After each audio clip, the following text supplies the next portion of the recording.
Matters of privilege and recognition of guests, the Honourable Premier.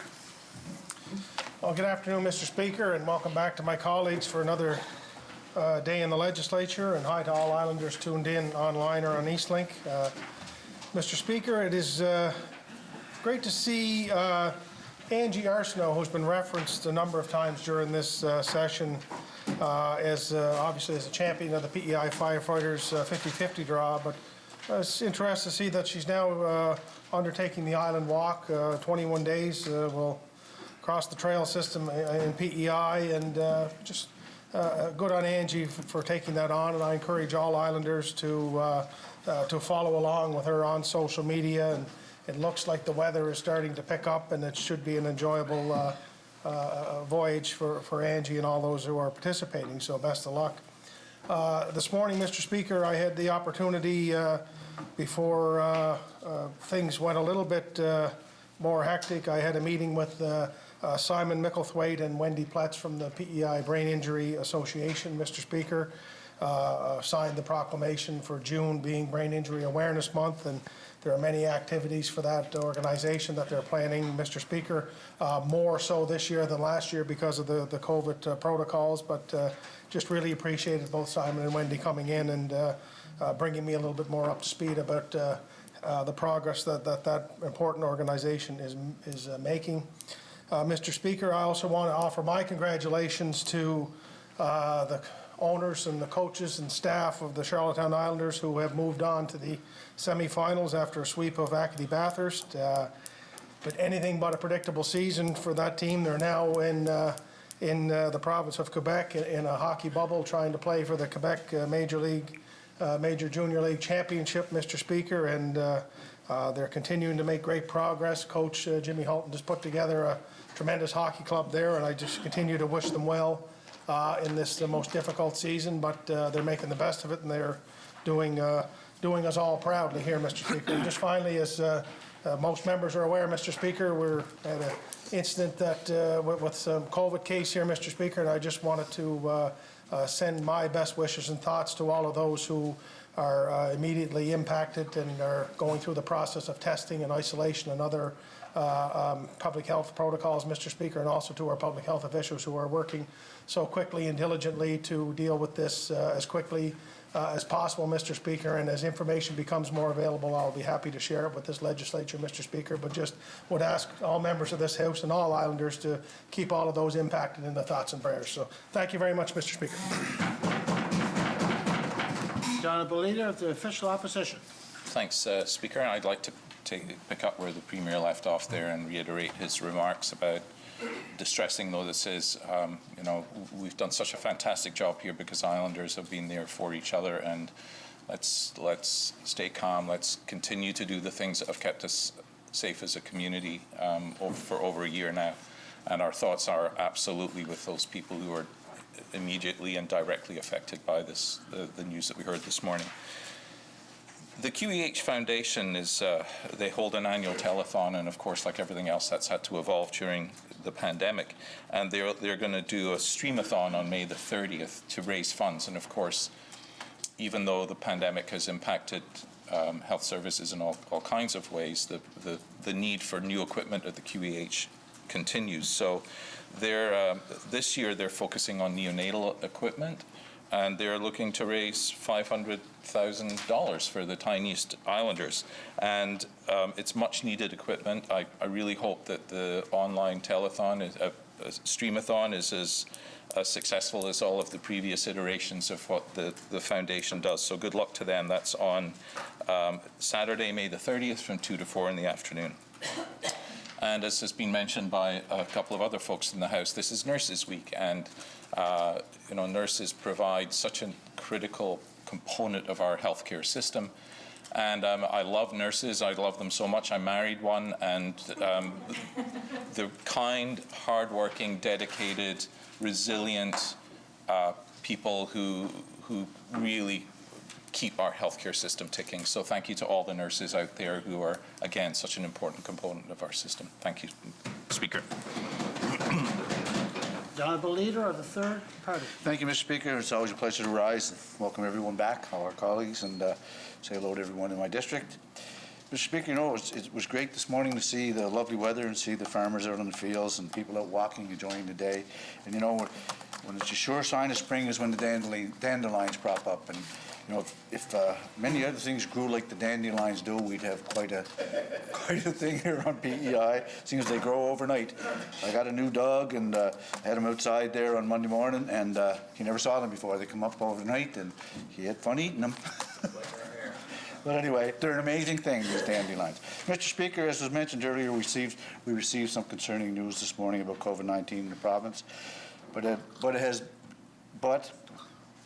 As things have been displayed over the last 15 months, we have a great public health team who are working extremely hard to address this situation. I encourage all Islanders to follow directions of the public health while we keep our community safe. And as mentioned by the Premier and the Leader of the Opposition, our thoughts and prayers are with these people during this time. Thank you, Mr. Speaker. The honourable member from Charlottetown, Brighton. Thank you, Mr. Speaker. Of course, welcome to all online listeners from Brighton and elsewhere. Now that this sitting is approaching its end, I urgently need the advice of my fellow honourable members.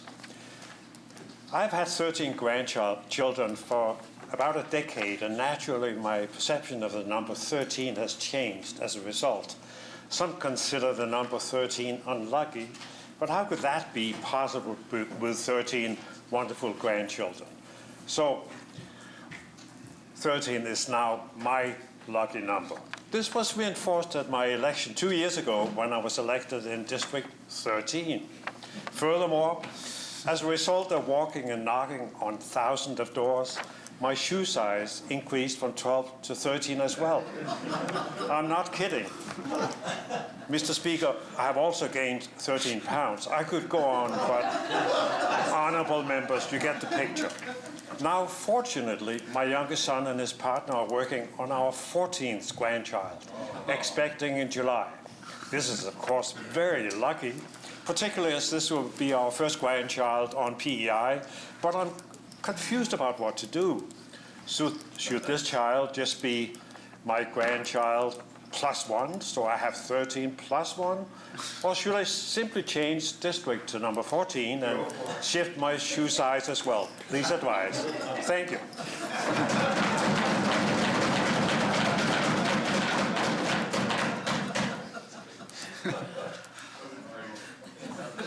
Anybody else like to speak? Did I miss anybody? No? Member statement. The honourable member from Charlottetown, West Royalty. Mr. Speaker, as a member of the legislature, I fully recognize the significant economic and social role of the federal government in our life of the province and our capital city. Obviously, the Tax Centre in Summerside and the Veterans Affairs Building in Charlottetown are the two largest examples of Ottawa's day-to-day contribution to our economic and employment life. Additionally, here in Charlottetown, we were very fortunate that decisions were made many years ago which resulted in Veterans Affairs being the only federal department located outside of Ottawa. The benefits of this decision have been deep and widespread. Par exemple, un département fédéral à Charlottetown signifie qu'il y a plus de Français à parler dans la capitale, et cela signifie que nous contribuons à un rôle social culturel important pour tous le Canada. Perhaps most importantly, Mr. Speaker, Veterans Affairs offers an important career opportunities for many young Islanders who know they can excel at the federal level while living on Prince Edward Island. Having said that, I'm concerned right now. Downtown Charlottetown businesses have served the employees well for many years, and due partially to work at Veterans Affairs Downtown Charlottetown has one of the most vibrant restaurants and shopping locations in all of Atlantic Canada. But between the onset of COVID-19 and the renovations taking place in Charlottetown building, that presence has diminished, and that worries me, Mr. Speaker. As we understand it now, Veterans Affairs Canada building may not be fully staffed again until 2026, which is a long time. Additionally, the Greater Charlottetown Chamber of Commerce is working hard to stimulate and support businesses in Queens County. That means that it's all hands on deck, uniting for economic recovery in the area. Our province needs to help local businesses regain momentum and has been consistently building for many years. The time is now, Mr. Speaker. Thank you. The honourable member from Tignish Pomeroy, Deputy Speaker. Thank you very much, Mr. Speaker. It's a pleasure to rise in the House today and speak on behalf of the rural municipalities in District 27, Tignish Palmer Road, a place that I'm proud to call home. Often in rural areas of the province, we don't receive as much infrastructure projects as some of the more urban districts. I'm sure the Speaker and members from rural districts can appreciate this. While I do understand rural communities don't have the same population levels and requirements of larger urban areas, we still require consistent upgrades to infrastructure. Now, this could be a variety of things, whether it's new or upgraded roads, medical facilities, active transportation opportunities, affordable housing options, childcare centers, or high-speed internet access. Improved and upgraded infrastructure can have many benefits for rural communities. It can assist in attracting talented professionals to jobs required in the community, whether it's a doctor or a school counselor. It also serves as a tourism purpose, ensuring that islanders and visitors alike can appreciate and enjoy our many rural communities. As this session draws to a close, I want to take this opportunity to stand in the House and make a pitch for increased infrastructure investments in rural communities, as plans for the capital budget this fall are surely underway. It could be physical infrastructure like roads and bridges, or social and economic infrastructure like childcare and internet access. All infrastructure announcements in rural communities are welcomed. Tignish is a home to many great cooperatives. It is that cooperative spirit which I look forward to with the provincial government to make sure the growth and infrastructure needs of my district are met. Thank you, Mr. Speaker.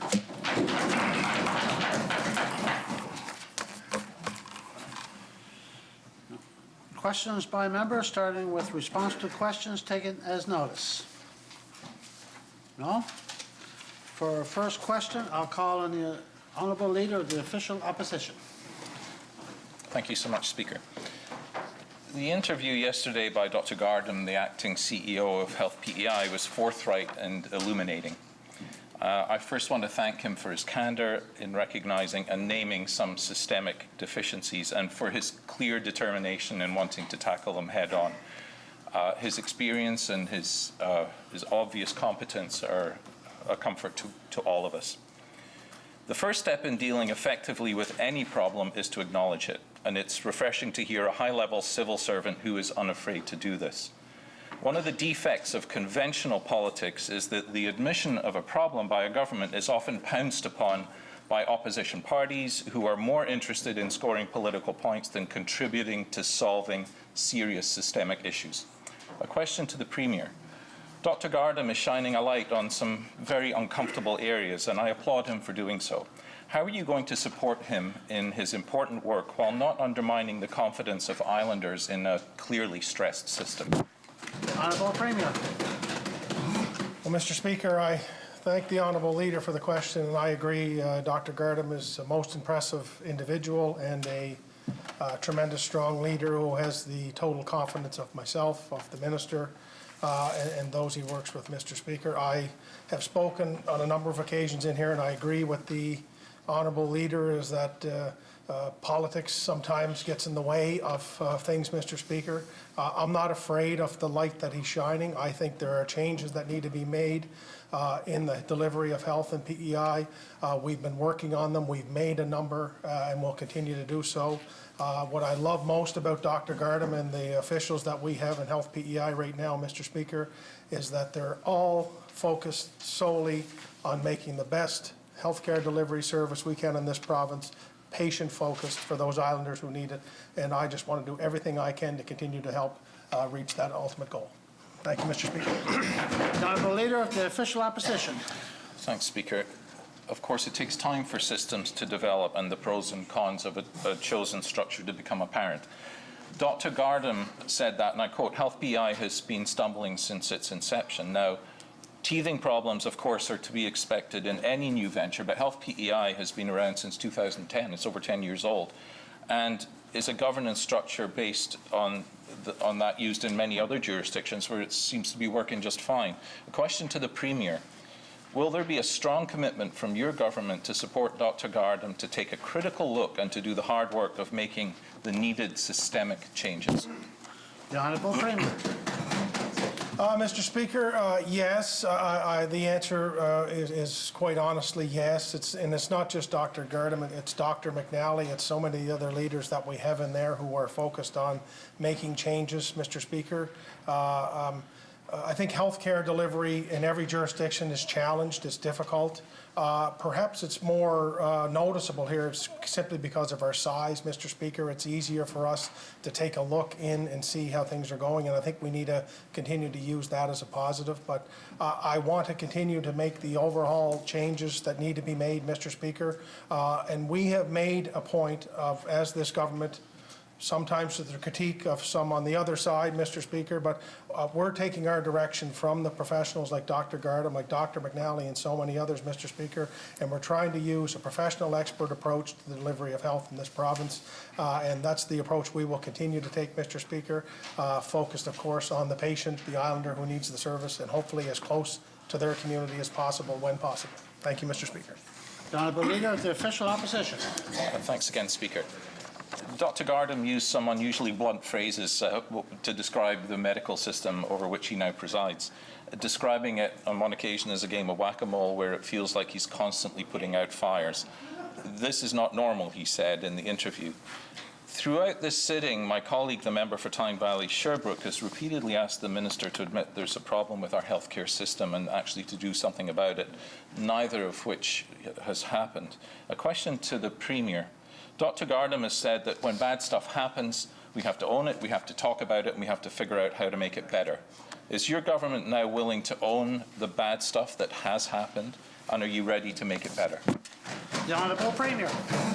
Well, Mr. Speaker, from the day that I was sworn in, I understand the job, and that's the job of being the leader of this province as Premier, is you own all of those issues, Mr. Speaker, and so we've never shied away from that. I think what myself and the Minister have been saying from the beginning is that, yes, there are challenges in this system, Mr. Speaker. I think some on certain sides of the House have tried to paint this as a crisis, Mr. Speaker, and what we've been saying is there's a challenge here, Mr. Speaker, the party of crisis. They've been doing this from the very beginning, but there are challenges here. But as we have been saying time and time again, if you want to see a healthcare crisis, go to Toronto right now, Mr. Speaker, go to somewhere in Alberta, Mr. Speaker. We have challenges here that are important to be addressed. We're working to address them. We're not afraid or running from them. Matter of fact, we're running head on into them, Mr. Speaker, trying to make it better. But as the Minister and I continually said, there are isolated challenges here that need to be addressed, but we're not in crisis. So I would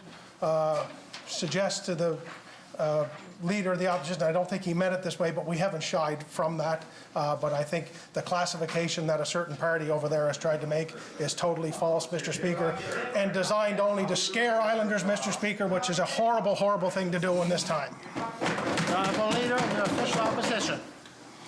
Thanks, Speaker, and I appreciate the Premier's answer, but I need to say that in the interview last night, I said Dr. Gardam was kind of blunt. He said that we have a crisis. In fact, he said we have a number of crises.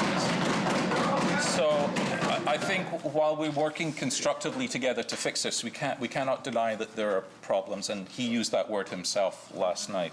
The fundamental problem that seems to permeate virtually all of the concerns that Dr. Gardam expressed last night is a lack of human resources, whether that's GPs or nurses or surgeons or nurse practitioners or LPNs. It's clear that the lack of human resources is putting a strain on those who are already working and on the system itself. As Dr. Gardam in another candid statement put it, scrambling is the order of the day. So for a system to be kind and supportive to its healthcare workers and to provide the services islanders expect, we need to build some wiggle room into that system and create resilience so that each resignation doesn't result in systemic impacts. A question to the Premier. Cumbersome hiring processes were singled out as a major contributing factor that prevents hiring of new healthcare workers on Prince Edward Island. What is going to be done immediately to streamline these flawed processes and allow Prince Edward Island to effectively hire more healthcare professionals now? The Honourable Premier. Mr. Speaker, there's one thing Dr. Gardam also said, but nobody on the other side wants to recognize, and that is we're 15 months into a worldwide health pandemic, Mr. Speaker, which has essentially crippled the healthcare services of the world, Mr. Speaker. And I know the honourable member again is smiling and laughing over there, but we're in a situation, Mr. Speaker, and look at what happened here today in Charlottetown. We do not know the full extreme of that, Mr. Speaker, but that's puts the pressure on our healthcare system to need to deliver. So, Mr. Speaker, yes, we have challenges here. We're working to identify them. Mr. Speaker, when I get into this job, the Medical Society asked me if we could have doctors recruiting doctors, Mr. Speaker. We now have doctors recruiting doctors. The other government before us didn't want to do that, Mr. Speaker. I don't know why, but I can only speak to my time here. We also had, Mr. Speaker, nurses coming to us and saying we need retention bonuses and we need recruitment assistance, Mr. Speaker. We need to help pay the student loans for those nurses who come here, Mr. Speaker. We now have that. We're trying to do everything we can, Mr. Speaker. I've spent more time in my office, Mr. Speaker, trying to understand how we recruit and why we recruit, Mr. Speaker, and how we can improve it.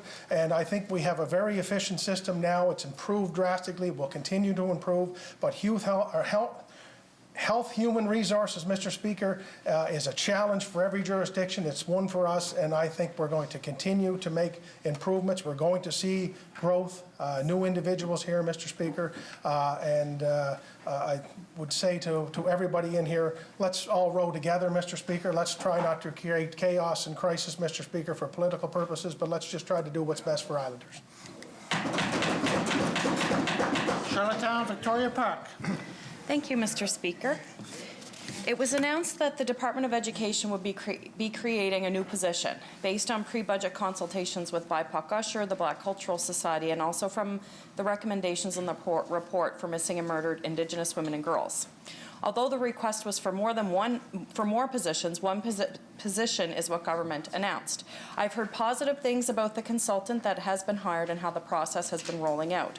Question to the Minister of Education and Lifelong Learning. What is the job description of this new diversity inclusion person? Will they work at the curriculum level or will they be on the ground supporting schools? The Honourable Minister of Education and Lifelong Learning. Thank you very much, Mr. Speaker, and thank you, Honourable Member, for a question. Yes, Mr. Speaker, we will be hiring somebody who will be working on the curriculum. And, Mr. Speaker, in discussions with my staff, we will also be moving ahead with hiring some services within the schools system, recognizing that we need it. And I do look forward to bringing that information back to the House and having those discussions with the Honourable Member across. Thank you very much, Mr. Speaker. Charlottetown, Victoria Park.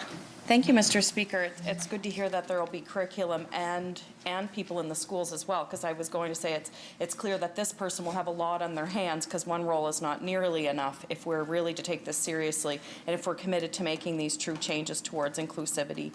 And to put this into perspective, BIPOC Usher asked for 4 positions in their pre-budget submission. There have been rising numbers of individuals and organizations coming forward with complaints of racism in our school system. Question to the Minister of Education and Lifelong Learning. If you are a student or a member of the school community in general, and you experience or witness racism in one of our island schools, who do you talk to? The Honourable Minister of Education and Lifelong Learning. Thank you very much, Mr. Speaker, and again, thank you for the important question, Mr. Speaker. Most certainly, our counselors, which we've talked about so often in this House, they are an incredible resource for our students, along with our student well-being and our youth care workers, Mr. Speaker, our teachers, our administrators, and they have stepped up in incredible ways over the last year, Mr. Speaker. We do have a safe and caring learning environment policy, Mr. Speaker, and there are ways in which students can bring forward concerns. But, Mr. Speaker, I agree with the Honourable Member. We need to do more, Mr. Speaker, and that is precisely why I had indicated in my previous response that we will be hiring on some additional expertise in this field. Thank you very much, Mr. Speaker. Charlottetown, Victoria Park. Thank you, Mr. Speaker. And what I'm not really clear on is once a student or a member of the school community goes to that person, where that person takes it. We've been hearing from people who have reported instances of racism. They report that very little happens as a result, and they do not feel there's been any sort of resolution. Question to the Minister of Education and Lifelong Learning. When there are incidents of racism reported, what actions are taken? What is our policy? What does that look like? The Honourable Minister of Education and Lifelong Learning. Thank you very much, Mr. Speaker. And again, this is an area of great priority to me and to this government, and I'm sorry for those individuals that have made reports and they don't feel like action has been taken. And, Mr. Speaker, we have to do better because I never want that to happen under my watch, Mr. Speaker. As I had mentioned previously in my previous response, we do have a safe and learning caring environment policy, Mr. Speaker. And with regards to the specifics, Mr. Speaker, I'd be happy to bring that back to the House. Thank you very much, Mr. Speaker. Mermaid, Stratford. Thank you, Mr. Speaker. I met recently with a parent that has been advocating for her child who has experienced racism in the school system since November of 2019. After multiple meetings, the Public Schools Branch committed to striking a committee of stakeholders, including representation from the BIPOC community, to address anti-racism training and curriculum. This is yet to happen. Question to the Minister of Education and Lifelong Learning: when will the Public Schools Branch act on their promise to strike a committee to address anti-racism training and curriculum? The Honourable Minister of Education and Lifelong Learning. Thank you very much, Mr. Speaker. And again, I can't speak to what's been done previously, Mr. Speaker, but as everyone knows in this House, I am a new minister and I am taking this very seriously. The well-being of our students is of utmost priority to me, and no one should have to ever experience racism in our schools, Mr. Speaker. And that is precisely why we are moving ahead. We will be hiring somebody to help support our curriculum development.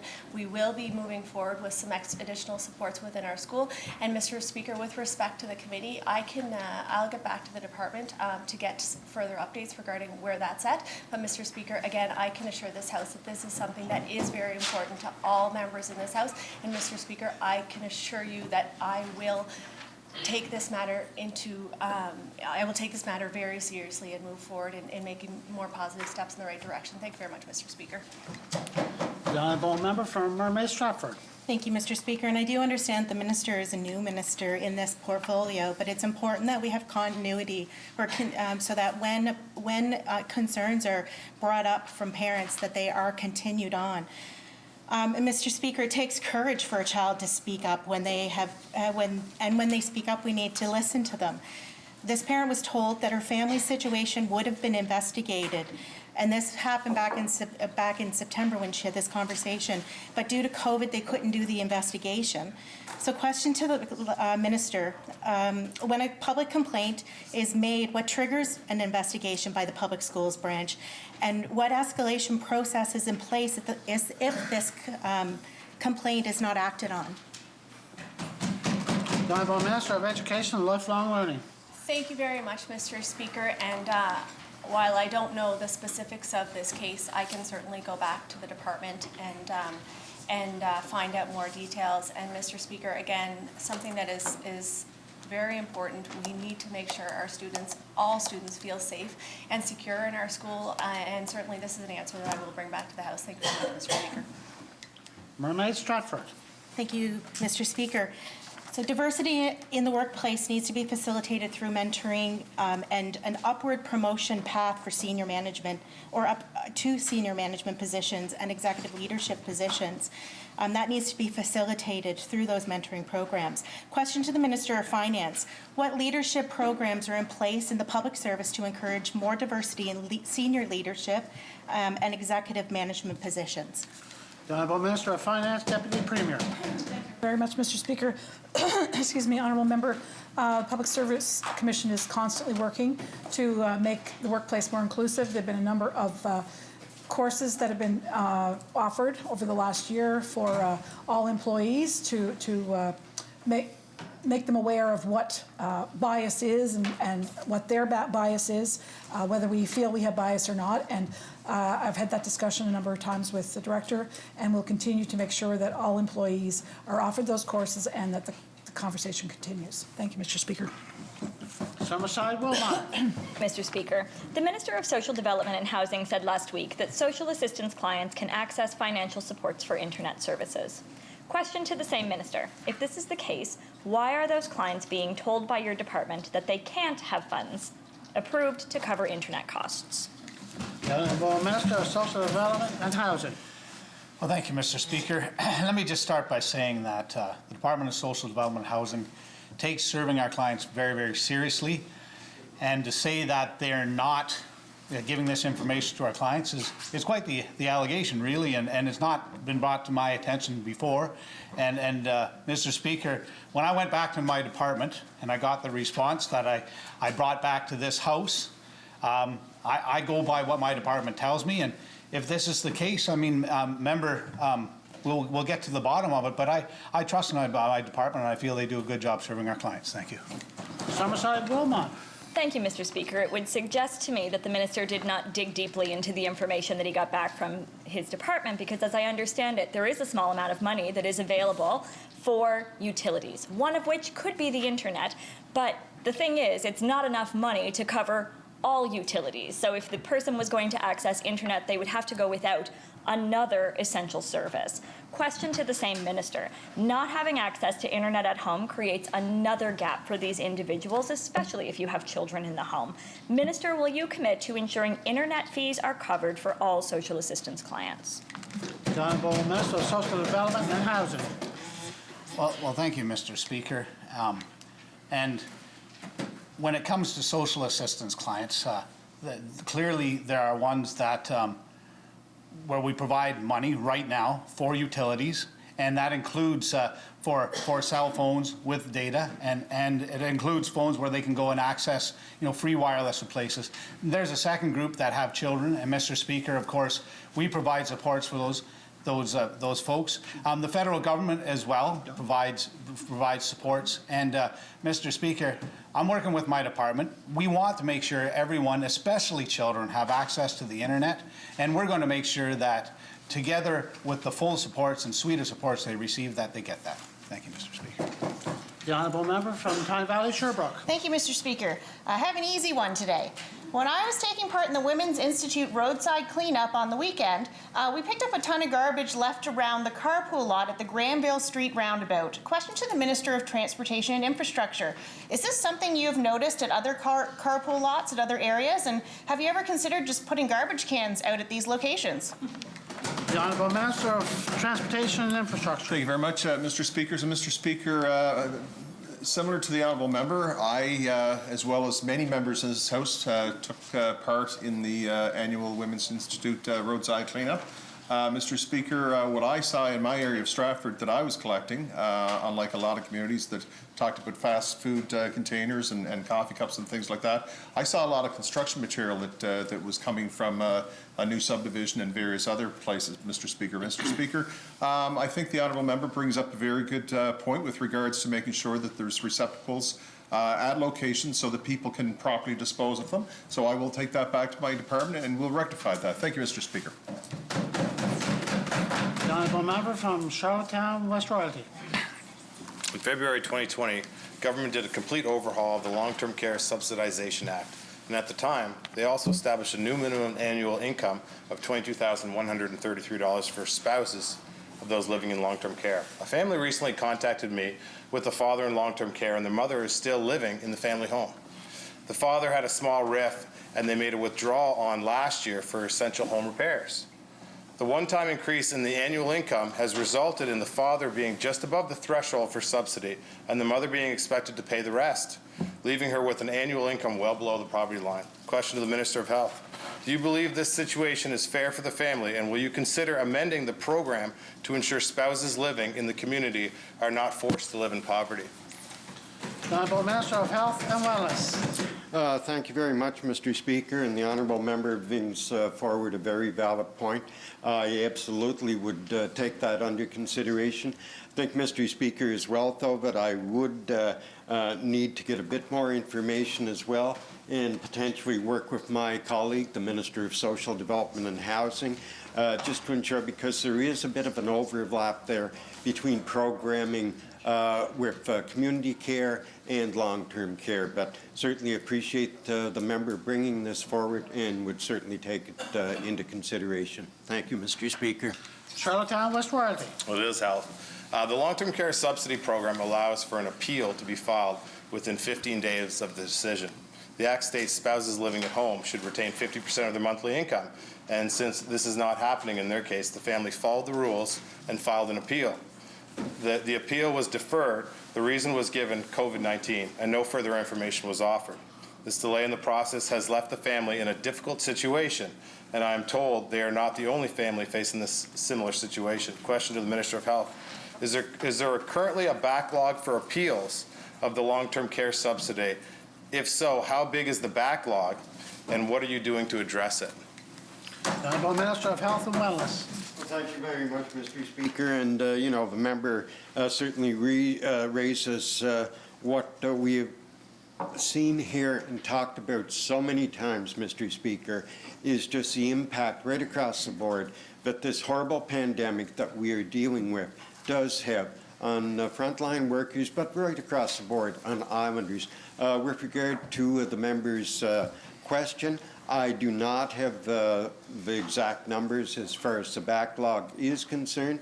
He raises a very valid concern, though, Mr. Speaker, and I'll certainly go back to the department, to Health and Wellness and Health PEI to determine that and to determine how we can best address it, because we certainly do not want to leave any islander, any senior in a position such as the honourable member has referred to, Mr. Speaker. Thank you. Charlotte West-Royalty, your second supplementary. Appreciate the answer, Minister. The Act also lays out a very clear process for appeals to be heard and notice of decision being communicated to the parties involved. When the family further inquired about having their appeal heard, they learned it was dismissed despite not having received any notice.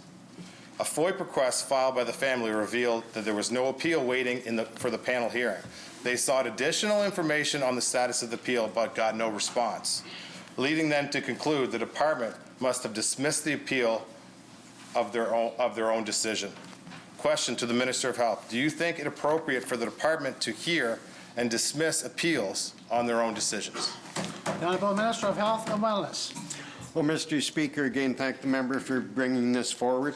Without knowing any background details on the specific case that the member is referring to, I would hesitate to comment on it. But, Mr. Speaker, I would be more than happy to work with the member, work with his constituent or the individual who have reached out to him, and get to the bottom of this, see what can be done, Mr. Speaker. So, again, thank you, member. The Honourable Member from Tignish Pomeroy, Deputy Speaker. Thank you, Mr. Speaker. Government announced plans to set up collaborative structures later this year for patient care that it refers to as medical homes and medical neighborhoods. So far, at least one community has been identified as a location to welcome a medical home. And we know government members have been lobbying to have another in the north side of Kings County. Question to the minister responsible. What is the selection criteria and process to determine the location for medical homes and neighborhoods? Honourable Minister of Health and Wellness. Thank you very much, Mr. Speaker, and thank the member for the question. And first of all, I want to acknowledge the member statement from earlier with regard to infrastructure in rural communities.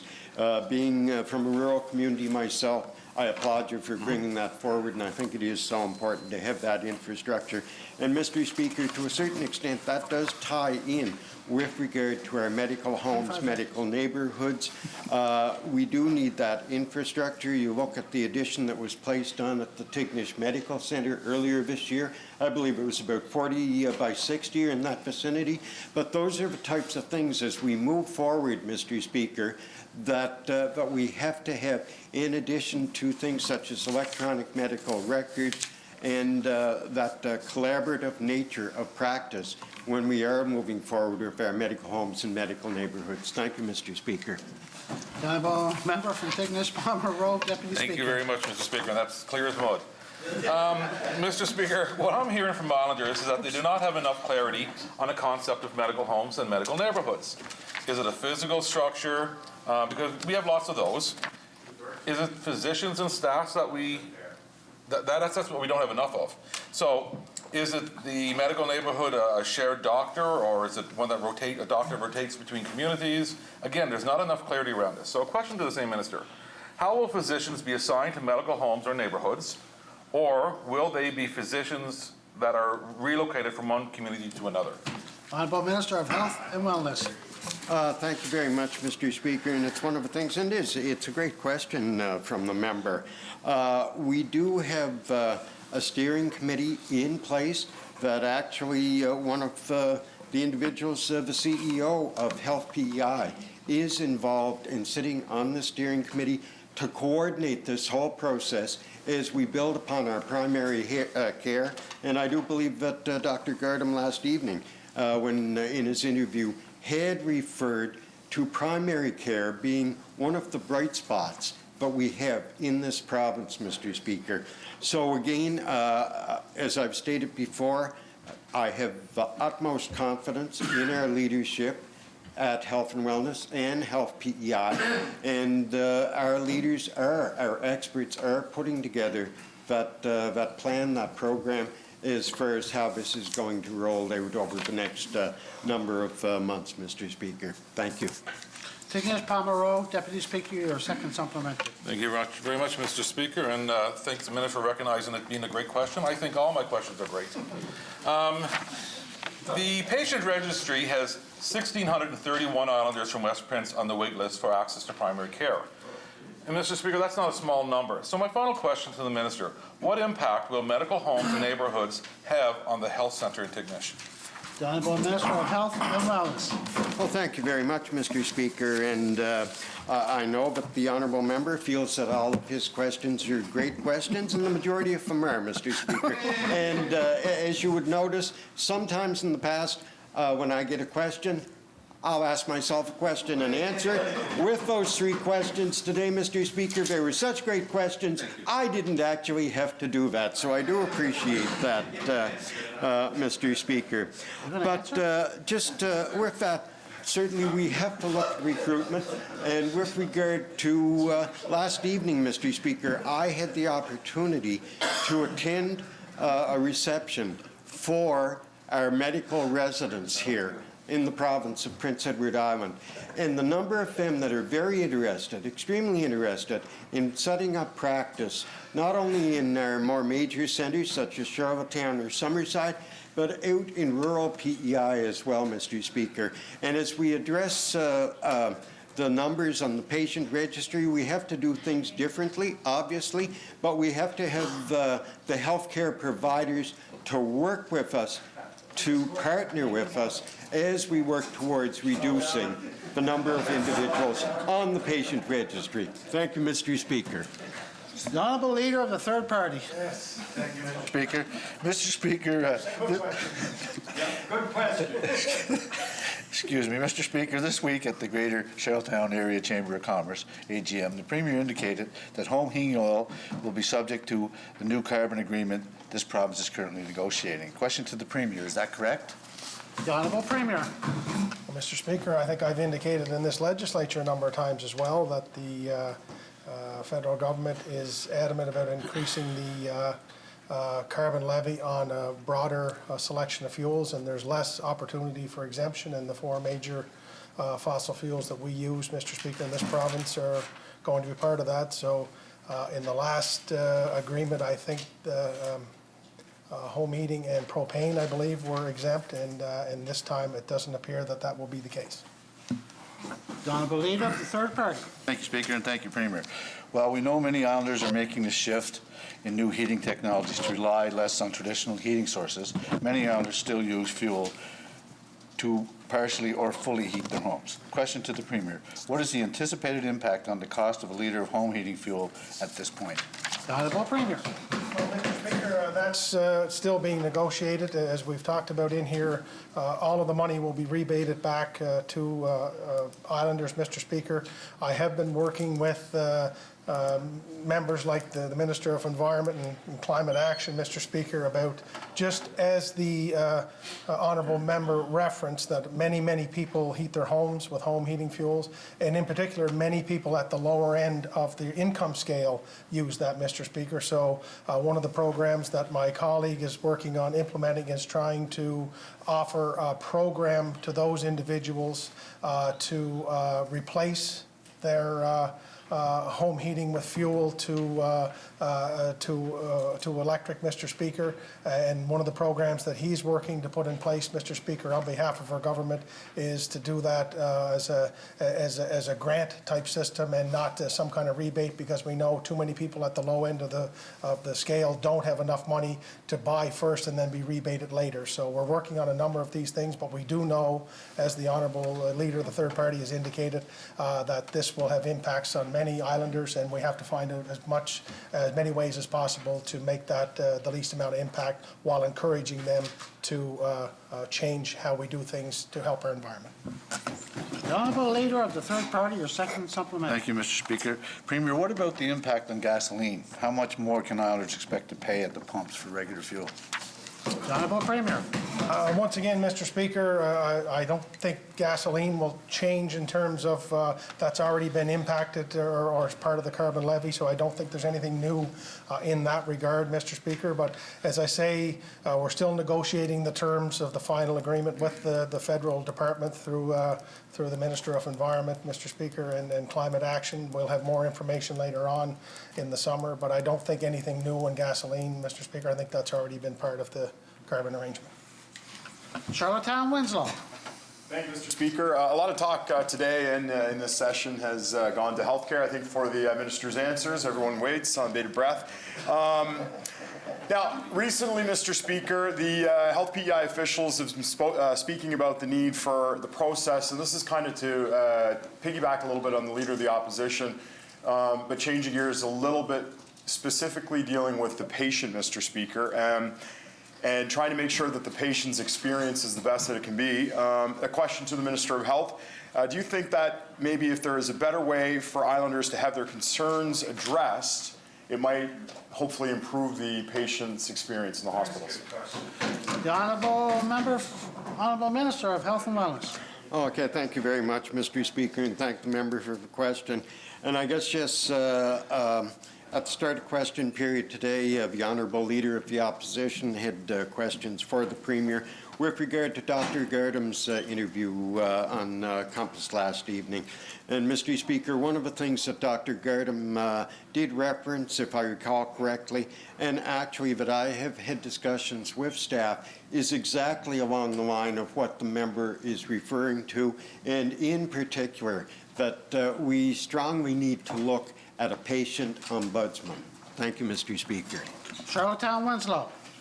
Thank you, Mr. Speaker. And yeah, I think that's kind of where this line of questioning is stemming from. Is earlier this week we were debating in here and was the Ombudsperson Act. And I guess to what you had just said, Minister, is, you know, when the Ombudsperson comes, would they be basically working to help the existing patients, or would there maybe be someone different dedicated within Health PEI to act as an ombudsperson?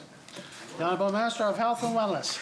Thank you very much, Mr. Speaker. And I guess I see it as sort of twofold in that we're partway there now, but we've got further to go.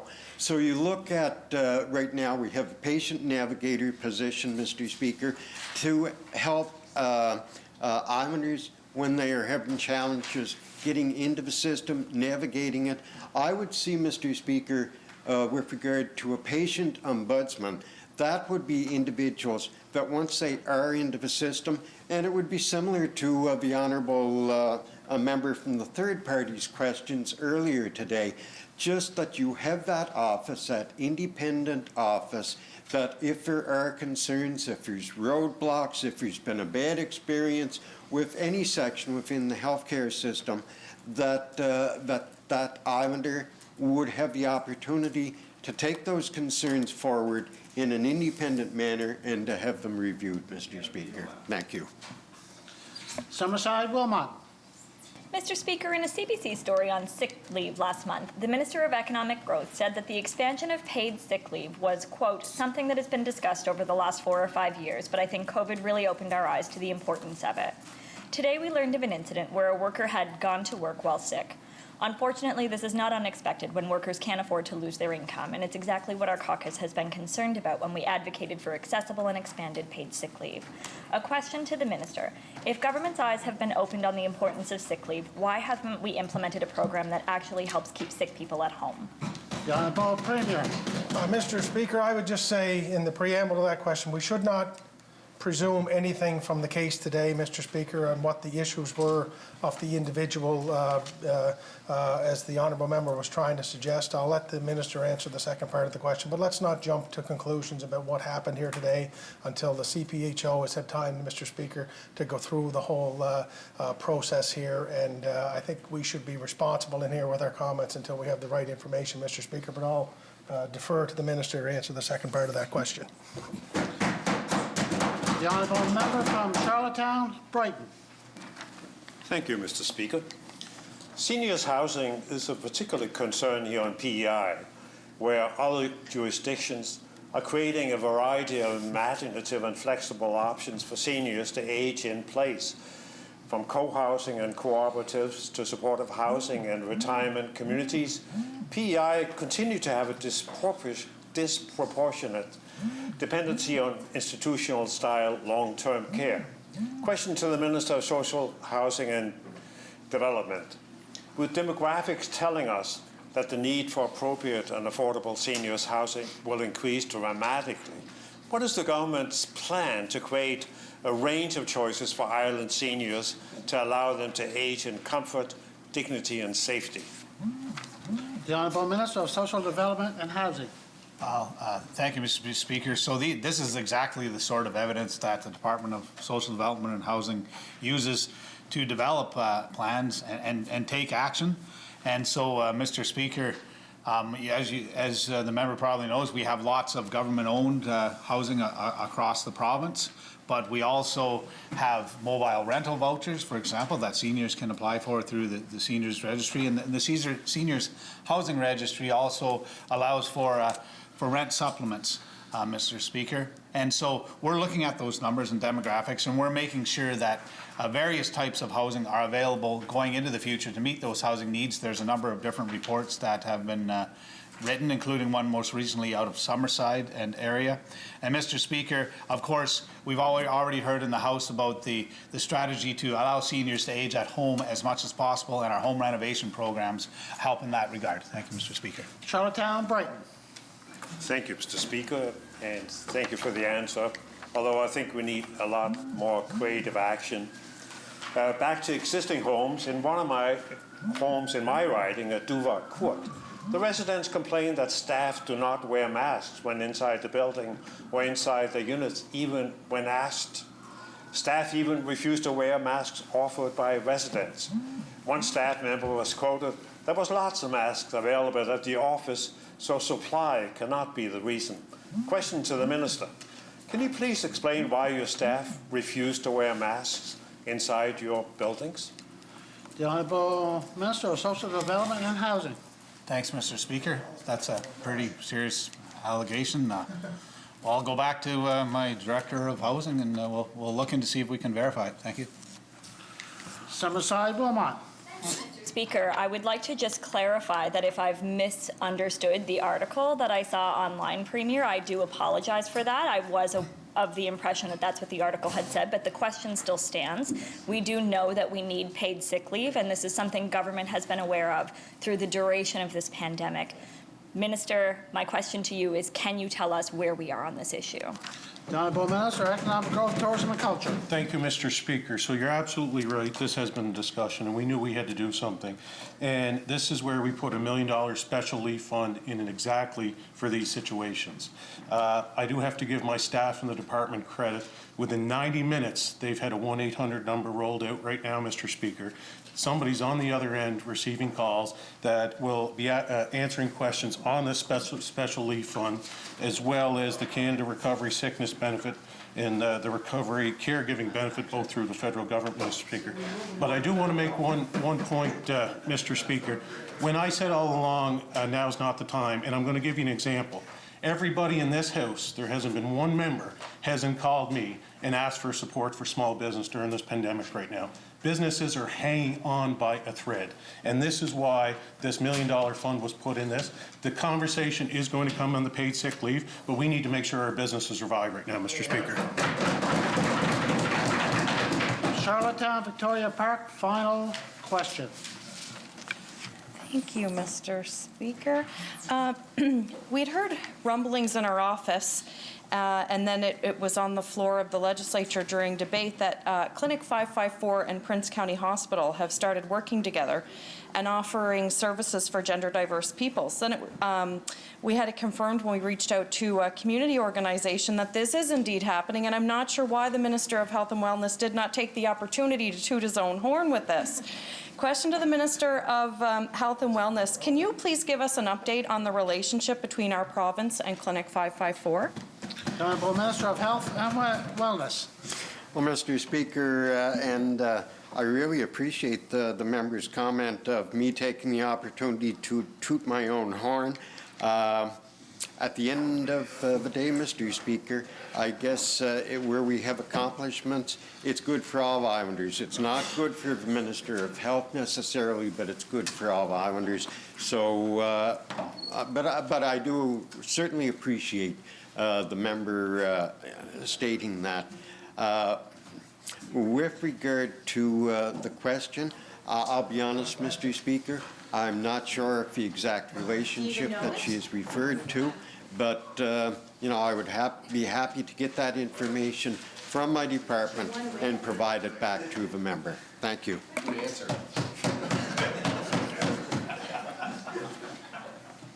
End of question period. Statements by ministers. The Honourable Premier. Well, thank you, Mr. Speaker. Today I rise to recognize Asian Heritage Month. As I stated in the legislature here, Mr. Speaker, last week, I had Tin Nguyen into my office to talk and to eventually interview me. Tin is an international student living in Charlottetown who's studying journalism at Holland College. During our interview, he spoke about May being Asian Heritage Month. I learned during our discussion that there hasn't been much attention about Asian Heritage Month on PEI, and I wanted to begin to change that. So we reached out to Tin and asked him if he would write a ministerial statement for me to read in this chamber to celebrate this important month. So, Mr. Speaker, here is the statement that Tin wrote for me to share with all of you and to all Islanders. And it reads as follows, that PEI used to be known as the least ethnically diverse province in Canada. Today, walking down the streets of historic downtown Charlottetown, we can see a number of Chinese, Indian, Vietnamese, and Thai restaurants. Visiting the Charlottetown Farmers Market, we see stalls serving Chinese and Indian food. Everywhere we go these days on PEI, we can hear Mandarin, Hindi, Arabic, Tagalog, and Vietnamese all being spoken. In Tignish, we see the presence of the Filipino community, many of whom are working at the local company Tignish Fisheries or Royal Star Foods. Not so long ago, Mr. Speaker, the island's economy struggled with an aging population. Older people were retiring, young people were leaving, the labor force was shrinking. But now PEI is leading the country in population growth and enjoying a strong economic growth, largely thanks to the influx of immigrants, many of whom are from Asia. Their contribution should be celebrated. But instead, some members of the Asian communities in Prince Edward Island have recently spoken out about being harassed, particularly since the pandemic began. They've been called names, they've been blamed for the pandemic, but it was during the pandemic, Mr. Speaker, that the Asian communities have contributed even more greatly to this province. Last April, when our province needed help the most at the onset of the pandemic, the PEI Chinese Association raised more than $20,000 to help assist the delivery of health care in this province. This is also their way of increasing the presence of Asian communities on PEI and combating the rise of anti-Asian hate. They fought hate with positive contributions. So this May, during Asian Heritage Month, we would like to take this opportunity to express our deepest gratitude to the Asian communities on Prince Edward Island for contributing to PEI culturally, economically, and in every other way. So, Mr. Speaker, on behalf of Tin, I say, Shei Shei, Duna Hawud, Duha Anuud, Maraming, Salamat, and Camon. Thank you very much, Mr. Speaker. Charlottetown Belvedere. Ni hao, Mr. Speaker. Thank you very much for the opportunity to respond to this. It is something that's quite remarkable when you grow up in PEI and to think back to, you know, when I was in school and the lack of diversity in different cultures to where now we have such an incredibly diverse cultural story in PEI. And our Asian communities in particular have a deep love for PEI and are deeply embedded in our society and culture here. My daughter is growing up enjoying eating butter chicken and pad thai as much as she is going to McDonald's. And I think sort of some of the things that we've seen that have been one of the ways that our culture has really embraced our diverse community is around things like food, like cultural events, dance. I think of the amazing events that we hold in the summer around diversity, and how important it is that we recognize and connect with neighbors who otherwise we might never get a chance to meet with. My own community is filled with a diversity of people from all around the world, as are most communities on PEI.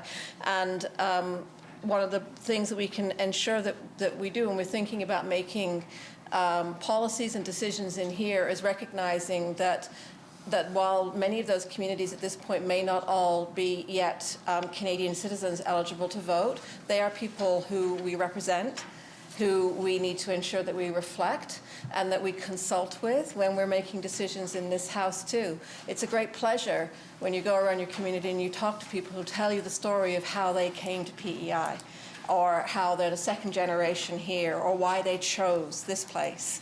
And I think it's really important that we also talk about some of the challenges that these communities face as part of our own community. We can't turn ourselves away from really difficult conversations, and we can't turn away from the reality that there are people who do think that it's perfectly fine to be inappropriate, to be racist, or to be unfair to people who aren't the same as them. And part of this is everybody's an islander. Everybody's an islander, whether they were born here, whether they chose to move here, whether they've been here for a week or they've been here for generations. No matter what they look like, what language they speak at home, what they eat, how they dance, how they worship, we're all islanders.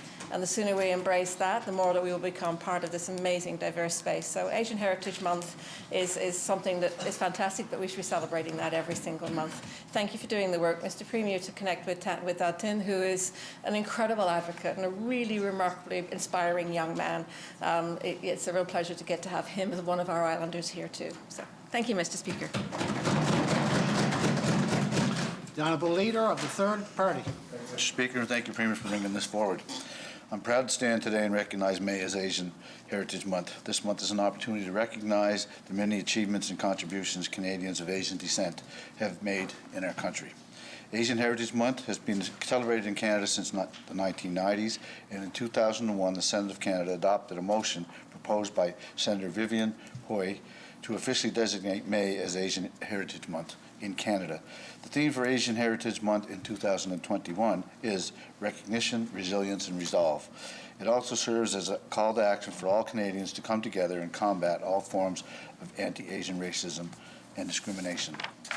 All Islanders, particularly us as legislators, have a role to play in rooting out and eliminating racism and discrimination wherever possible. In Canada, diversity is our strength, and we should all celebrate and be proud of that. Thank you, Mr. Speaker. End of statements by ministers. Presenting and receiving petitions. Tabling of documents. The Honourable Premier. Mr. Speaker, by leave of the House, I beg leave to table answers to questions asked by the Leader of the Official Opposition during the Executive Council budget estimates, Mr. Speaker.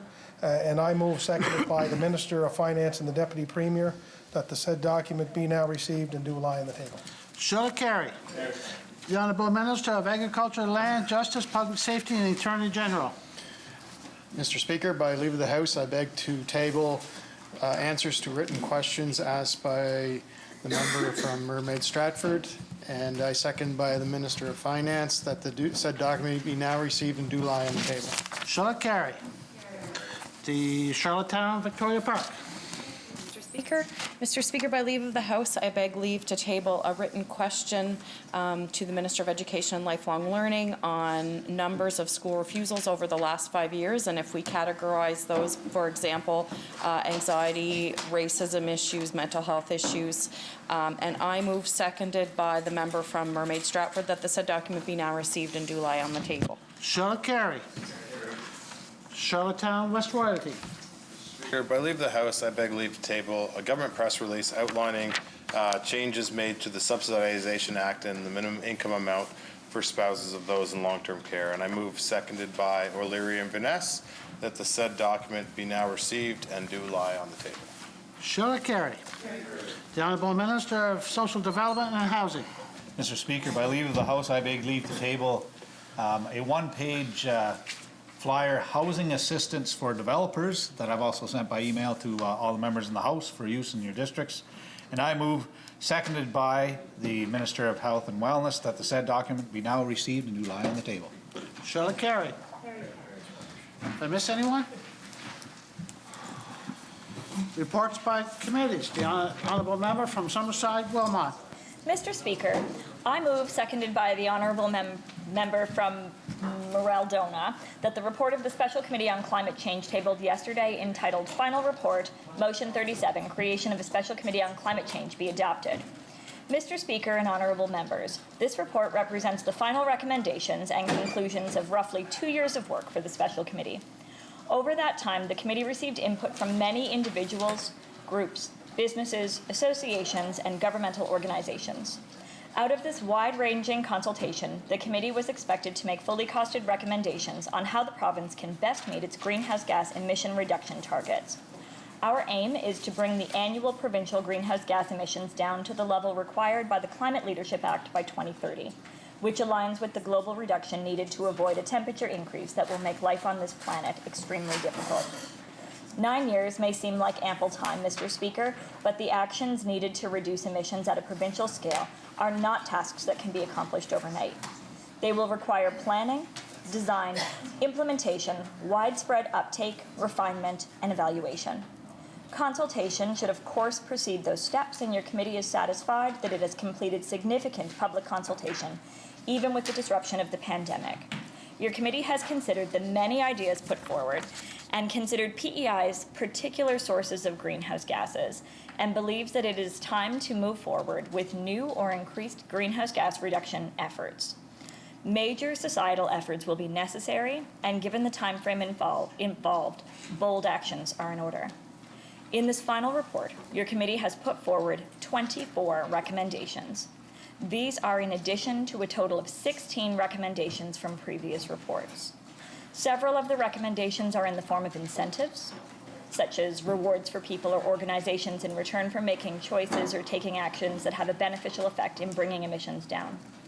Other recommendations call on government to use its legislative power to make changes that can directly reduce emissions or facilitate their reduction through other means. Still other recommendations suggest a boost to an existing program or series of programs to increase uptake through greater eligibility, resources, or other methods. Disincentives are also in the recommendations. Mr. Speaker, these are necessary because the benefits of positive actions can be undermined if actions that needlessly and excessively increase emissions are permitted to continue without penalty. The recommendations provided are not an exhaustive list of options. Instead, your committee has attempted to refine the many ideas put forward in recommendations that should be effective, attainable, and relevant for the provincial context. Your committee has included cost estimates for these recommendations where possible and appropriate. These estimates are intended to be flexible rather than precisely prescriptive, so that in implementation they may be scaled up or otherwise adjusted as deemed appropriate through the process of program design. The estimates reflect typically minimal levels of investment, and more may well be warranted. In some cases, your committee supports boosting existing programs, but a dollar estimate is not provided as that boost may come through changes to the program rules or administration, widening eligibility or other facets not necessarily directly linked to a greater budget. There is room to do more in virtually every area, and the committee recognizes that for PEI, reducing emissions in transportation and agriculture are by far our biggest challenge. To be successful, seeing big reductions in these specific areas will be absolutely critical. We do have recommendations for actions in other areas as well, but the committee emphasizes the need for a primary focus in these two areas. The following list represents the committee's final recommendations in their basic statement form. Greater discussion, rationale, and cost estimates for them are provided in the final recommendation section of the report itself. Your committee also notes that several of its previously issued recommendations remain relevant and should still be implemented. Regarding emissions for transportation, Number 1, your committee recommends that government introduce legislation to enact a zero-emission vehicle mandate. Not having this in place puts PEI at a disadvantage in trying to access a supply of electric vehicles, and it is an important piece of legislation if government is to be successful in meeting our targets. Number 2, your committee supports the Universal Electric Vehicle Incentive and recommends that significantly greater multi-year funding be devoted to it in order to spur greater uptake, and that government explore the possibility of providing financing to make electric vehicles an option for more people. A previous report signaled to government that this was the direction the committee felt was necessary, and we're pleased government has taken this first step, but this is a simple math exercise to see how many emissions this current investment will reduce, and we encourage government to significantly increase this. Number 3, your committee recommends that government develop and implement an incentive program for the installation of electric vehicle chargers at multi-unit residential buildings, workplace, and municipal facilities. We heard from many who would be happy to own an EV but require the infrastructure to be installed in the places where they would be able to use it most. Apartment buildings and where they work are a couple of examples. Incentives could certainly support that uptake. Number 4, your committee recommends government undertake a public education campaign on zero-emission vehicles. The committee notes the Climate Action Fund offered some support on this and the committee thinks this is important. Number 5, your committee recommends government develop significant disincentives for high fuel consumption internal combustion engine vehicles through purchase and registration levies. The lack of incentives can undermine many great steps government may take in the future. The lack of disincentive, excuse me. Number 6, your committee recommends that a whole island public transit system be developed with low or no cost fares for riders. And number 7, your committee supports efforts to promote an island-wide active transportation corridor and alternative commuting. However, your committee notes that the lack of access to high-speed internet remains a barrier for telecommuting for many. Regarding emissions from agriculture, number 8, your committee recommends that an incentive for the purchase and use of chisel plows be provided to producers in order to promote conservation tillage. Number 9, your committee recommends that amendment be made to the Agricultural Crop Rotation Act to lengthen the minimum regulated crop rotation from 3 to 4 years, that the amendment be made to take effect on January 1st, 2025, and that a temporary incentive be provided to producers to shift to a 4-year rotation until that amendment comes into effect. Number 10, your committee recommends that the Department of Agriculture and Land work with producers to identify shorter season, more nutrient-efficient potato varieties that will grow well in PEI and identify marketing opportunities for them. Number 11, your committee recommends that the Department of Agriculture and Land work with agricultural organizations to evaluate ways to increase the production, distribution, and land application of compost within the industry. Number 12, your committee recommends that an incentive for the purchase and use of commercial compost tonners be provided to producers in order to promote composting of solid manure windrows.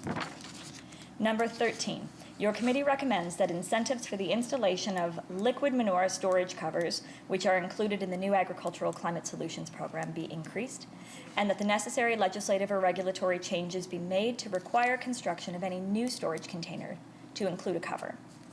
Number 14, your committee recommends that the Agricultural Climate Solutions Program be expanded to include not only demonstration projects for the inclusion of feed additives in ruminant livestock diets, but support to expand use of locally produced seaweed-based additives. Number 15, your committee recommends that greater multi-year funding commitment be made to the PEI Agricultural Climate Solutions Program in order to maximize the GHG reduction potential of its best management practices. Regarding emissions from buildings, number 16, your committee recommends that the government continue the current suite of programs offered by Efficiency PEI, but take advantage of any opportunity to increase resources, broaden programming, and ease restrictions to enable greater access. Number 17, your committee recommends any effort to include energy efficiency measures in capital spending on construction and renovation of municipal facilities and provincial buildings, including in schools and institutions, so that we may achieve or at least move closer to net zero energy consumption. Regarding emission sources and removals from natural areas, number 18, your committee recommends that government continue to aim for a higher percentage of protected natural areas in the province and dedicate the necessary resources to do so. Number 19, your committee recommends the government continue to recognize the valuable contribution watershed groups make to carbon sequestration via their work in protecting and restoring natural ecosystems and provide them resources whenever possible. Number 20, your committee recommends that reforestation programs be optimized by planting Acadian forest species and increasing diversity of plant, tree, shrub species to increase resilience against pest and changing weather caused by climate change, and that other forestry practices be reviewed and revised to ensure they do not counteract the forest's ability to act as carbon sinks. Number 21, your committee recommends that greater emphasis be placed on wetland protection in general, and that it be carefully considered whether it is truly appropriate to allow any expansion of peat moss extraction in our wetlands if they are to return to a state of net carbon sequestration. Regarding energy generation and storage, number 22, your committee looks forward to the incorporation of smart metering and time-of-use pricing for electrical load management.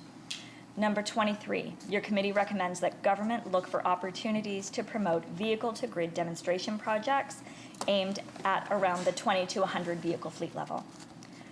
Regarding carbon pricing, number 24, recognizing that carbon pricing costs less than alternative mitigation policies in both the short and long term, your committee recommends that the new provincial carbon pricing system, expected to be announced in September of this year, be enhanced to make it broader and therefore more effective in reducing emissions.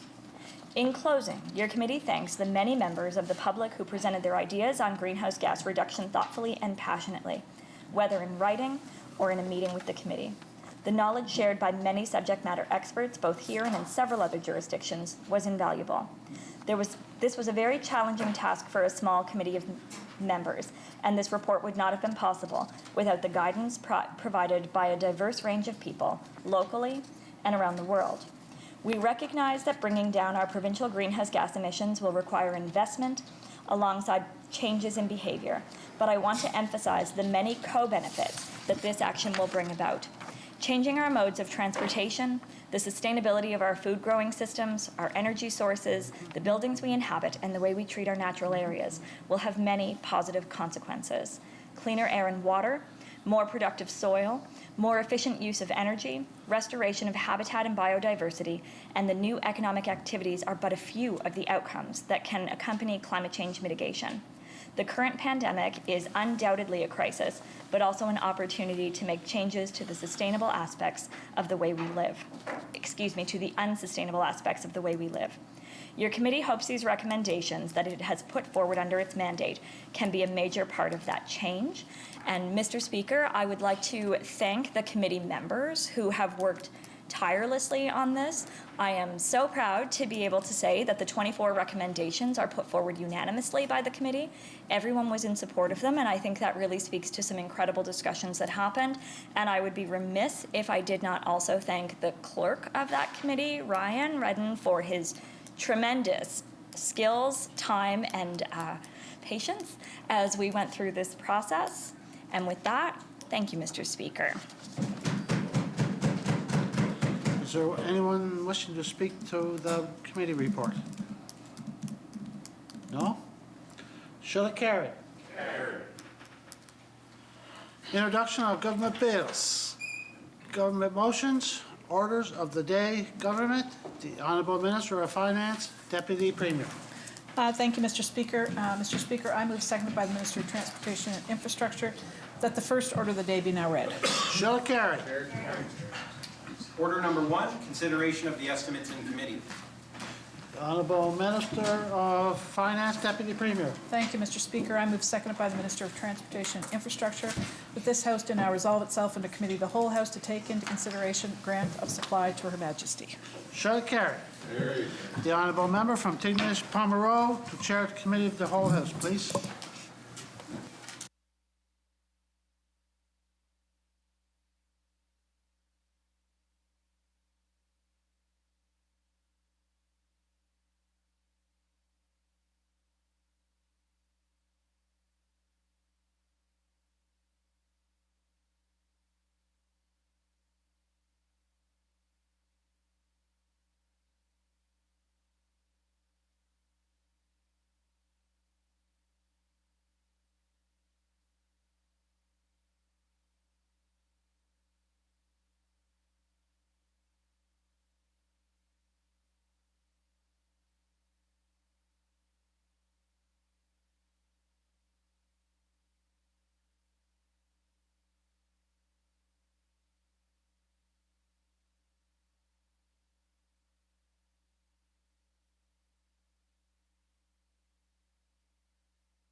House is now in committee of the whole House to consider the grant of supply to Her Majesty.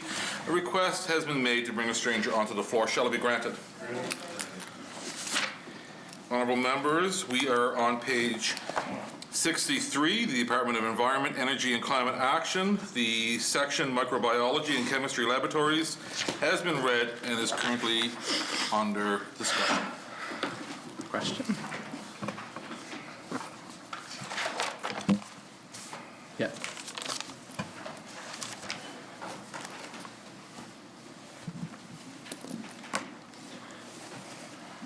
Hi, Michelle, how are you?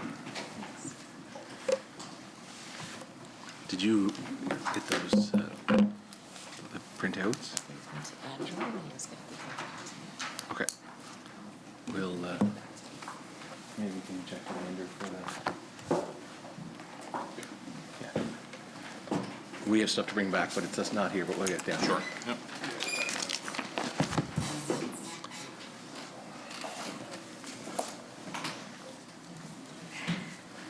Good afternoon. Would you please state your name and position for answered?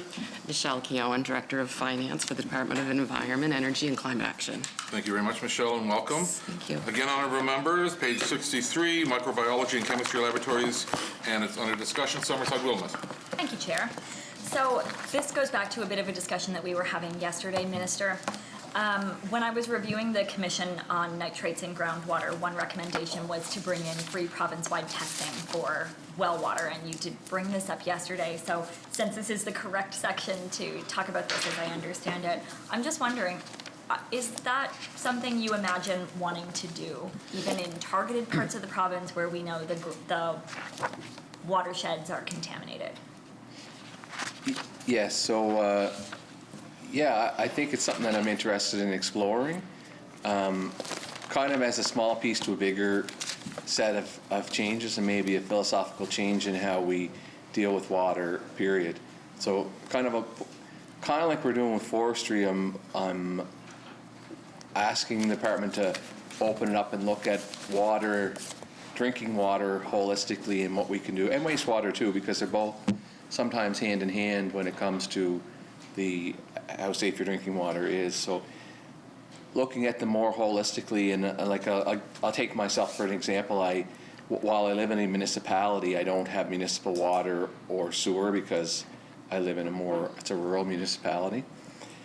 And because of that, no one really looks after my water and sewer but me. So it's up to me to take care of it and decide to test it and whatnot. While if you were to live in Summerside, for example, they would have services and people who monitor that on more regularly. And I understand why for a bigger water system, but I'm more in the mindset that I think that we have to do it for everybody. So I'm looking at what would that look like, how would we do it, and how would we manage water right across PEI equally. Summerside Wilmot. Thank you, Chair. Yeah, just jumping off that a little bit, whenever I was reading through the report on the Commission of Nitrates, they had talked about how little data we actually have on drinking water. They did run a free clinic where they had encouraged people to get their water tested, and it gave a decent sample size at that time, but we haven't really seen that sort of concerted effort to get a sense of where we stand on water since then. So not so much a question, just a comment. I think that's an important area for us to move forward on. It would give us a more holistic understanding of what the scope of the challenge we're facing in this area is anyway. And if you don't have baselines, it's really hard to know if you're improving. Yep, I agree 100%. So expect to see us doing some work and maybe talking more openly about some of the changes we're proposing when I have the opportunity to bring everybody into the loop that should be in the department, so we can kind of have a broader look at it. Summerside Wilmot. No further questions on this section. Thank you, Chair. Charlottetown Brighton. I know we have a water testing lab here on PEI, and I think we had it for decades actually. What does it have the capability of testing for aside from Coli bacterium?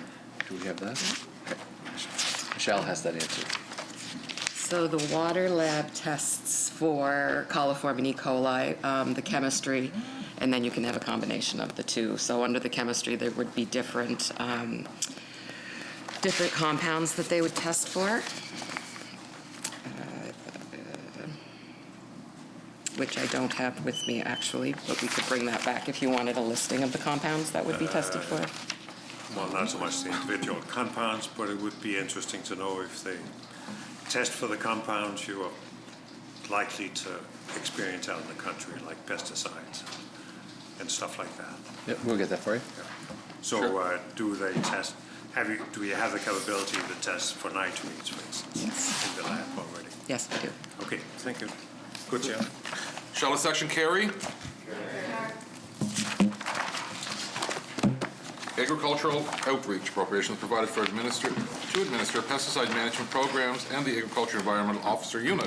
Administration $6,300, equipment $4,500, material supplies and services $15,500, professional services $37,000, salaries $312,500, travel and training $32,100, total agricultural outreach $407,900. Shall a section, Somerset Wilmot. Thank you, Chair. Just a clarification question on this one. Minister, can you explain how the work under this section interacts with the Department of Agriculture? I can't, but Michelle might be able to.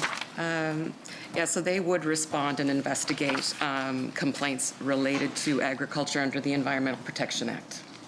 Somerset Wilmot. Thank you, Chair. That's more clear. Yep, good to hear. Shall the section carry? Environmental land management appropriations provided to administer and coordinate the environmental assessment and subdivision review process, environmental permitting, contaminated sites, oil spill response, and to administer water course and wetland protection regulations.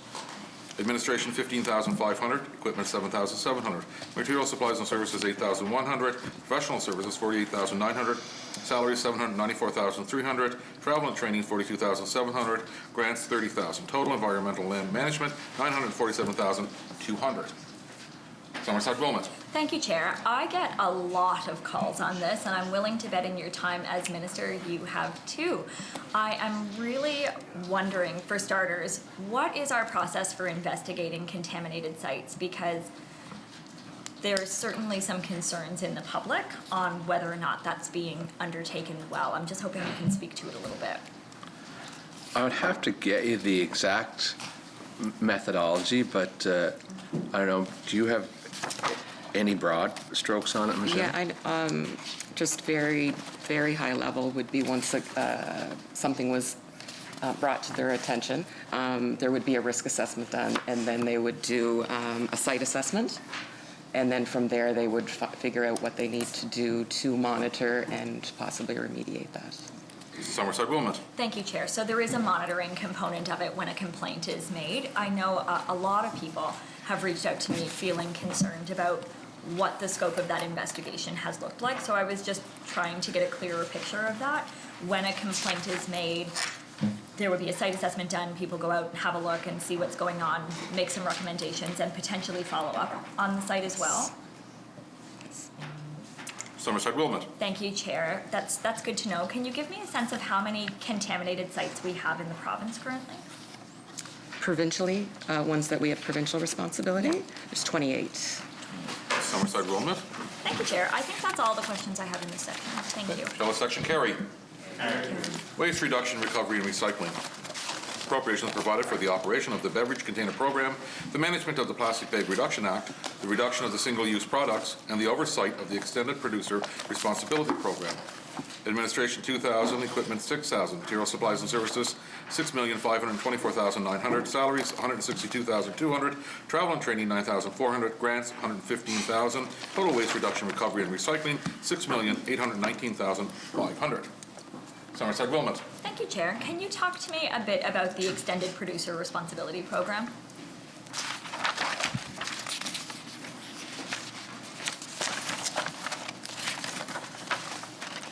I don't think I have anything on that, do I? I can speak to a little bit of it. Yeah, you go ahead. Is there anything specific? We have several different programs. PEI is actually one of the leaders in extended producer responsibility. We have far more programs than many of the other provinces. That's great news. Such things as electronic waste, pharmaceuticals, medical sharps, used oil, glycol, paint products, lamp products, lead acid batteries, and single-use and rechargeable batteries. And I know that there is discussions and planning being done in the province now, in the division now, to actually continue to expand that program. Summerside Wilmot. Thank you, Chair. That's fantastic. That's really good to hear.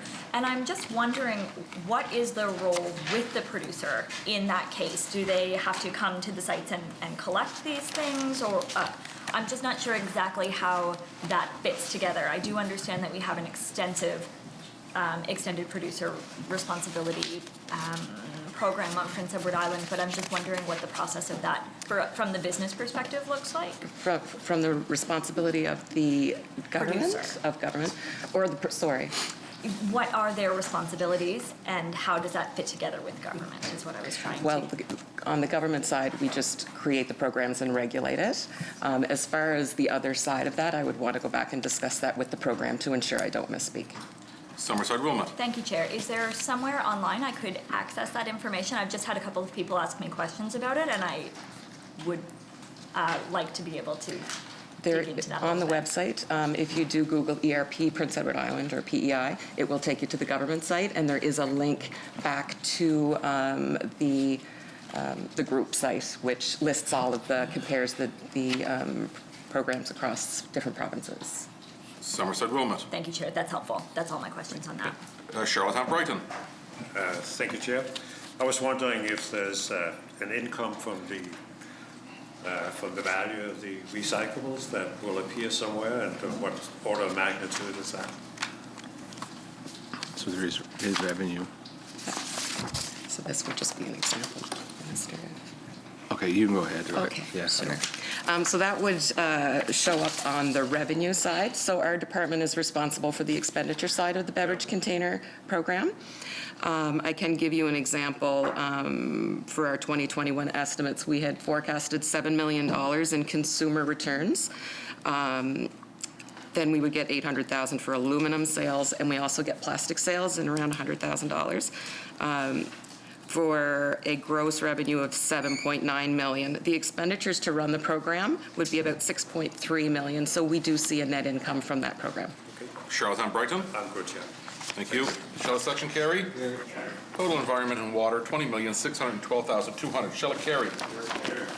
Sustainability, Office of Net Zero. Appropriations provided for the operation of the Office of Net Zero and the administration of initiatives to help the province meet its net zero target. Administration, $4,100. Equipment, $2,500. Material supplies and services, $6,400. Professional services, $37,500. Salaries, $212,500. Travel and training, $2,000. Grants, $20,177,000. Total Office of Net Zero, $20,442,000.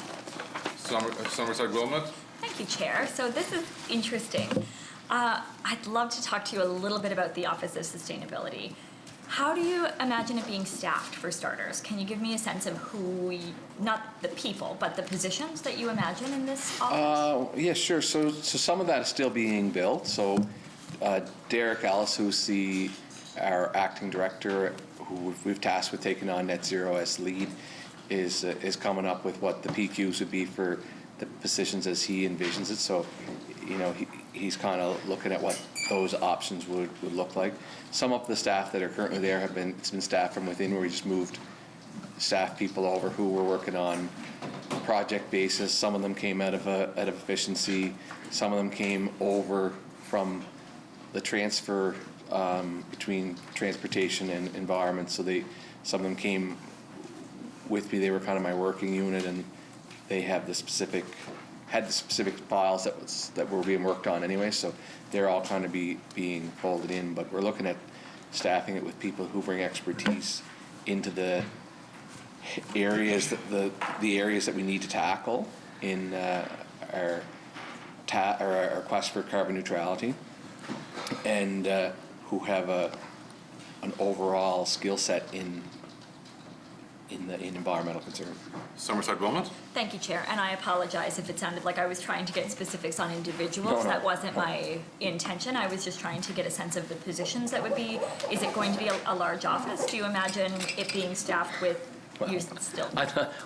I'd love for it to be really large. The budget I got probably wasn't as robust as I had envisioned, so I don't know how to answer that question without getting myself into trouble. I would say yes, it's going to be big, and I'll deal with the consequences of growing it. But you know, this may be a growing budget item. I expect it'll be a growing budget item over the next number of years, as we kind of really fasten down and say, oh, we're working really heavily on this, and we're overtasked on this part. So we need to bring somebody in because we're doing the building side of it, and we need more experts in to help us. So I think you're going to see this kind of grow and evolve. And this itself is being a new section is an evolution in itself. So we don't know what we don't know when we're growing this. And to be honest with you, as easy as I thought this would be, I've never really had something brand new like this where there was nobody, and then all of a sudden we're like, okay, let's make. And it's something that I thought would be really easy, building a structure, and it's a little more complex than I thought. And then, of course, you're doing it inside of government too, which makes the complexity double what it probably should be. Somerset Wilmot? Thank you, Chair. I can appreciate that. I don't think I've found a topic yet that I've dug into that was as simple or straightforward as I believed it was going to be when I started. So that's fair. It is a new department. I'm wondering if you can speak to where the grants in it are going. Yeah, I probably can. A new section, excuse me, not a new department. I think some of the grants we are ones that we also took over with us. Let me just find it here, so I don't say something that's completely wrong. So we have the TRIAS grant, so it's the transit subsidy is over with us. The Active Transportation Fund is over with us, and then we have the EV credit will be over there with us. That'll come out of here, right, Michelle? The EV credit? Yes. This is where the direct rebates will come from for carbon tax when that's implemented. So that'll happen here as well. Some of the clean tech sector thing that was talked about in the speech from the throne will be funded out of this. The probably not the execution stage, but the planning stage. Some of the grants will come out of there for that. So that's kind of some of the things that I would see. Did I miss anything, Michelle? Or? No, that's good. Somerset Wilmot? Thank you, Chair. I was just trying to make sense of how there were $5 million in grants when there were no department, no staff in 2020 to 2021, but I think you're saying that these were housed in other places. Yeah. Oh, sorry. Yeah, I thought you meant where's the new money going. But yes, it came with us. That makes sense to me. I'm good. Thank you, Chair. You're welcome. Charlottetown West Royalty? Yeah, could you explain the correlation between active transportation and net zero?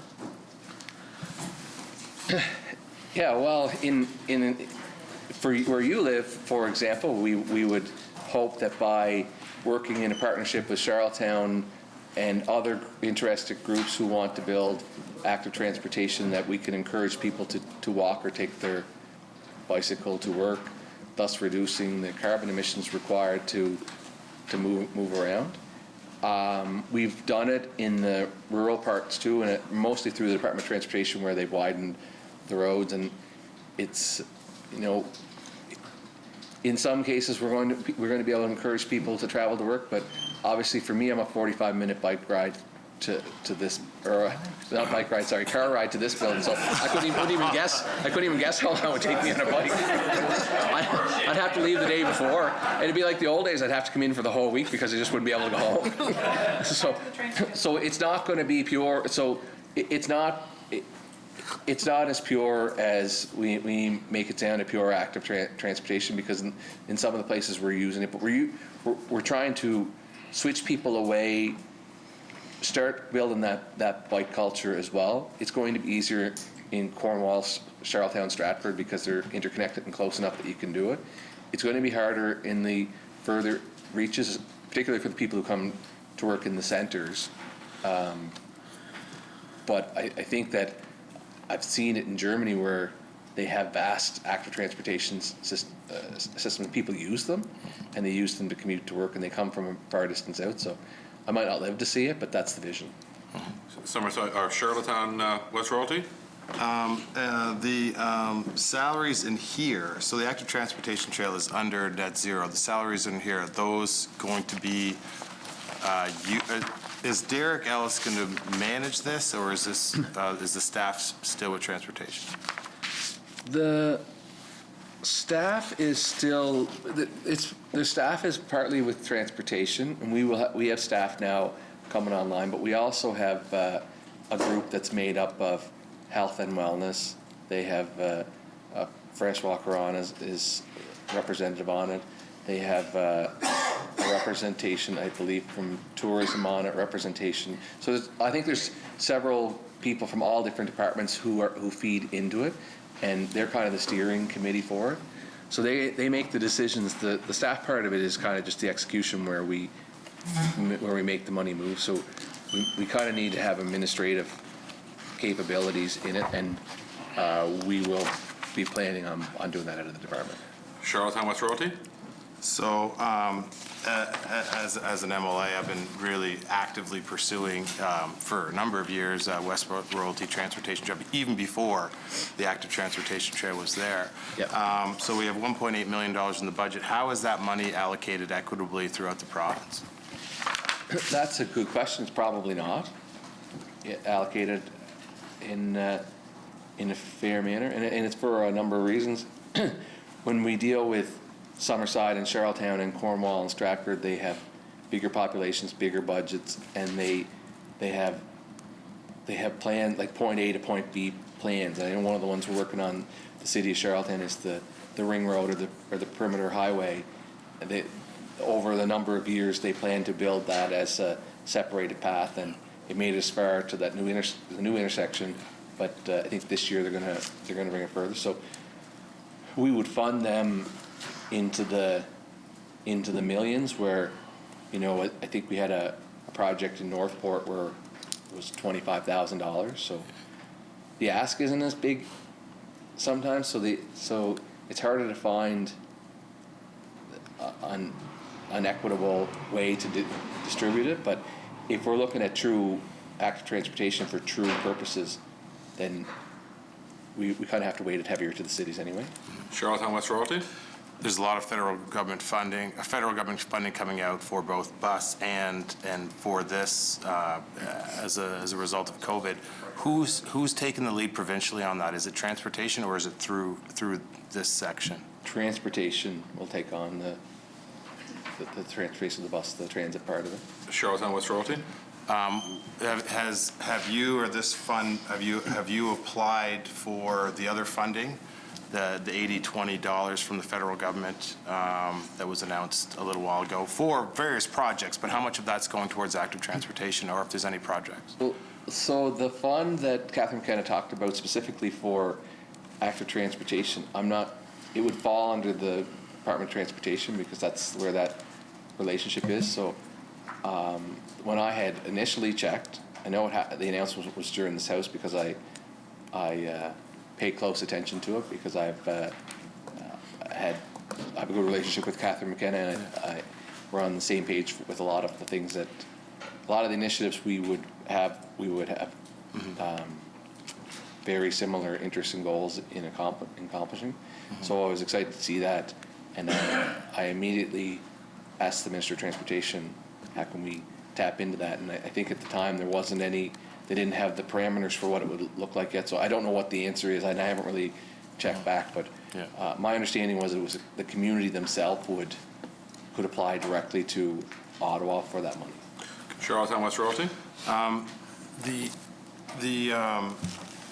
just trying to figure out, is there any funding in here for the West Royalty Active Transportation Trail? I've done public consults. The Minister of Transportation was there. how do we find out where the projects are? You and I had a discussion about this last year, and it was a positive discussion, and apparently there was some funding there, and I haven't, the communication just isn't there, and I'm just worried about it separating between two ministers and me not having a place where I can streamline and to talk to the minister in charge of where this is going. That's fair. I think that's a fair point, and I think that if the Minister of Transportation and I were to talk outside of the walls of the legislature about it, we'd probably say, yeah, you may be better suited to be with the Minister of Transportation for those very reasons. So I don't know if those are changes that may come down the road, but at this point it is here, and I am really interested in your project, and I'm not sure who the applicant is in your case, but if I don't know the applicant, I can find out where it is. I've tried really hard to not get myself in a position where it looks like I'm directing this committee on where the money should go, because they're a pretty free-thinking group, and they know what they want, and they know what it should look like, and they obviously have experience in this area where, I mean, let's face it, my experience is at the political level, and that's probably not a good reason to stick my nose in the middle of it. But that said, I'm very supportive of your project for anybody who's listening who may be on the decision-making table, and I'd love to know who the applicant is, and I'll find out where it lies. Charlottetown West Royalty. And just my final question, it is kind of complicated. All across Prince Edward Island, you have different groups that you're trying to work with, and you're trying to make sure that they're happy and want to see this work out, and I think that's fantastic. And I guess where I am is that the work is there, the work has been exposed, and we do need assistance from the provincial government to come in and to give various communities a different kind of outline, or whether it's different services, talking with different groups, and make sure that they're playing that active role, because this is a great fund, and it's a great project. There's with every project there's roadblocks, and I'd like to maybe talk to both ministers at some time together and work this out. So thanks for your candor. Thank you. Charlottetown Brighton. Thank you. I was wondering if the grants include any grants for buildings, like in particular the new school that you're building to net zero?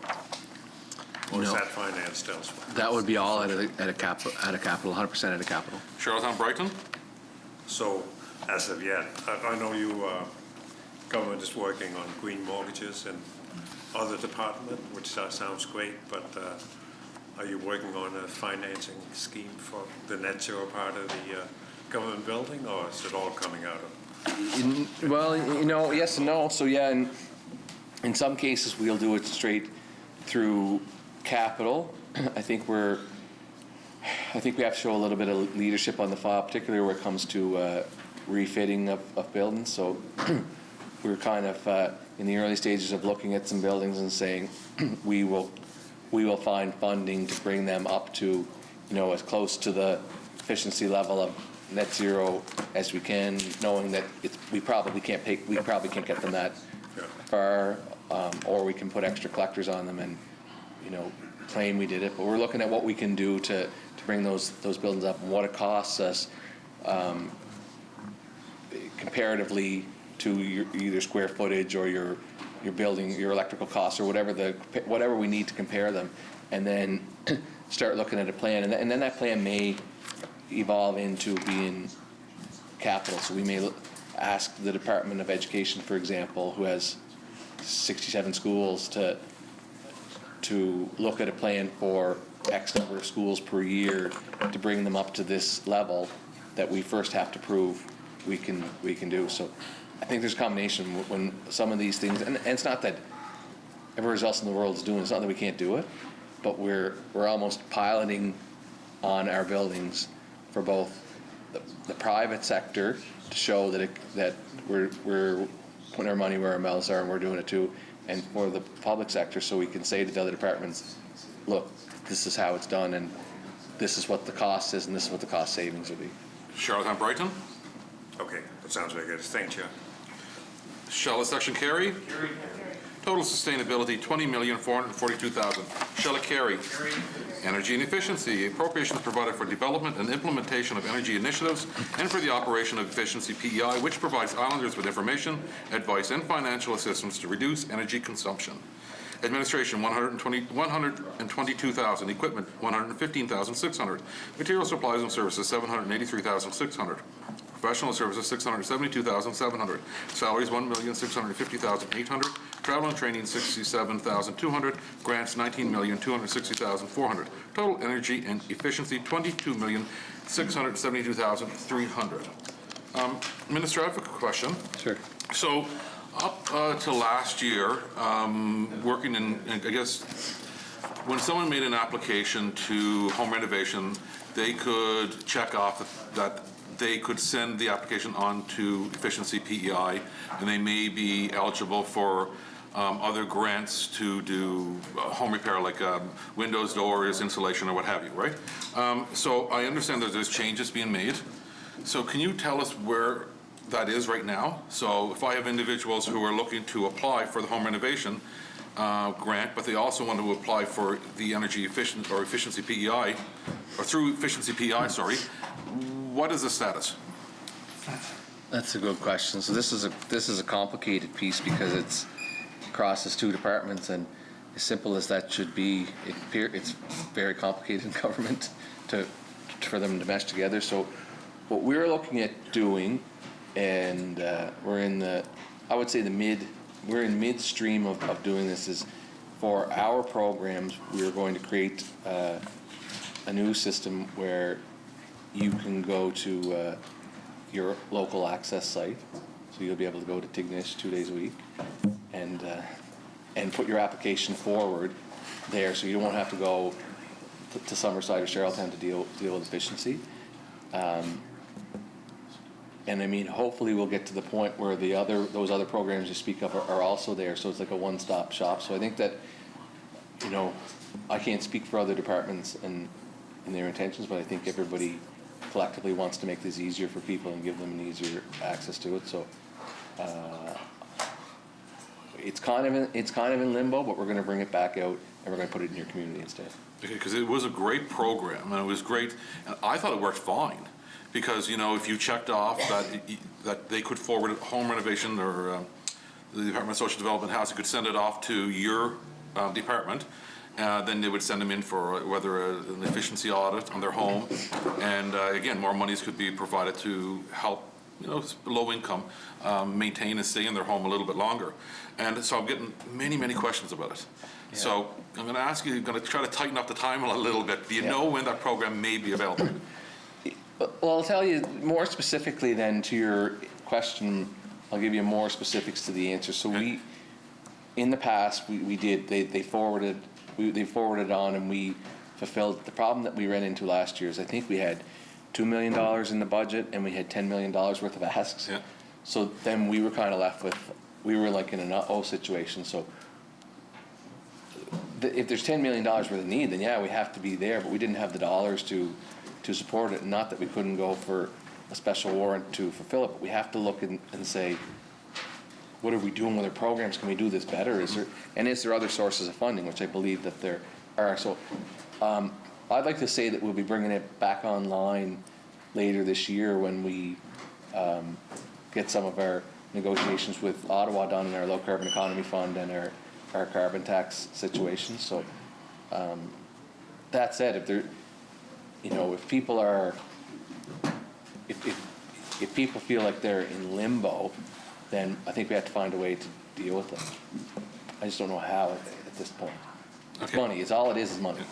No, I understand. I just want to know what I can tell my constituents who ask me about this program and when it's going to be available, because right now, of course, we talked many times about the difficulty to try to get a contractor to line them up and such, right? Yeah. So they're trying to plan ahead, and many, especially seniors who are, they're on a low income, and they are trying to get their homes prepared for, let's say, for this winter, right? So I'm assuming from your comments that they will not be eligible this year for the program. Well, we're going to bring a low-income program online this summer, and I'll do my best to fit into it all the necessities for people, but we are looking at fuel switching as our primary target. But that said, I think that anybody who's in the industry would say that you have to take care of your efficiencies first. There's no sense building your heating solution for your drafty windows. I think they would say fix it, and then your need for heat lowers. So I know that's not a very good answer, because I don't know how to answer your question. My intentions are to bring it back online, and hopefully soon. So I initially asked it for by June, and I'm not sure if we're going to meet the June target, but this summer. Okay.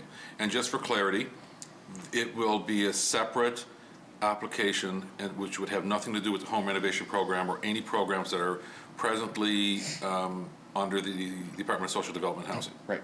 Okay, thanks. Any other questions? Charlotte Brighton? Well, energy efficiency has been a great department supporting all kinds of worthwhile stuff, but in the view of your new goals like net zero, they fall short, and it's kind of much of the stuff that's funded through this program is kind of irrelevant or wasted or doesn't go far enough when you have a net zero goal. So are you planning to sort of reorganize the entire department to meet net zero? Or? Yes, absolutely yes. Charlotte Brighton? So it's almost like the Office of Net Zero should kind of be directing or running this department, if you will. Absolutely. Charlotte Brighton? Okay, sounds very good. Summerside Wilmot? Thank you, Chair. I see there's just about $8 million in grants here, and I was just hoping you could give me a sense of what that's going to. Let me just flip over there, and I will see if I can answer you. I think I know.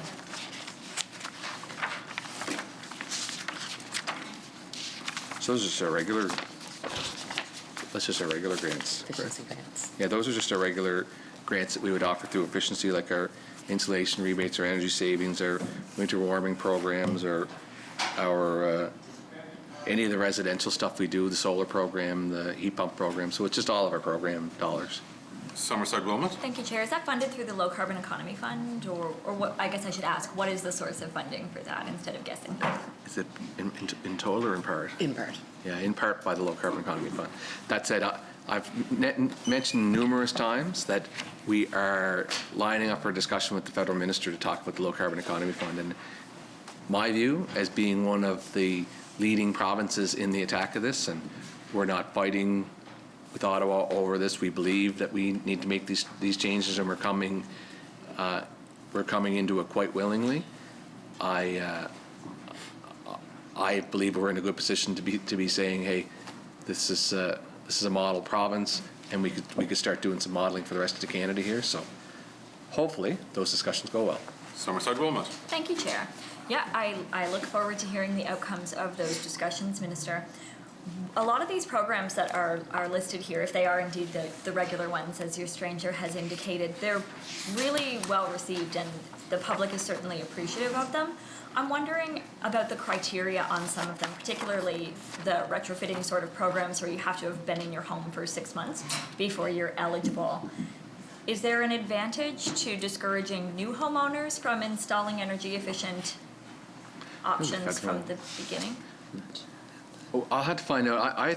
It may have been a federal requirement for their portion of the funding, but I will find out. But I don't think there's any advantage. I think what it actually does is encourage people to use a cheaper method, which often is fossil fuels, and then they have it where we would sooner them come now and bring the heat pumps and move to the electrification that we're trying to encourage. Summerside Wilmot. Thank you, Chair. That's interesting. I actually didn't realize that was part of a federal requirement. I'll find out for sure. My understanding it might be, but we'll find out for sure. Yeah, that's really interesting. I appreciate that. And you're right, the heat pump program in particular has been really well received for islanders for whom it fits well in their homes. It's a great option. But there are people for whom a heat pump is not a great choice. And I've had a number of people point out the fact that you can't have an electric boiler, for example, under any of these programs, there's no option to continue heating with the system that I have in place, but switch instead of a oil boiler to an electric boiler. Any consideration of expanding some of what we would support? Yes.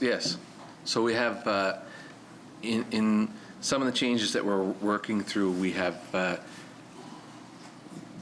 more focused program division grown that's under the Office of Net Zero that's going to make recommendations for programs for things that we should have and things that we shouldn't have, things that we could retire, things that we shouldn't be funding through this funding stream, and things that we should do instead or as well. Somerset Wilmot? Thank you, Chair. So I look forward to seeing that new list. I think that's an important process, especially in the wake of new targets and all of that sort of thing. That's good. I would add to your list hot water heaters for domestic hot water use as well as for space heating. I think both of those should be considered as possible things that we support, because it's something I've heard from a number of people, and they're regularly surprised that it's not on the list. But I'll make that more of a comment and then switch on to another question if I assume you agree on that. Smart meters, Minister. I think that we both agree that that's going to be a critical part of a successful transition. Yes. Do you want to speak to your thoughts on that? Do you want me to speak to my thoughts on that? You tell me. Listen, here's what I'll say. We've been talking about it forever. There's no way for us to hit our goals unless we do it. And it rests with Maritime Electric, and they have to get it through the regulator. And the question I've asked, quite frankly, is that should we just do it ourselves? Should we just do the switch ourselves and then it's done? It's a $20 million project, but we cannot move on without it.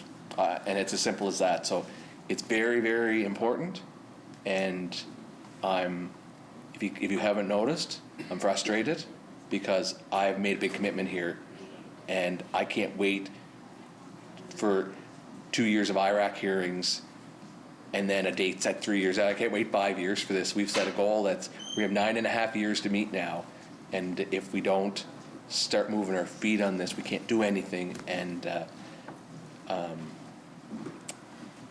I guess I'll just leave it at that. I might have said too much already. Somerset Wilmot? Thank you, Chair. I appreciate the passion that you're feeling on that, and the recognition of how important this absolutely is. I was going to ask you what your plan is moving forward. It sounds like there are some question marks around what exactly that plan is looking like, but there's certainly a recognition of the necessity of moving this forward. $20 million is what it would be for the province to run it themselves-ish. Is that? Either way, it's $20 million, yeah. Somerset Wilmot? Thank you, Chair. Okay. I have a lot of questions on that, but I think I'm going to set them aside and ask you about that once I've had a chance to put some thought into it. The other thing I want to talk to you about, Minister, is storage.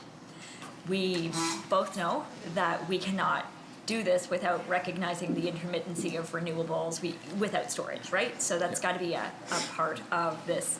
What are your thoughts on how we make renewable energy as widespread as it needs to be? It's going to have the storage component to go with it. How are you picturing that?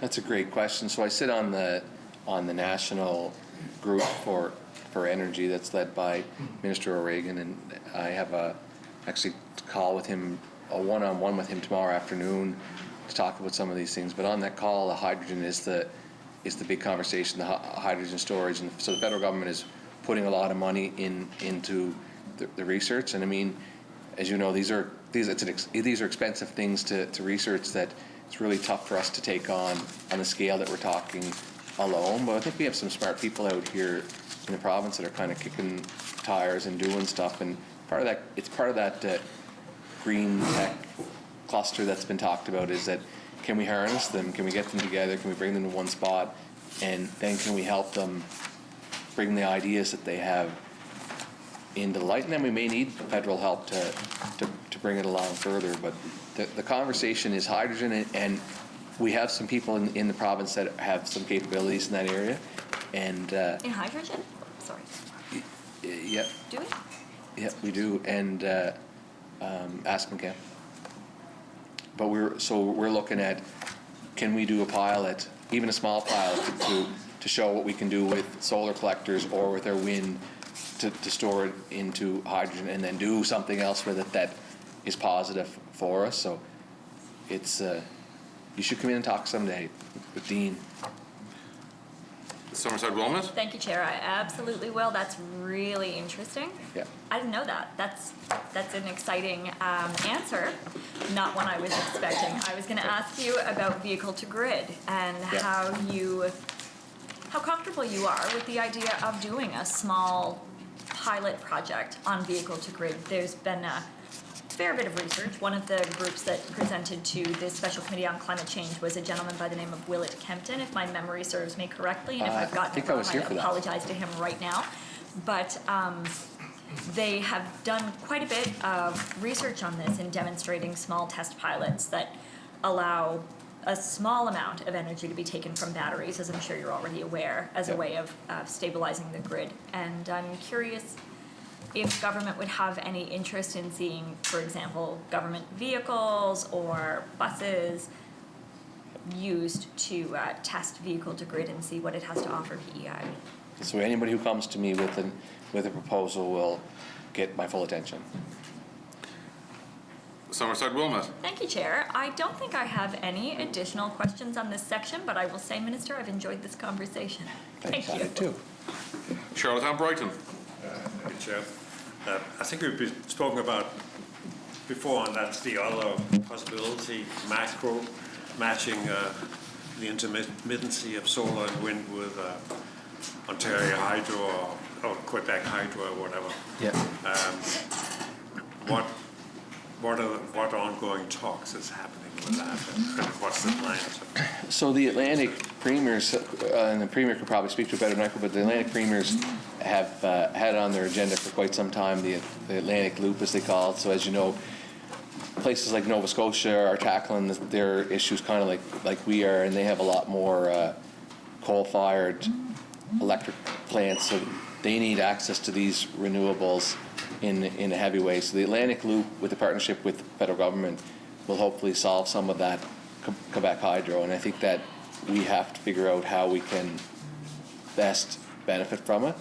And I think we have to commit to our own renewables as well, and our ability to generate revenue for people, whoever it is who ends up building wind in the future, if it's groups or communities or wherever that might be.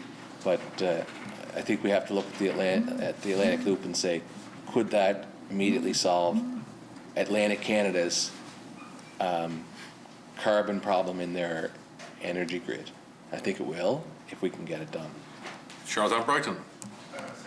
It's very promising. Oh, good, Chair. You're welcome. Charlotte Section Carey. Total energy and efficiency, 22,672,300. Shall carry? Total Department of Environment, Energy and Climate Action, 77,093,800. That is. Shall it carry? Could have talked for another 20 minutes. All right, thank you. Thank you.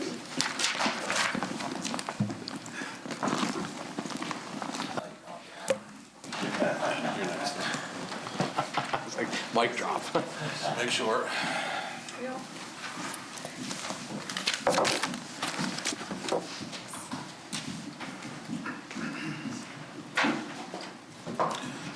So just, honorable members, so you're aware, we're going to moving on now to the Department of Finance, and we will begin on page 76.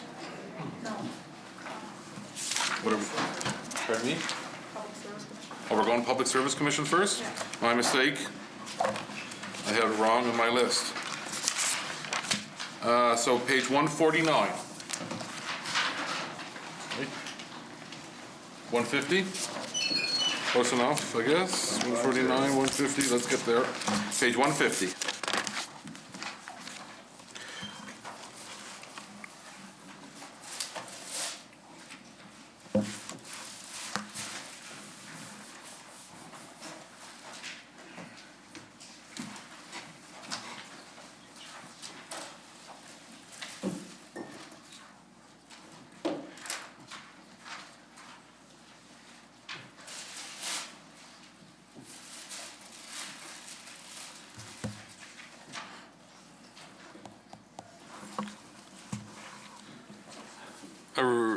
request has been made to bring a stranger onto the floor. Shall it be granted?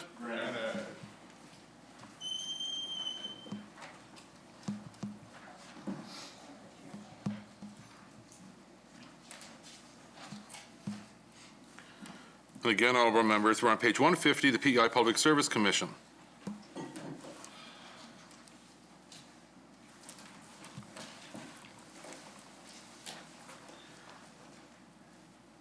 Would you please state your name and position for Hansard? I'm Director of Administration, Corporate HRMS, and Payroll with the Public Service Commission. Thank you, Sherry, and welcome. Management. Appropriations provided for the operation of the Office of the Chief Executive Officer to support government-wide leadership and coordination in human resources and general administration of the Commission. Administration, $20,900. Equipment, $1,000. Material supplies and services, $600. Professional services, $27,500. Salaries, $241,700. Travel and training, $6,700. Total management, $298,400. Mermaid Stratford. Thank you, Chair. Welcome, thank you. Thanks for joining us. So just under management, as part of the overall leadership for government-wide leadership, what initiatives are you taking in order to work through like employee morale, employee leadership training and mentoring and that kind of thing? Is there programming in this for that? Oh, not in this section. No, this. What section would I? Mostly likely under staffing, classification, and organization development. Okay. Stratford, or Mermaid Stratford. I'm good. I don't have any further questions. Any questions? Shall section, sorry, everybody? Shall the section carry? Total management, $298,400. Shall it carry? HR management and labor relations. Appropriations provided for the representation of government in collective bargaining and for the administration and interpretation of the Civil Service Act, collective agreement, and labor-related issues. The division also provides human resources and payroll advice and services to departments. Administration, $10,100. Material supplies and services, $3,900. Professional services, $710,000. Salaries, $2,866,500. Travel and training, $33,000. Total HR management and labor relations, $3,623,500. Cornwall Meadowbank. A couple of quick questions. When's the collective agreement up? When's the next one? We have 5 tables open. Oh, go ahead. No, you go ahead. Currently, we have 5 tables open, so you're looking for one in particular? No, which ones are you dealing with now? That are open? Go ahead. Okay. So the PEINU, the Teachers Federation, UPSI Health, CUPE Health, and CUPE Educational Assistance. Okay. Cornwall Meadowbank. And one other quick question. Sherry, on the aging demographics of public service, has there been any progression on trying to fulfill those positions or develop some sort of strategy as far as trying to bring in younger people, I guess, or new people with aging? So you're looking at around succession planning? We are working with the departments around succession planning, and we do have sort of a strategy, and then working with departments to implement the strategy. Thank you. Cornwall Meadowbank. I'm good, thanks, Chair. Mermaid Stratford. Chair. What about policies and guidelines around non-disclosure agreements? Does the Public Service Commission have policies around that? I can take that back. Mermaid Stratford. Thank you for that. And does government collect information on how many settlement agreements it has entered into, on how much has been paid out through settlement agreements? I'll take that back for sure. Mermaid Stratford.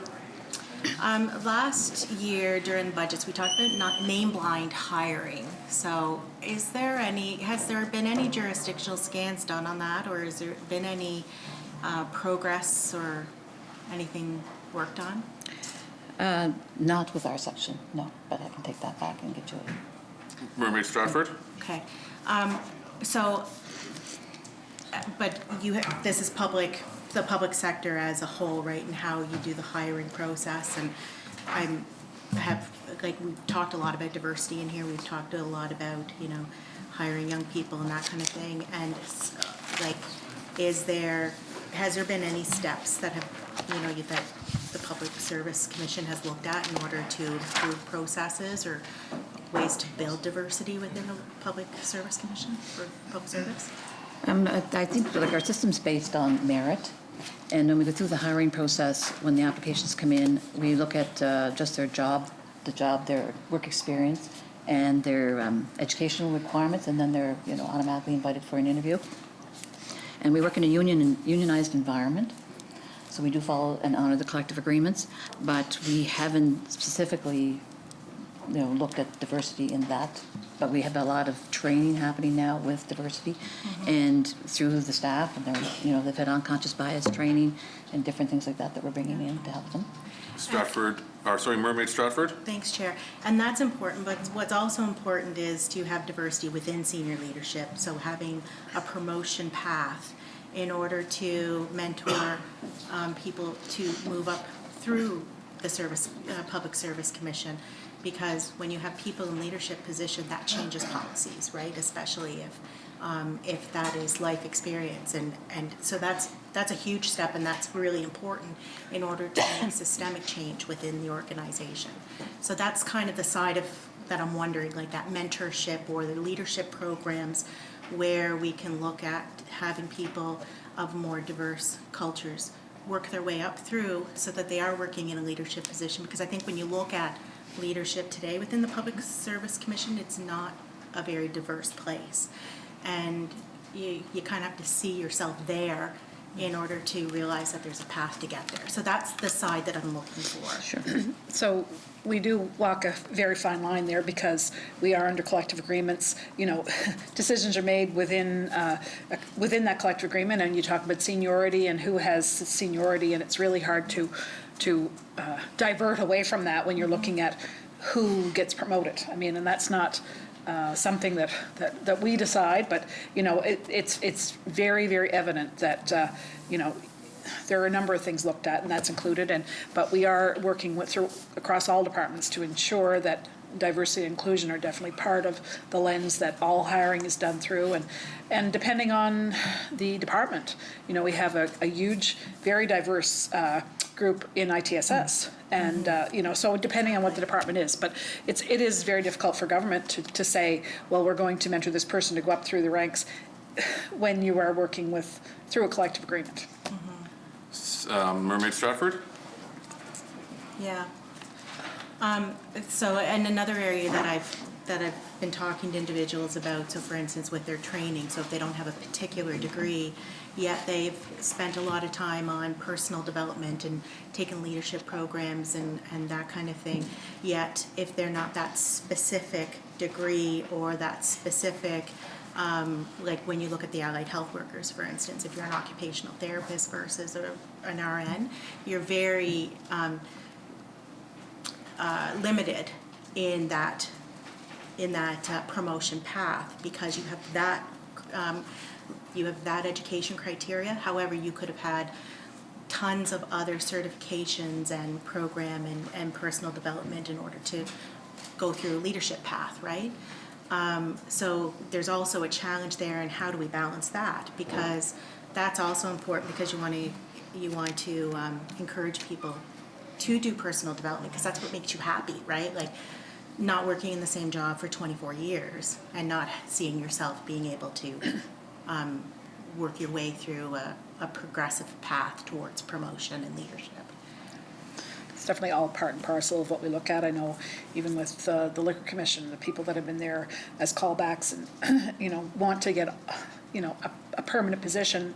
A lot of them have been there for years but don't have the training that they're supposed to have to, which is one of the parameters that they look at firstly, So how do we grandfather them in? And that's a discussion I had already today with my director about how that looks. So there are many, many aspects to this, and depending on what department you're looking at. But it's a very fine line as far as, someone who has the specific training versus someone who has bettered themselves and maybe hasn't got the specific training. And like, we don't really get into that as far as the Public Service Commission, because again, it comes back to all the departments are under different collective agreements, and that comes into play for sure. But we can continually to push to ensure that whether it's people that don't have have the qualifications, the learned experience, but don't have the piece of paper, and the people that don't see themselves in leadership roles, we continue to work on that within that collective agreement. Yeah. Mermaid Stratford? Thanks, Chair, and I can appreciate that because I think that's part of the whole retention process as well, right? If we're going to dedicate ourselves towards retention, we also need to show a professional path where, people can move into other positions. I don't have any further questions on that. Thank you. Shall the section carry? Occupational health and safety appropriations provided to reduce the cost of injury and illness at the workplace through prevention and facilitation of rehabilitation programs and to stimulate a commitment to safety among employees, which will be reflected in their work activities. Administration, $4,500. Equipment, $3,800. Material supplies and services, $2,300. Salaries, $229,600. Travel and training, $7,600. Total occupational health and safety, $247,800. Shall the section? Shall the section carry? Total HR management and labor relations, $3,871,300. Shall it carry? Staffing classification and organizational development. Staffing, classification, and HR planning. Appropriations provided for provision of advice and service in ensuring that qualified, competent employees are selected for staffing of position vacancies in government and in the health sector. Appropriations are also provided for the administration of the diversity program, human resources planning, and learning and development. Appropriations are also provided for the administration of the job evaluation system used to classify all government jobs, as well as positions in the health sector and other public service agencies and organizations. Administration, $20,000. Equipment, $2,100.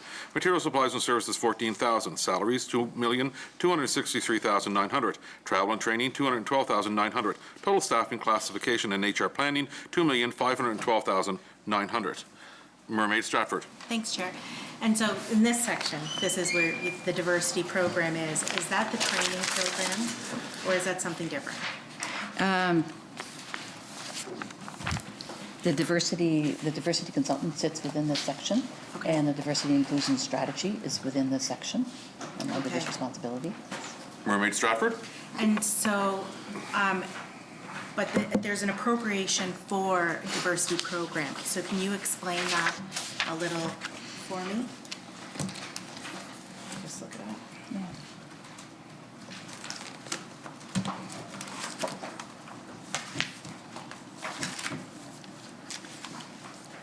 Oh, that's the diversity and inclusion for the $5,000. Yes, yes. Okay. Yes. Mermaid Stratford. All right. And so in this section would be where you would look at incentive programs and morale building programs and that kind of thing. Can Yes. you tell me what kinds of programs we have in place right now, and if there is any review being completed on current programs to see if they're successful and measurements towards that kind of thing? Are you thinking like towards diversity or just generally overall the I'm number thinking- of programs that they have? Yeah, I'm thinking like generally overall, right? So also like morale building programs and that kind of thing.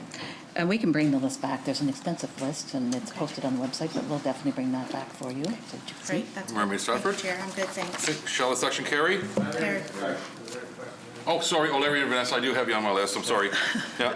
Just to get back on the classification issue, all positions within health PEI, like nursing positions, things like that, they're all under the Public Service Commission, correct? The competitions? Yeah. The competitions are held by a PSC staffing Right. officer, yes. And so most positions, so if somebody is a nurse, let's say, leaving the position, is it mandatory that that position has to be advertised internally first before it's offered externally?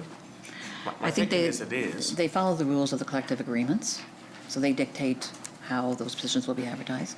O'Leary and Vanessa. And that means that they would have to be advertised internally. I mean, there may be a few exceptions, but Yes, like different agreements have different language around how you advertise positions and how you move them through. Some are based on seniority, some are open to the public generally, some are internal first, and then there's steps through that progress to the public. But it's all defined in the collective agreements. O'Leary and Vanessa. So is there, like, I guess where I'm coming from is Dr. Gardner mentioned yesterday about speeding the process up. And my understanding is that you have to go through the internal and then the external process. So how do you speed that up? That's a very good question. I'm not sure we have the answer at this table, but again, I guess if there's a challenge there, maybe the collective agreement in particular that we're talking about, whether it's nursing, maybe there needs to be a conversation had between the department and with the union about how we can speed that up. Because if it's part of your collective agreement that it's advertised internally and then externally, someone has to have that dialogue within the department with Yes, the and union. be a department responsibility. O'Leary Inverness? And I guess that's the point. When I listened to him last night, and that was a comment he said. I mean, I was a Minister of Health, so I kind of, at one time, so I sort of understood that you have to go through those processes.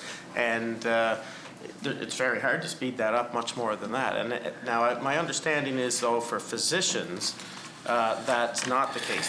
They are sort of a separate, they're under recruiting and retention. So, So I just want to kind of clarify that, and I appreciate the minister's comments on that, so you probably were taken a bit aback by it, as I was, because you do have collective agreements. You really can't break those agreements.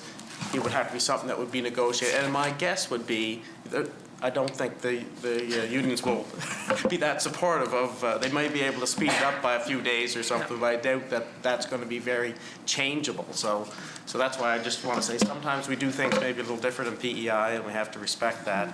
But we certainly, I'm sure nobody's wanting to break any agreements. No. So It's definitely a that's all. I just wanted to raise that point, Chair. Thank you. Okay. Mermaid Stratford. I'm good there. I'm good, Chair. Okay. Thanks. Shall a section carry? Employee Assistance Program appropriations provided for confidential assistance to employees within the civil service, health, and education sectors whose job performance is or has the potential to be adversely affected by work-related or personal problems. Administration, $8,200. Equipment, $3,800. Material supplies and services, $1,000. Professional services, $1,300. Salaries, $432,900. Travel and training, $7,700. Total Employee Assistance Program, $454,900. Mermaid Stratford. Do you have usage stats on our EAP program, like year over year, to do comparison on, is it growing in use? Yes, we have those stats. I don't have them with me, but we do have those stats. I do know in the past fiscal, we've had an increase of about 25%. Mermaid Stratford. An increase of 20, oh, that's year over year? Over this past year, increased in services with the AP was 25%. But I don't have the previous years, but we can bring that back. Mermaid Stratford. Okay, that's significant, isn't it? Yes, and then that has supported that we are now hiring an additional counselor to help with the workload. Mermaid Stratford. Thanks, Chair. So a year-over-year increase in this fiscal year of 25%. And so I'm assuming that, so was there any changes in the program to advertise it differently, or is that just really the need from the public service? I'd have to bring that back to get the real data. Mermaid Stratford. Thanks, I appreciate that, because that's quite a big jump, right? And if we haven't changed anything in the program and that is just the need, then I'm going to go back to a couple sections ago where we talk about also, where we talked about like staffing, classification, HR planning, and that kind of thing, and looking at how is that all connected, because I'm surprised by that number, and I think that's something that we really, if we've got the analytics on that, we need to drill down into that to see how we can help employees through whatever would be kind of driving that kind of usage. I think that's significant. Sure. Yeah. We'll definitely bring back whatever we've got. I'm not sure how much of that would possibly be COVID related too. I mean, yeah, there's going to obviously be some, I would think, COVID related, stressors and, challenges. So that's a good point. Yeah. Mermaid Stratford. No, that's a very good point, Minister. Thank you. And and even just doing that analysis on it to see how we can better help. And yeah, that's. Yeah, the employee, I think that's an important deep dive to do. Yeah, the program is offered to the employees, their staff, and their families. Yes. So they're, it's past just the staff person. So it's everybody that's involved with the staff person. Okay, honorable members, we're having difficulty hearing. Could you please keep your conversations to low volume, or please take them out to another room? Thank you. Mermaid Stratford. Thanks, Chair. Yeah, and I spoke in the House before about analytics, and it's important to set measurements, right? So that once you hit a performance metric that is not favorable, then you can start looking into it. And then hopefully look at how we can better serve. So I would love to see some sort of deep dive done into those numbers, and I appreciate that. I don't have any further questions. Shall a section carry? Carry. Language Training Center, appropriations provided for delivery of French language training services to provincial public service. Administration, $1,500. Equipment, $6,400. Material supplies and services, $22,800. Salaries, $153,000. Travel and training, $91,300. Total Language Training Center, $275,000. Mermaid Stratford. Thanks, Chair. So this is for French language. Do we have any plans in order to expand the language training into other languages, given the... Not that I'm aware of, but it's definitely something that I brought up with the director about, how we would look at that and what departments we would need, those services in. For instance, Access PEI or, yeah. So, and I think a lot of that would be maybe interdepartmental too, if there is a need, they would maybe hire someone with those language skills.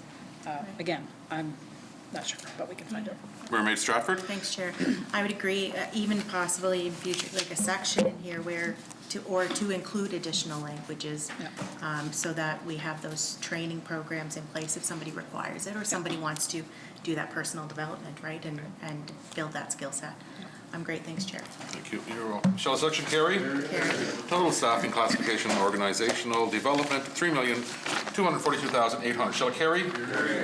Administration, corporate HRMS, and payroll. Administration, corporate HRMS, and payroll appropriations provided for provision of advice and assistance to ensure appropriate personal administration for the civil service and payroll administration for the civil, health, and educational sectors, as well as management of corporate human resources systems. Administration, $25,300. Equipment, $3,000. Material supplies and services, $9,400. Salaries, $680,400. Travel and training, $445,000. Total administration, corporate HRMS, and payroll, $1,163,100. Shall the section carry? Total administration, corporate HRMS, and payroll, $1,163,100. Shall it carry? Total PEI Public Service Commission, $8,575,600. Shall it carry?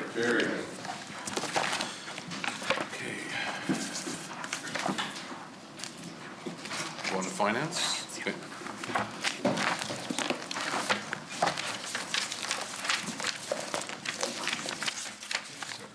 Okay, honorable members, we're now moving to the Department of Finance. You'll find that on page 76. Okay, and I'm going to give the floor to the Minister of Agriculture, Land, Justice, Public Safety. Thank you, Chair. I just have answers to questions taken back in budget, so. Okay. And the Minister of Health and Wellness. Thank you, Chair. Yes, I have answers to questions that were brought forward on the budgets for health and wellness as well as PEI. Great, thank you very much.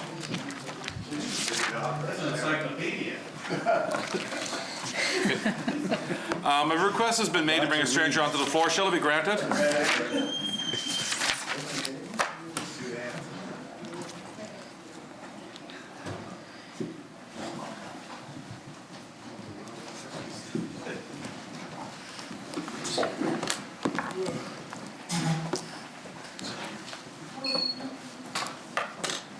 Good afternoon. Would you please state your name and position for Hansard? Vicki Hamilton, Chief Financial Officer for the Department of Finance. Okay. Thank you very much, Vicki, and welcome. Promoter? Thank you very much, Chair. I just want to thank my department for all the hard work they've done. It's been a very, very trying year, and with the earlier sitting of the spring sitting of the House, they had weeks, not months, to prepare the operating budget after doing a capital budget, a COVID budget, and 2 operating budgets last year. So I just want to thank everyone from the department and across all departments for the response to our requests, and I just can't say enough good things about finance and what they do. So again, honorable members, we are on page 76. Administration, appropriations provided for the operation of the ministers and the deputy minister offices. Administration, $10,300. Equipment, $1,000. Material supplies and services, $16,100. Salaries, $500,600. Travel and training, $56,200. Total general, $584,200. Shall the section care? Mermaid Stratford. Thanks, Chair. So there's a policy planning and regulation manager. Is this a new position under the department? No, it's just a reclass of a position that was already there. Okay, thank you. Mermaid Stratford. And is that the only policy person in the department?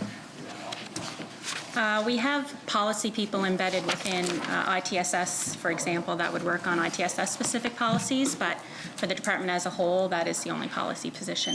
Mermaid Stratford. Thank you. And I'm just wondering if you, I can't talk when I have that in my ear. I'm wondering, do you feel that the department is well-resourced, or like, do you have the capacity to look at, other types of fiscal policy and that kind of thing, which would be something a policy manager could do, right? We do run a very lean ship and tight ship. I mean, the work that department does with policy and planning, including, we're very, very happy to have our policy and planning manager there, and she does a great job, and she has been with government for a number of years. So if there's more staff needed, we would find the money to do that, but I haven't heard that from the deputy or from from the department, but we will work. We're always working on what's needed and how efficient we can do it. Mermaid Stratford. Great, thanks, Chair. So the standing committee, you came back with answers from the government record retention special committee yesterday. And some of the items that are in there, for instance, was duty to document and some other recommendations like that. Does any of that fall under finance? Or would that, because currently the Treasury Board policies are unavailable on the internet, right? They're only available on the intranet. And so that reduces the ability for the public to see that type of information. So giving the public access to records to see what our Treasury Board policies are in some areas would be one of those things that possibly, as more open and transparent government, we could provide to islanders. Is this something that you guys have been looking at? I can't really say that we have, but I do have a new deputy minister as of Monday, so it's something that I will bring forward with her and just see what we can do differently. Yeah. Mermaid Stratford. And do you know why the policy today is for it to just be on the intranet and not available on the internet? Why it's only available when you're on the government server? I'll have to bring that back to you. I'm not sure. Okay, Mermaid Stratford. thank you. I'm good. I have no other questions. Charlotte Brighton. Thank you, Chair. I have a slightly more general question. Last budget we saw there was COVID contingencies sprinkled throughout, and I don't recall seeing any this time around. Is there any allowance for that? It actually is. We do have a general department in government, general, and we will get to that. Oh, we'll get to that. I'm Yeah. sorry. I'll say my question. Okay. Yeah. That's everything, Chair. I'm good, thanks. Okay, shall the section carry?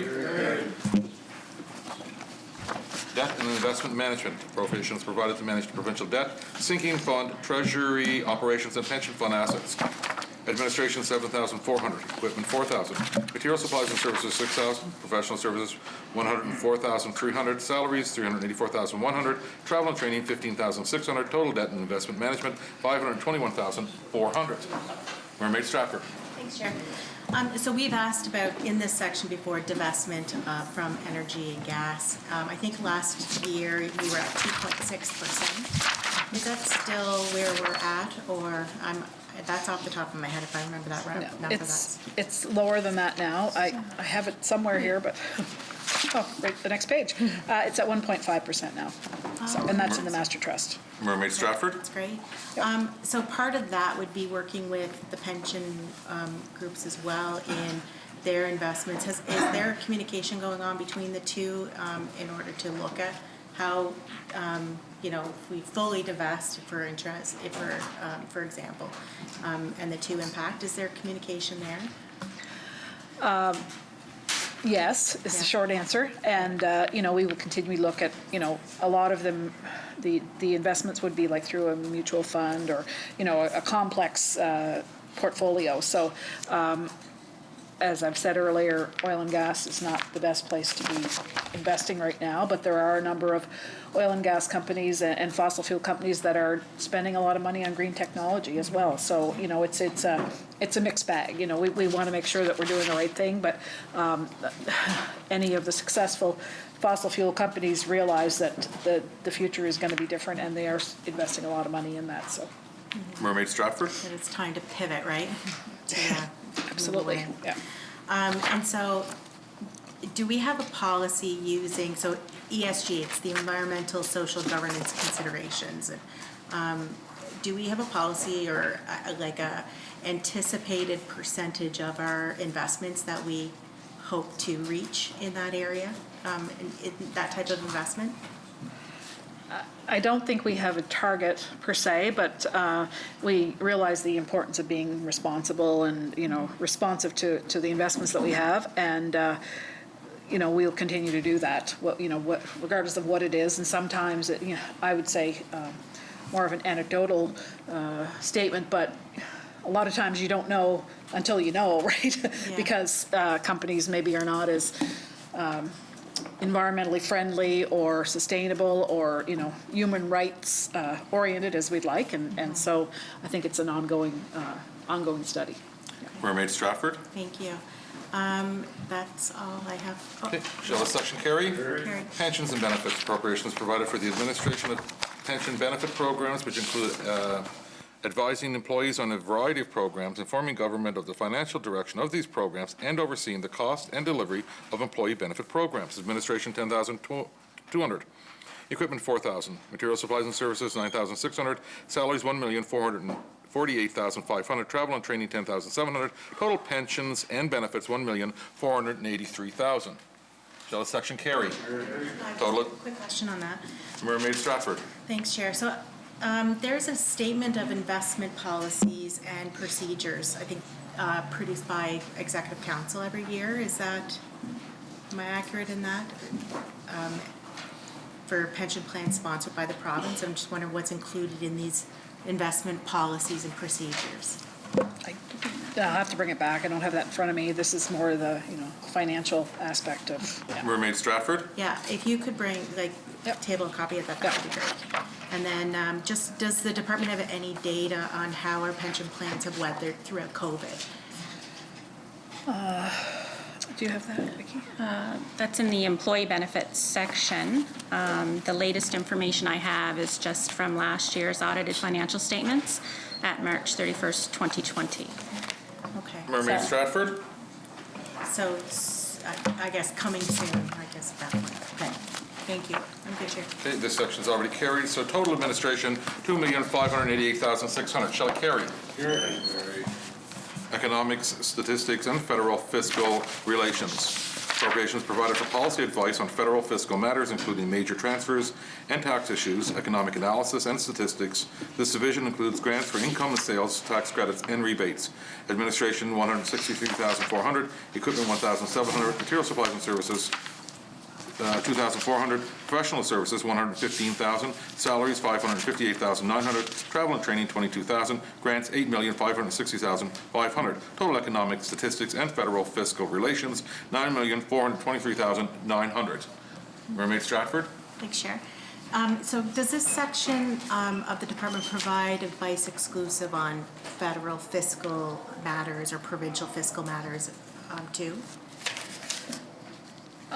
I can't really give you specifics on that, but there, under professional service expenditures, there is the Conference Board of Canada, which we went to for e-library, Conference Board of Canada for e-data on economic and statistical information, and then various other very small amounts to various other vendors for information. So I guess it would be a matter of whatever information they're trying to drill down on through economics and statistics for the department.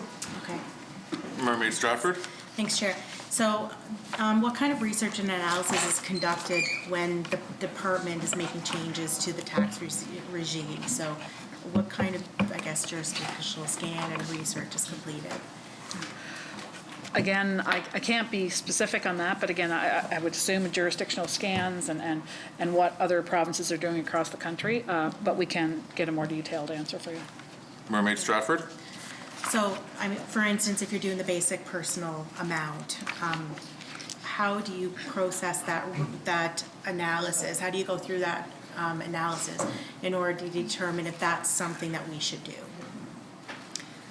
So the economics staff, they have information from all the tax processing information, so they can calculate what the impact would be of any tax change, dealing with their federal counterparts to calculate those changes. Mermaid Stratford? And so, when you're preparing for the budget, for instance, do you look at different areas and kind of assess where we could make significant change? Like if we were looking at a targeted group or a targeted, like if, for instance, if we're looking at seniors and how do we get more money to seniors, do you work through different policies in order to see how that would impact different groups and then weigh out which you're going to include? Yeah. Absolutely. Yeah. Okay. Mermaid Stratford? And so would this be the section, so one of the asks from our department was to look at zeroing out the provincial side of the taxation on the old age security and the CPP for low-income seniors. Was that analysis completed to see if that was something that would be feasible for us to do? And again, I'll have to bring that back. I don't have the particulars on that. Mermaid Stratford? Okay. Yeah, go ahead, Vicki. Just the exemption for people with low income would already, that would fall under that, you know, old age security and CPP benefits would fall under the low income threshold. Mermaid Stratford? Thanks, Chair. Because there was an analysis done at the parliamentary budget, from the parliamentary budget office, right, and what the impact to Islanders, or not Islanders, well, yeah, which Islanders would be impacted if it was done at the federal level. And so, and it was, you know, a significant, I can't remember off the top of my head, I know that we put that in a policy brief when we submitted our budget asks. And so, but the parliamentary budget office had indicated that there was a significant number of Islanders that would benefit. So are you saying like that the low income exemption though would have zeroed that out completely? Well, it would depend on all their sources of income, what would trigger the threshold. Mermaid Stratford? All right, thanks, Chair. The Department of Economic Growth, Tourism, and Culture is responsible for delivering economic plans for the province. But what role does this area of finance have in assisting with creating those economic plans? Do you work together with the department? Yeah, I'm sure with every decision that's made through economic growth and tourism, culture, there is a conversation had with the deputy ministers and all the staff really who would be impacted by that, and what the best path is forward for any program we have for government, and who it would impact and who does it not impact. And then, you know, most recently that was what we did with all of the COVID, you know, programs we put out there. You know, who are we missing, and what can we do better? I mean, it's just something that's constantly done. Yeah. Mermaid Stratford? I'm good, thanks, Chair. Shall the section carry? Carry. Total economic statistics and federal fiscal relations, 9,423,900. Shall carry.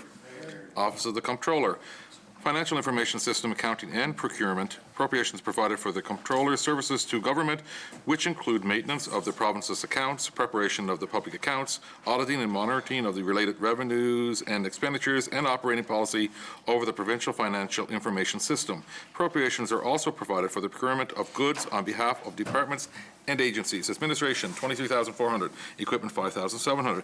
Material supplies and services, $5,600. Professional services, $25,600. Salaries, $1,671,700. Travel and training, $13,400. Total financial information system accounting and procurement, $1,745,400. Mermaid Stratford. Thanks, Chair. So this is where procurement is, and you've just proclaimed the new Procurement Act, and there's new regulations. And so during public accounts, we talked quite a bit through that, and there did seem to be a number of gaps around the implementation plan and training and that kind of thing. So I guess my question around here is, can you speak to the implementation of the new procurement process? And do we have a well-defined process where everybody has now been trained in how to go through it? I'll have to bring back all the details on where we are with that. Mermaid Stratford. So procurement's where a lot of the money is spent out of, right? Like it's where we go through a lot of tenders and go through an analysis and that kind of thing. And I know there was, last year we had asked about how much was procured locally, and it was identified that that's a cumbersome process to go through in order to be able to pull data out of our system. So my understanding with the new Procurement Act that there is some updates to that. What types of reports do you get from the procurement, or can you pull reports, I guess is the question? And do you receive them on a regular basis? Well, there'd be procurement through every department, as well as, having procurement embedded in this. And the public tendering thresholds have changed. I do have a list of them here, and I'd be happy to share that if you're not familiar. But it's, I guess, early days with the changes, but I'd be more than happy to bring back anything that we've got from throughout departments on procurement and how it all comes together. Mermaid Stratford. So, thanks, Chair. So my understanding, though, is that all departments except for transportation are procured out of the Treasury, out of the Office of the Comptroller. Am I wrong in thinking that? The Procurement Office ensures the policies and procedures are followed, but nothing to do with the actual dollars. The dollars reside within each department. So the Procurement Office ensures that if it needs to go to tender, we provide advice on that and the thresholds and for goods, and ensure that the trade agreements are followed. Mermaid Stratford. Okay, thank you, Chair. And so, so it's the policies that the Procurement Office would follow. Now, it seemed when we were at public accounts that was a very, I'll call it skeleton-staffed office. I think that there's probably only, am I right in saying only 1 or 2 people in that office? And that do the procurement for pretty much all of government. Is that something that would need to be looked at to see, are they robust enough, I guess is my question, when we consider how much we procure for the province of PEI? That's an awful lot for a small office, right? Well, we do have the procurement manager and 2 procurement officers, and we have actually added another procurement position to the current year budget. And just as an aside, Health PEI's procurement office is separate from government, so we don't deal with Health PEI's procurement. Mermaid Stratford. Thanks, Chair. And do you have any oversight for instance, Health PEI or Department of Transportation on their policies, or are you aware if they have policies in place for procurement? Well, I can speak as the Chair of Treasury Board that anything that does come to Treasury Board is scrutinized for, if it's not, contract's not awarded to an Allen company, why it wasn't, and whether it was put through the, the exemptions lens that we have. So anything that, has to come to Treasury Board. Anything under that, through each department, they're well aware of the fact that we expect them to, buy local as much as they can. Mermaid Stratford?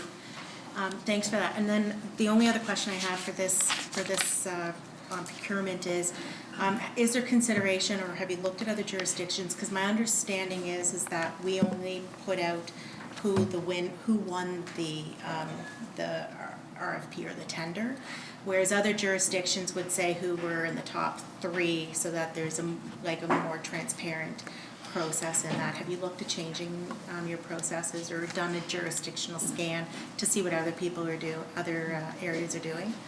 I can't say that we have, but it's something I'll bring back to the department for sure. Okay. Mermaid Stratford? Thanks, Chair. So for the public accounts, are we currently on the time, on a standard timeline? And are we targeting, is it October 31st to release them by? We are. Okay. Hopefully. We are on COVID target. willing. Yes.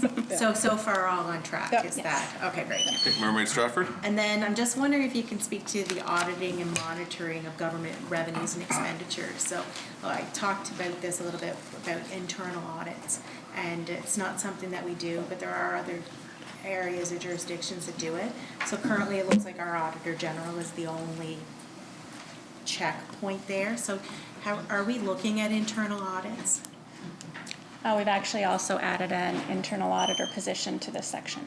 That's wonderful to hear. Mermaid Stratford? That's great. I don't have any other questions. Thank Shall you. the session carry? Carried. Total offices of Comptroller, 1,745,400. Honourable members, it's now going to go to opposition time. So I'll ask the Minister to adjourn debate.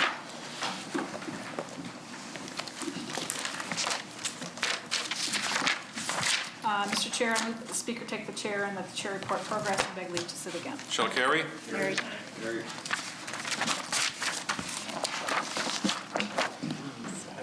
Sorry. Ask up there.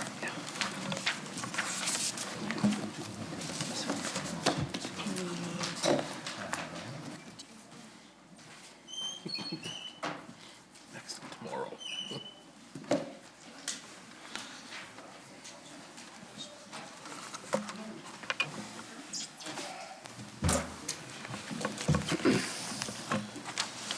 Mr. Speaker, as Chair of the Committee of the Whole House, having in consideration the grant supplied to Her Majesty, I beg leave to report the committee has made some progress and begs leave to sit again. I move the report of the committee be adopted. So carried.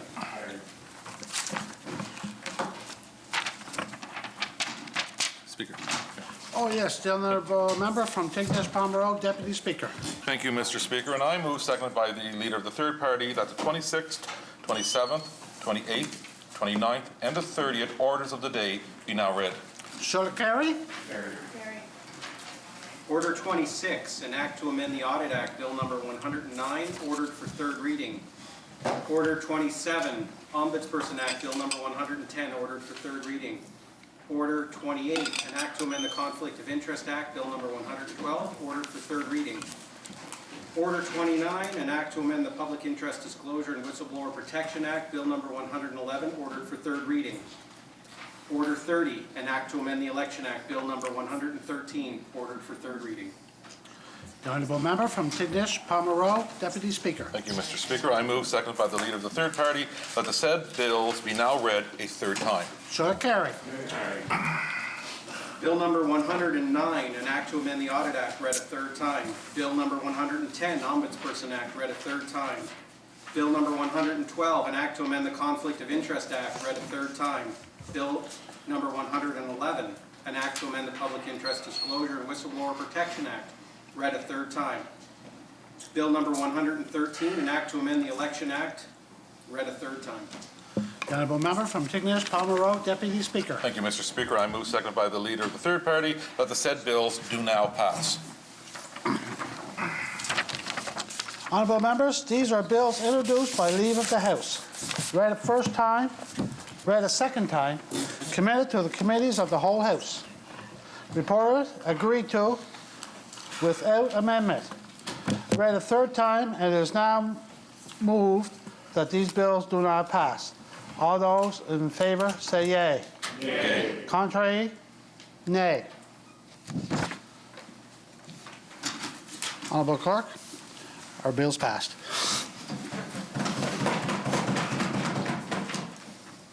The honorable member from Mermaid Stratford and the opposition House Leader. Mr. Speaker, I move, seconded by Tyne Valley Sherbrooke, that the 31st order of the day be now read. Shall it carry? Carried.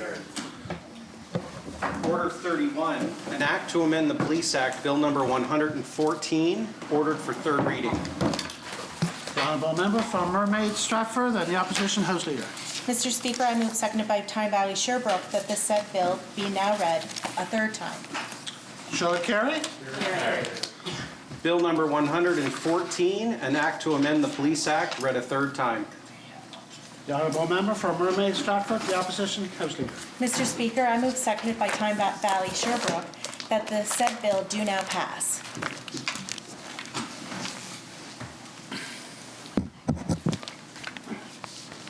Honorable members, this is a bill introduced by leave of the House, read a first time, read a second time, committed to a committee of the whole House, reported, agreed to, without amendment, read a third time, and is now moved that the bill do not pass. All those in favor say yea. Yea. Contrary, nay. Honorable member, bill passed.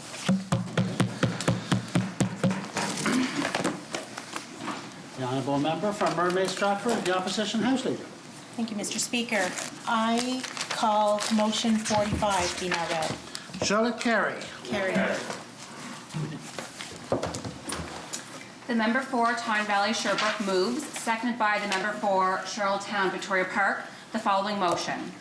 Whereas the House has under consideration Bill 18, Gunshot and Stab Wound Reporting Act, and whereas the Canadian Association of Emergency Physicians' position statement on gun control supports legislatively mandating that healthcare facilities report gunshot wounds, but not knife injuries or other violent injuries, and stresses the importance of public health surveillance. And whereas Nova Scotia deleted references to stabbings in its equivalent legislation after public debate.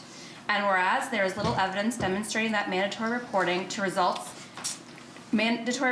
of results in a reduction of firearm-related injury or death.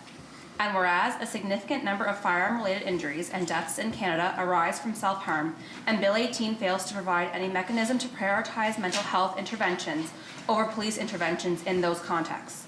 And whereas Dalhousie University law professor Andrew Flavel Martin has written about the absence of provisions in gunshot wound reporting legislation that authorizes the compilation of data for public health purposes that could be used for population-level interventions. And whereas Bill 18, in its present form, fails to address data collection for public health interventions at the population level. Therefore be it resolved that this House commit Bill 18, Gunshot and Stab Wound Reporting Act, to the Standing Committee on Health and Social Development for further study and consultation.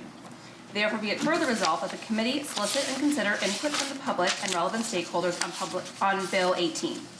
And therefore be it further resolved that the committee report to the House with its findings and any recommendation that the committee considers appropriate in the upcoming fall sitting.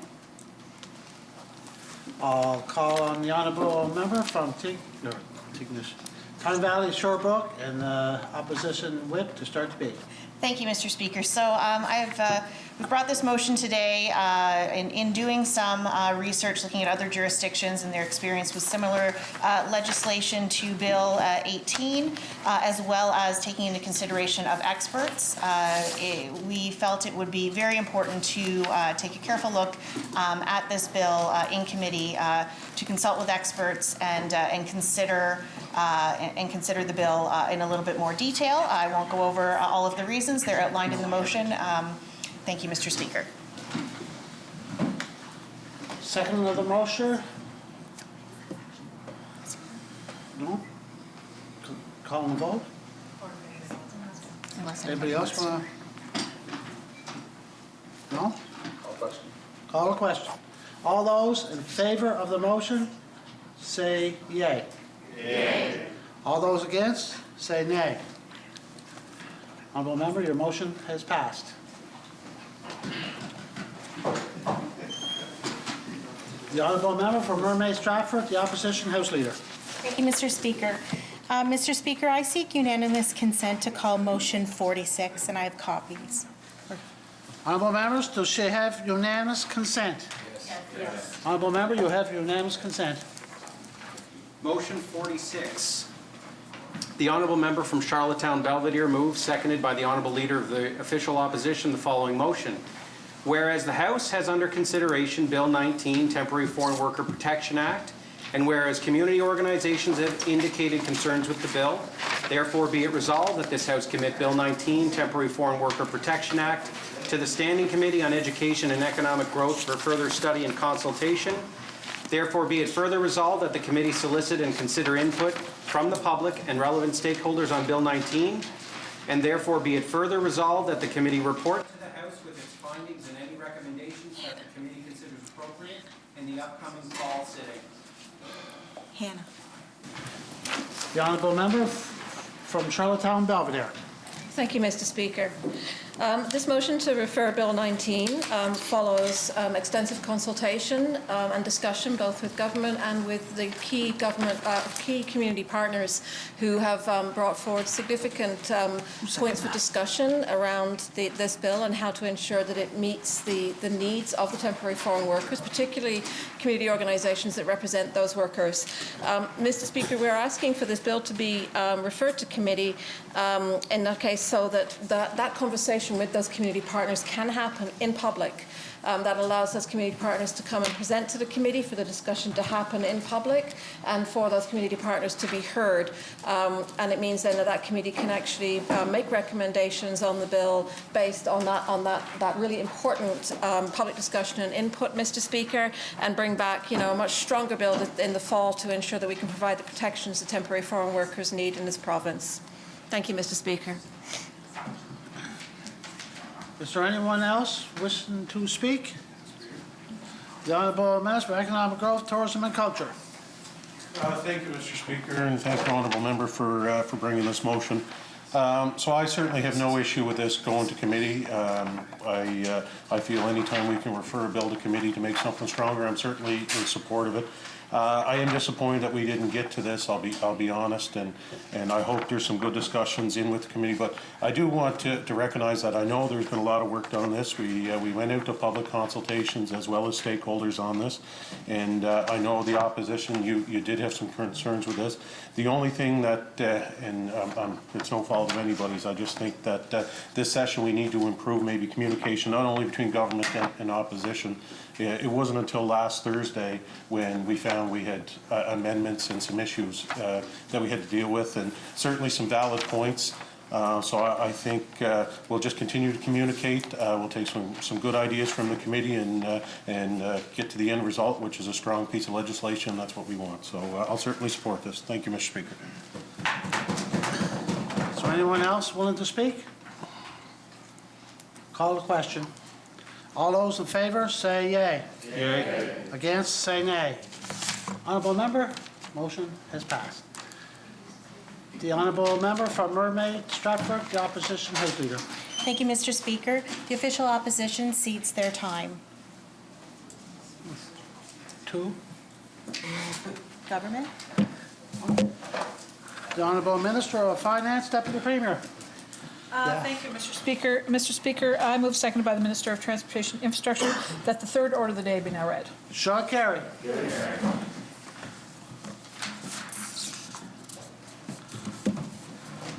Order number 3, Government Reorganization Act, Bill number 2, ordered for second reading.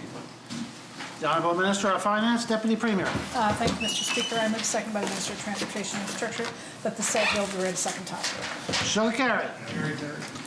Bill number 2, Government Reorganization Act, read a second time. The Honourable Minister of Finance, Deputy Premier.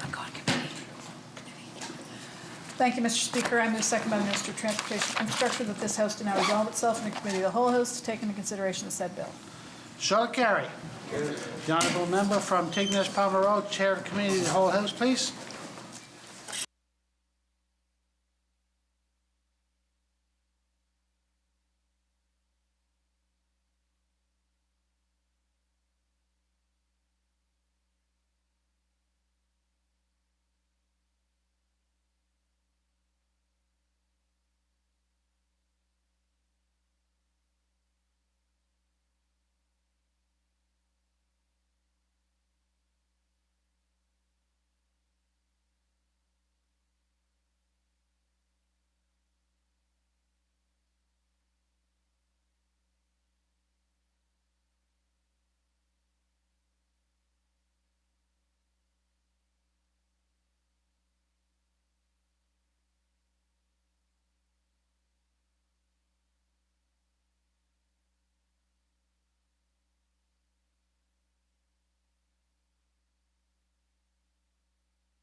now in the Committee of the Whole House to take into consideration the bill to be intituled Government Reorganization Act. A request has been made to bring a stranger onto the floor. Shall it be granted? Granted.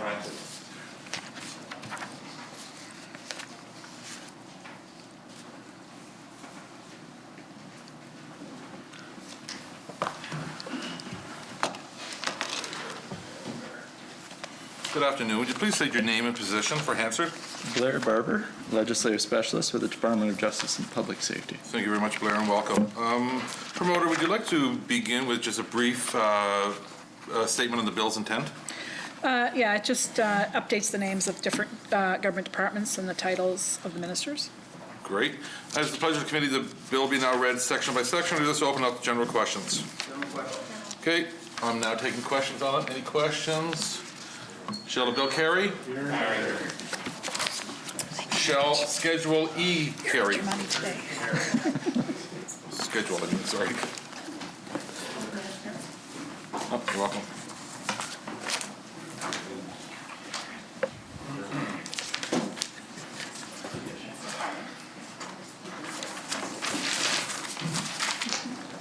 Sorry about that. It's okay, just start here. I move the title. Government Reorganization Act I move the enacting clause.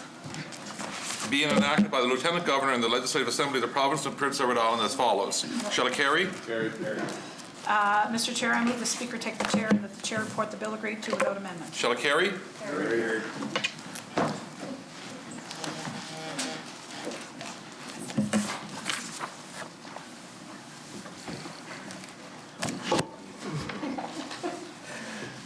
Mr. Speaker, as Chair of the Committee of the Whole House having under consideration the bill to be intituled Government Reorganization Act, I beg leave to report that the committee has gone through said bill and has agreed to same without amendment. I move the report of the committee be adopted. Shall carry.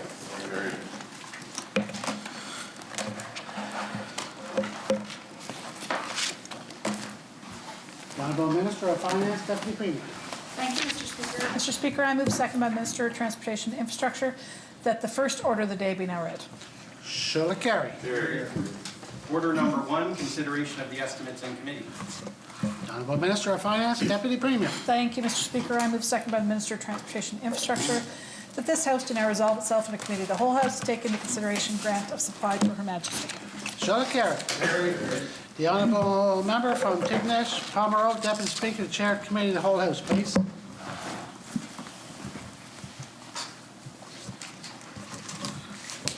Now we're going back to finance. That's the question I had.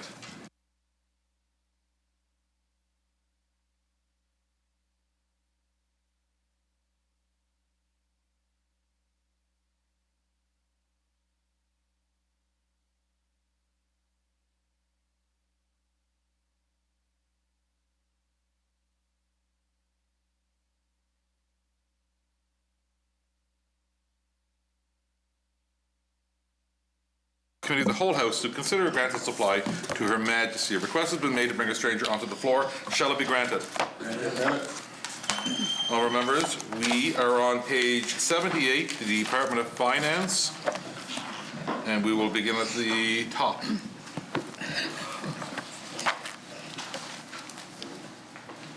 Would you please state your name and position for Hansard? Vicki Hamilton, Chief Financial Officer for the Department of Finance. Thank you and welcome back, Vicki.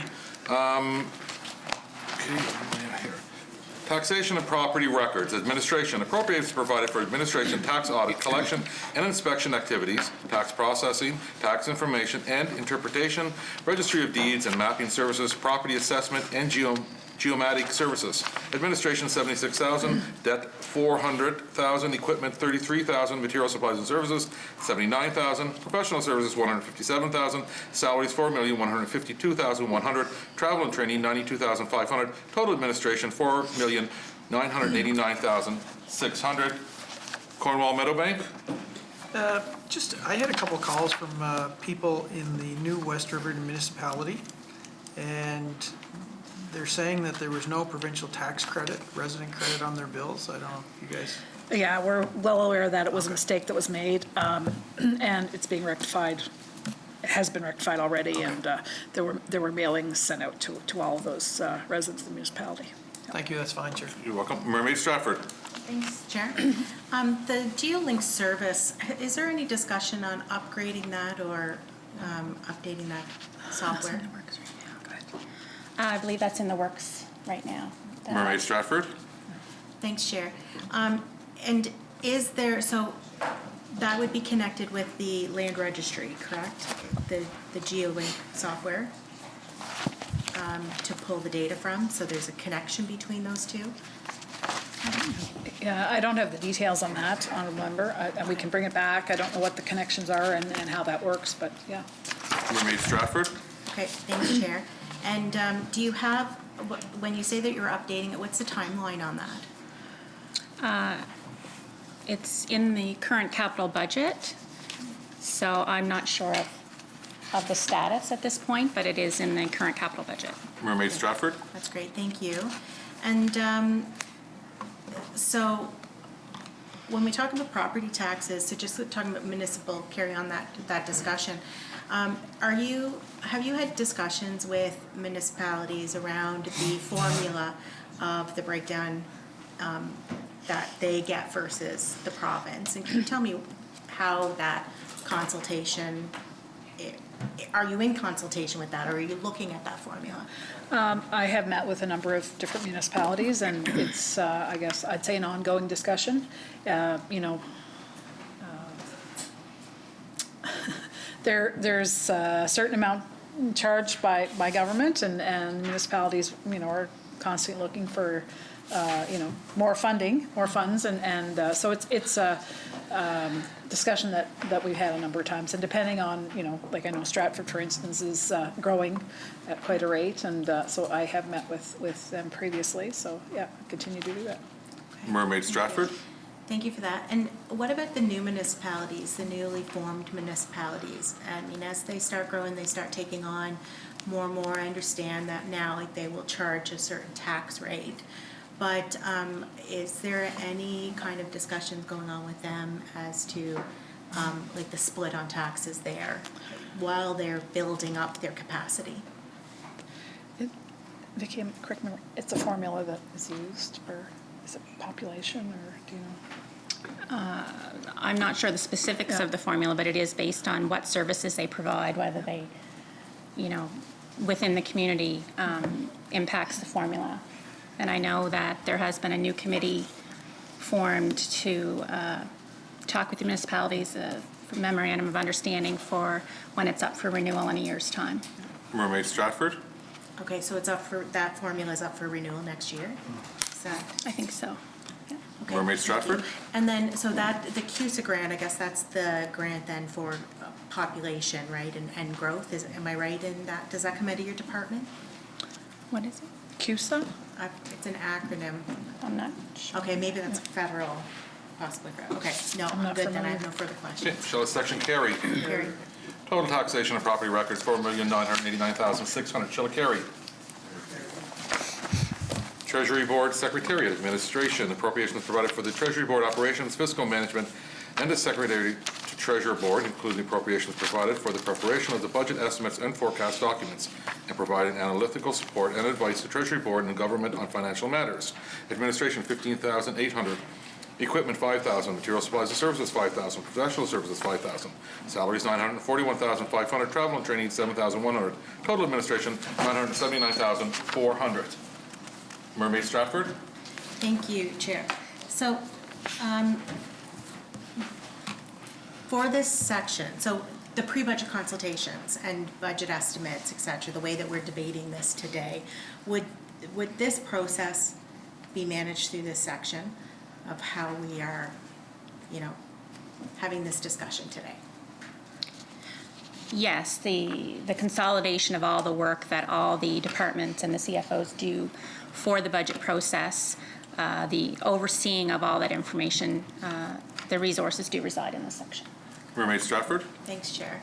And has there been discussions as to how this process, right, like this, we've been here now for, I guess, 3 weeks, I don't know how long we've been on the budget, but it's been a significant amount of time. Yes. It feels like a couple days, no, I'm joking. Has there been discussions on ways that, other jurisdictions do this, and whether the way that we're using our time here is how everybody else is doing it, or is there other more efficient ways of proceeding through the budget? Well, I would say we are unique in the fact that we're so small and we're able to do this, to sit here and go through, every item. We've been, I think, as a government, very, very open and transparent. We're providing the handouts to you, which never, in a bind form, like in a book, which was never done before. So there is time to review and come up with the questions that you want. I can't really speak to other provinces and what they do and how they do it, but it would, I'm guessing, look quite different than ours because of our size. Member Stratford? Thanks, Chair. And I would, my understanding, many other jurisdictions would have a finance committee, right? And then we could also put the budget through that finance committee, which would then, be able to call deputy ministers, for instance, to talk about different things that they would want to talk about. And I'm just wondering if there's been discussions within your department of that kind of process of having, a standing committee that would review, not saying that we shouldn't be part of it, but just a different platform rather than this platform based on, I guess, what other jurisdictions do. I would say the argument against that would be, we are all here as elected representatives for our respective districts, and we have the opportunity to come to the floor and discuss every department and what the concerns are for constituents. No matter how minute it is, it can be brought forward, and I think that that's a very big part of it. And we're being very open and transparent, and I think we've been on the floor here for quite a long time, and we're continuing to answer all the questions that need to be answered, and we'll continue to bring back the information that's needed. So. Member Stratford? Thanks, Chair. And just to be clear, I wasn't saying that that's not happening, Minister. I'm just thinking from an overarching picture. And yes, we still should have this back and forth of some, to some extent, where yes, we can come in here and speak for our constituents, talk about programs that, are impacting them and that kind of thing. I was just wondering if your department has looked at other jurisdictions and other processes that they go through in order to go through this process. And I'm not, and please don't take it that we're not, I think we all agree we benefit here and that the information is coming back in a very quick process and that there's a lot of information. The process has changed significantly over the last 2 years. I'm just wondering if we've looked at other jurisdictions and what other options are out there. Not saying we should change it, but it's always good to be aware.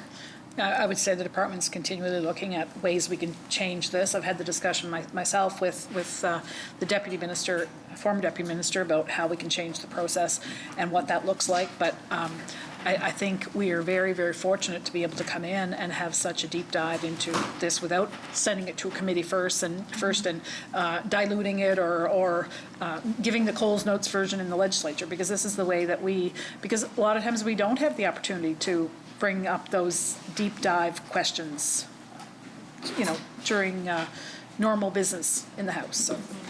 Member Stratford? Yeah, and thanks, Sharon, and that's fair. It's also, usually the budget is the whole picture, right? And I've spoken about this before, right? Having that strategic plan and then how it's operationalized, and so that answers a lot of questions in advance of coming to the floor and asking stuff, where we may not know which section it's in, for instance. Anyway, and I just wanted to understand if there's discussions happening right now. So I appreciate that, and I do appreciate the work of the department to pull all of this together, because I do fully recognize that over the last couple of years that we've come leaps and bounds from, when you were sitting on the side of the House, what it would have looked like. And for that, I want to say thank you to your department, because I know that they have worked exceptionally hard in order to produce it the way that it is. So thank you to your department for doing that. And so I think my final question, a couple of other questions, I guess. So when departments come to Treasury requesting funds for programs, etc., do they come with policy briefs, or with I guess, with estimates of what they would need, et cetera? Or is it kind of a status quo budget where we go with what we had for the most part last year and then add or take away wherever it's needed? I'd say it's a combination of both. Okay. Yeah. Depending on the department and you know, where we're at the time and what major projects are coming forward and, you know, all of the you know, financial backing that's needed, you know, whether it's operational or capital, as we saw with COVID and you know, we continue to see. Mermaid Stratford? Thank you. I think.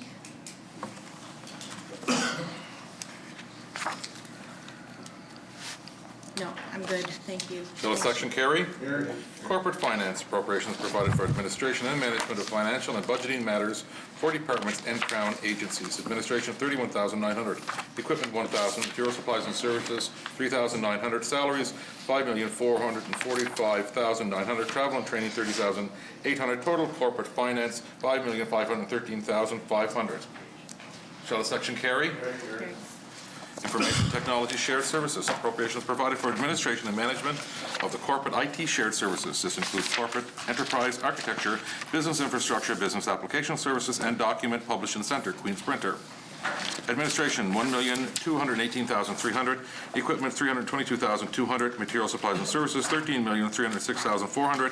Professional services, $4,409,700. Salaries, $20,143,600. Travel and training, $529,000. Total information technology shared services, $39,929,200. Mermaid Stratford. Thanks, Chair. So, prior to COVID, we had the breach, and can you tell me what changes have been made since 2019 now in our system in order to ensure that we're more secure? I can't, Honourable Member, and it's not, we don't get into details about that because of the fact that there was a breach. You know, we continually work on this, and as with our own personal computers, you know, as soon as you get one, it's out of date. And so the department is continually working on what they can do and do better. And, you know, there were experts brought in during that time, and it's still with, you know. Mermaid Stratford. Thanks, Chair, and that's fair. So have we upgraded all of the infrastructure that we feel that we need to in order to be in a better place? So just a broad. Yeah, absolutely. Okay. Mermaid Stratford. Thanks, Chair. And do we feel that we have the proper policies in place to safeguard us going forward, and proper training now to safeguard us? Yeah, we have wonderful staff, but I mean, again, as soon as you stop one thing, there's something else comes. It's no different than anything else in, you know, the internet world or the, you know, computer world. It's a constant, you know, trying to catch up or trying to stay ahead of, you know, what could possibly be an incident. Mermaid Stratford. Okay, thank you. And a new Chief Digital and Operations Officer position was created. Can you describe what that position will do? Well, as part of TSS's strategic plan, the focus is much more on digital government. So a lot of that work fell on the COO. So we've dedicated resources to really manage that piece of the department and move forward with the strategic initiatives. Mermaid Stratford. Okay, thank you. And so when you look at the estimate to the forecast, the difference there, there's about a $2 million, I believe, if I'm reading that correctly, but underspend. What was that? So 1.6 million of that was the delay in Microsoft Office 365 because of COVID. We just couldn't actually go ahead. Talking about salaries. Oh, sorry. I'll let you do it. Yeah. So we do have over 200 permanent positions and then several temporary positions. And we did have 40 vacancies throughout the year caused by various things, retirements, sick leave, mat leave, resignations. So that was over 1.3 million of that $2.3 million variance. We also had a lot of project work that was budgeted that got delayed because of COVID and things being shut down and essential service only. We had a lot of our resources redeployed to help with getting things online and setting up the COVID testing sites and whatnot. So that's why there are significant salary savings. Mermaid Stratford. Okay, thank you. And it looks now that we're fully staffed and those vacancies have been filled and everything for this year. Okay, that's great. Mermaid Stratford. So,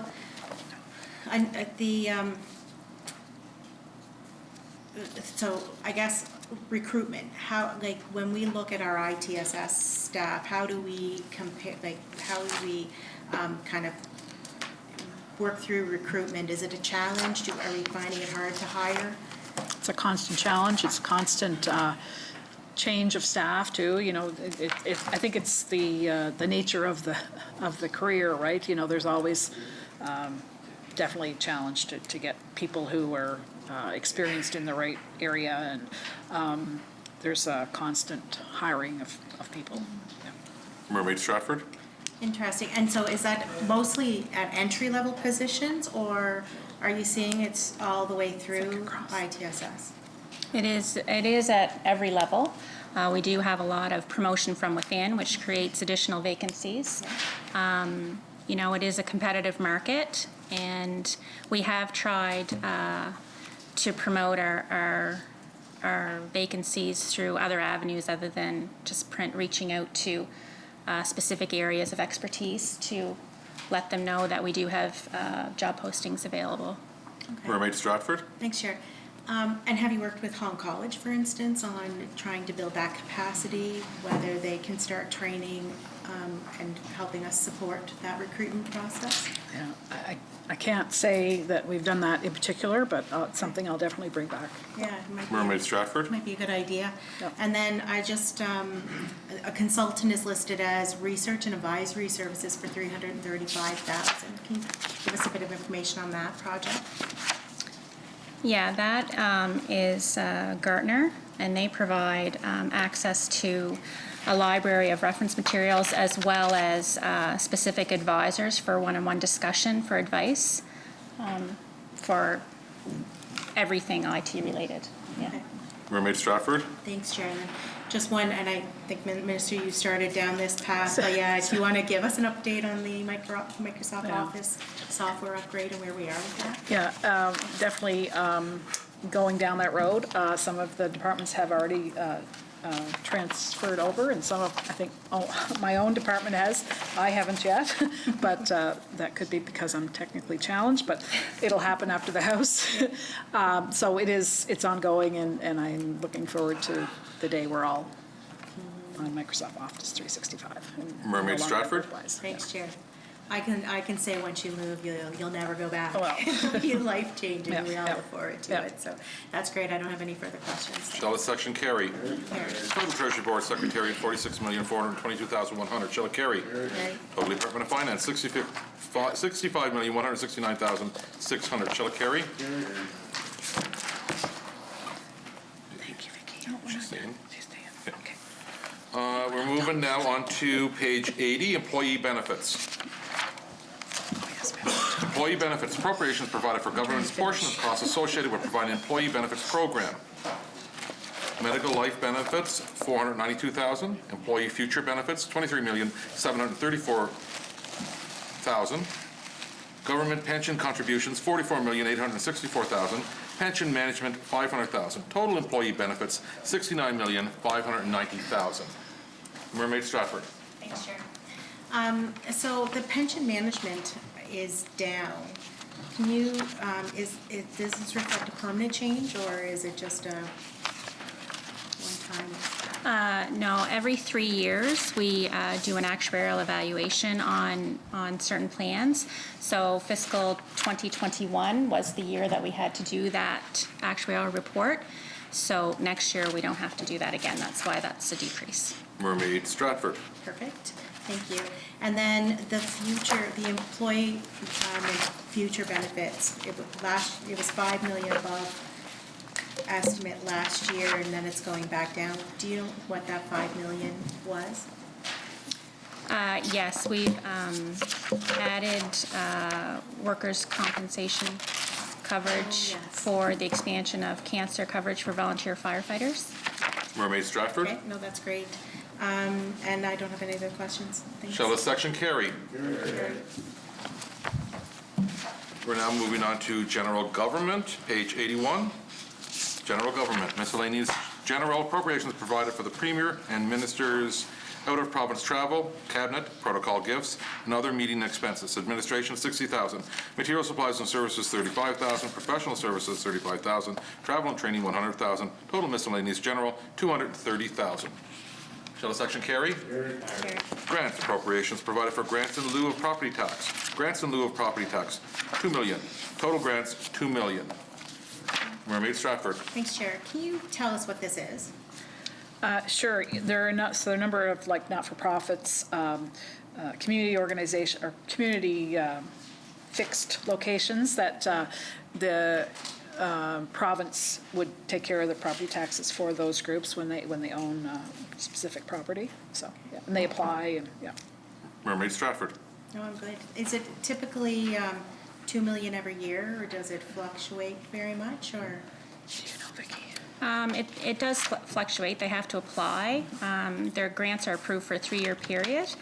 And then as long as they meet the eligibility criteria, then so it can fluctuate depending on the criteria for the nonprofit organizations. Mermaid Stratford. No, I'm great, thank you. Shall the section carry? Carry. Government insurance program appropriations provided for insurance premiums to the self-insurance fund and outsiders insurers, self-retained losses assumed by government, and for a risk management consultant.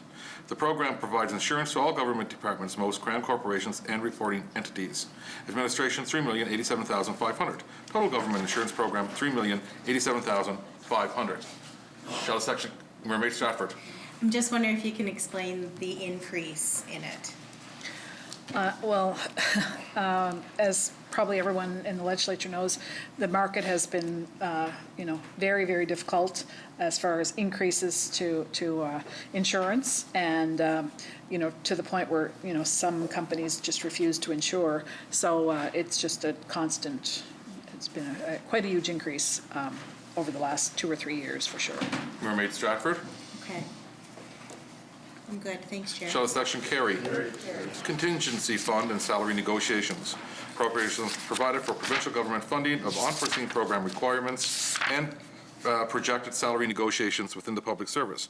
Grants and salaries, $9,955,000. Total contingency fund and salary negotiations, $9,955,000. Shall the section, Mermaid Stratford.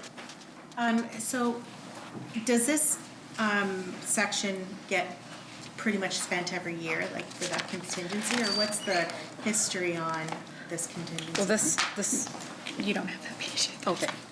Vicki will So, answer. so this is for unforeseen program requirements and salary negotiations. So it's for types of events that are unknown that we can't budget within a particular department that may arise. And if it's more of a one-time thing, if we have a large storm event or anything of that nature, it would flow through this contingency fund. If it's something that is determined will be an ongoing expenditure, then those dollars would get transferred over to the actual department's budget. Mermaid Stratford. Okay, and so, thank you, Chair. And so the projected salary negotiation, so if we have, like, for instance, turnover in doctors or nurses, is that the kind of thing that comes, like the salary, sorry, I can't even say salary anymore. Or what specifically would you, when you're talking about projected salary negotiations? So anytime a collective agreement is up for renewal, and we would do an estimate in here, and we don't discuss what estimates we would make while negotiations are ongoing, but we need to accrue for potential increases so that we've captured that commitment of funds. Mermaid Stratford. I'm good, thank you, Chair. Shall the section carry? COVID-19 response and recovery contingency appropriations provided for the expenditures related to government's ongoing response to the COVID-19 pandemic. COVID-19 contingency, $50 million. Total COVID-19 response and recovery contingency, $50 million. Mermaid Stratford. Thanks, Chair. And so, obviously, this is much smaller than it was last year. Does that have anything to do with COVID, or is this just?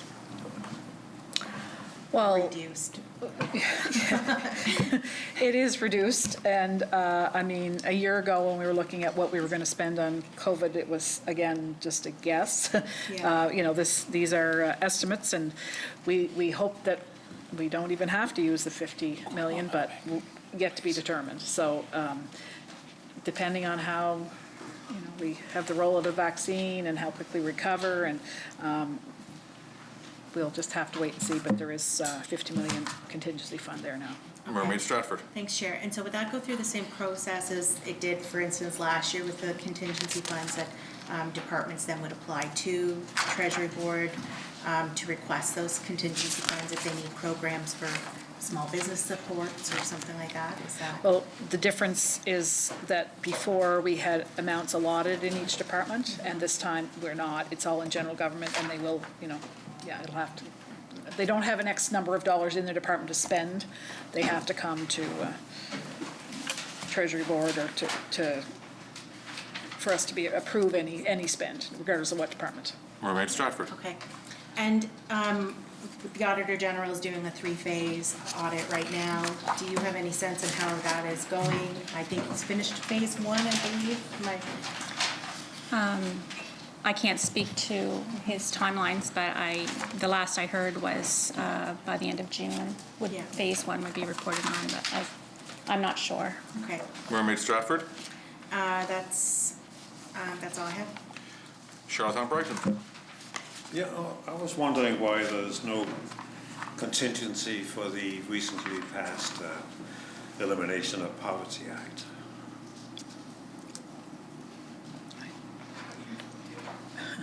I can't.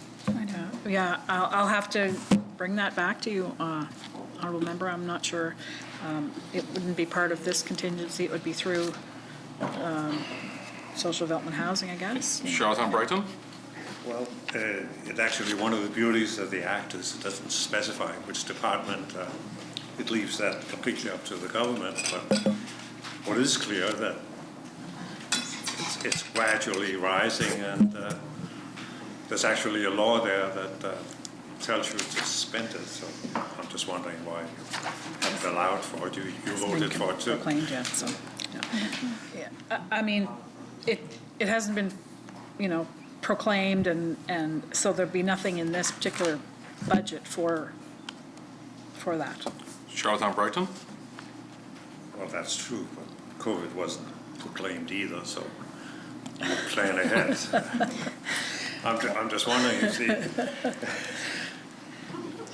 it did pass us a law. COVID didn't pass us a law. Anyway, I'm just asking the question. And fair enough question, but we are looking at, you know, what we're dealing with now, and yes, COVID was, we hope, a once in a 100-year episode. As with any other bill, when there's funding that is associated with that bill, then once it's proclaimed and we've got everything in place, then there will be funds allotted. Charlottetown Brighton. Thank you. I'm good. Shellis Section Carey. Total general government, $65,272,500. Shall it carry? We're now moving on to page 82, interest charges on debt. Interest appropriations provided for the funding of interest costs associated with monies borrowed by way of issuance of provincial debentures, treasury notes, as well as borrowing through the use of bank lines and credit and loans from the Canada Pension Plan. The expenditures, $102,271,000. Loans and treasury notes, $7,200,000. Total interest, $109,471,000. Mermaid Stratford.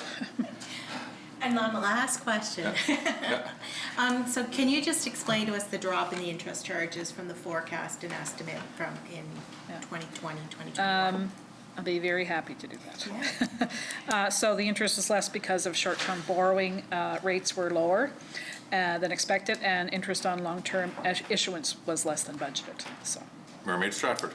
Okay, thank you, Chair. And so it's back up to 7,200 as an estimate this year. Do you anticipate, though, that it would be the same results? We're hopeful. I mean, the markets are, you know, we've had very, very good response whenever we go out for any whether it's short-term or long-term, we've been very, very fortunate. And we actually did have an issuance early on this past year because we knew we were going to need the funds, and we actually are doing quite well on having that money in the bank. We hope to Member continue Stratford? that. That's great. So around our debt, I think we've talked about like looking at a way for having a local finance institution to participate in our debt, for instance. And so have you worked with the credit unions at all to look at, like, they may not always be the lowest rate, right? But they have a significant impact to small businesses, our fishers, in the community. And so when we support them, they support our community. Have you looked at any policies around working with the credit union? I think Vicky's got a page there. Yeah, I'm just trying to find the information. I know we have accessed some funding from the credit unions. It escapes me at the moment.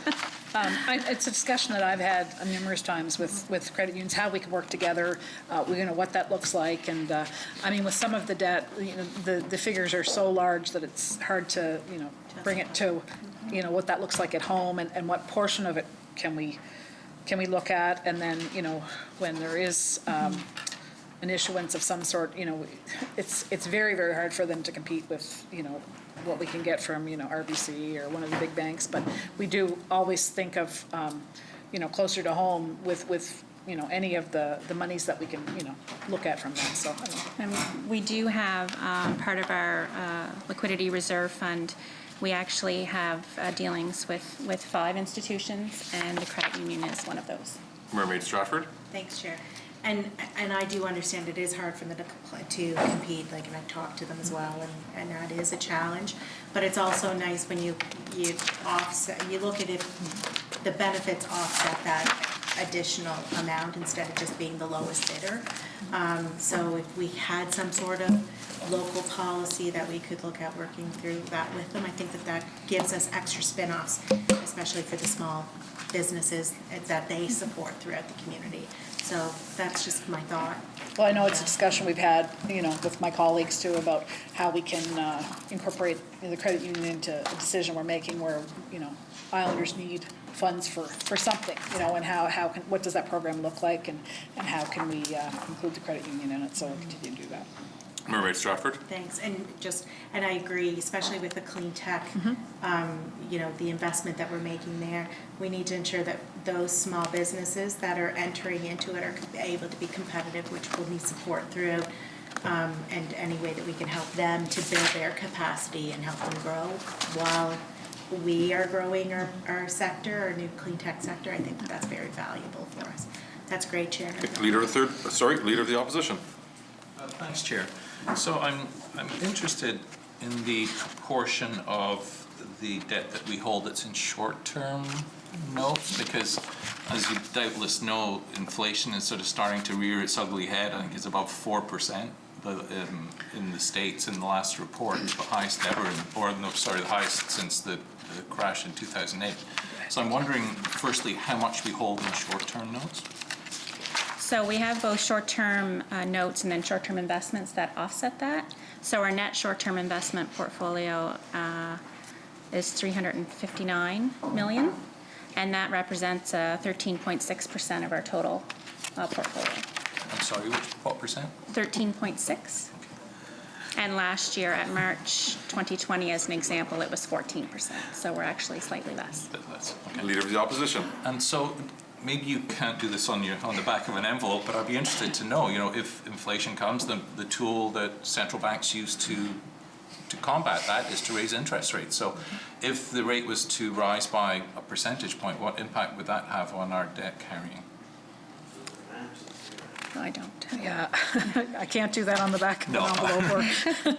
But, if you look at short term, we really weigh, how much we really need versus, And, I mean, even with the long term, when you look at a lot of the savings that we had were because we were renewing debt at a much, much lower rate than we had had before. So, you know, it's very cyclical, and that's not going to change. So I know through the beginning of COVID, we were in a very, very good position compared to some of the other provinces because they couldn't even really secure the short-term debt that they seemed to need, and we had no problem doing that. So, you know, and it's because of Islanders. I mean, it's the economy that we had before COVID and we anticipate having after. So it's definitely a balance, and I'm not the expert in that. We do have a department that look at the rates daily and what we need to do, so. Leader of the Opposition. So I'm just wondering if somebody in the department could provide us here in the House with, if, you know, for each percentage point increase, what would that mean in terms of our debt load? That would be a really helpful statistic to have. On the short term. Yes. Short term, yep. Thank you. Thanks, Chair. I'm good. You're welcome. Shall the section carry? Promissory notes for pension funds. Interest costs associated with the promissory notes provided to the pension funds. Interest, $18,077,200. Total promissory notes for pension funds, $18,077,200. Shall the section carry? Total interest charges on debt, $127,548,200. Shall it carry? Okay.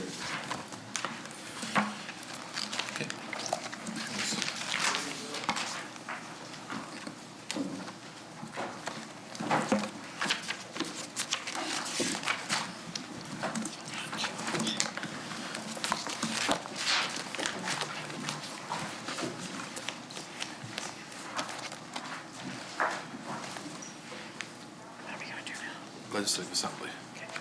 Is that me? No. No.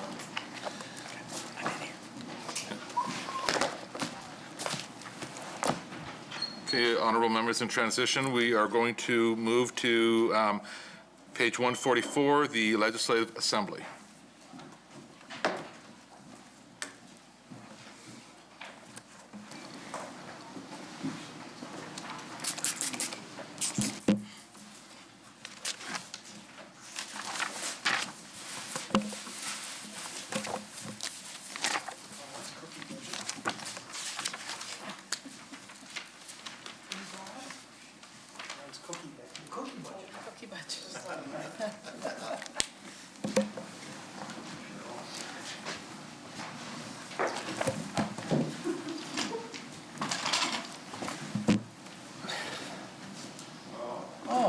Nice. Nice, how you fellas feel? The little people. Little people, I can't see you. Okay, honorable members, we're going to bring you back in here to page 144, the Legislative Assembly. Legislative Services, appropriations provided for costs associated with the general functioning of the clerk's office, the speaker's office, and the operation of the session of the legislature. Also paid from this section are the telephone costs, general printing costs, and salaries for staff.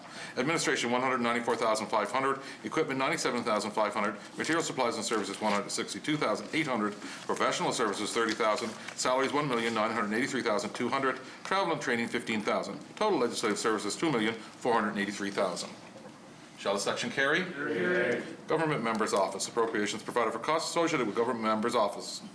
Paid from this section are general office expenses, telecommunications, salaries for caucus staff, and MLA expenses not covered by legislative services. Operations, $380,400. Total Government Member's Office, $380,400. Shall it carry?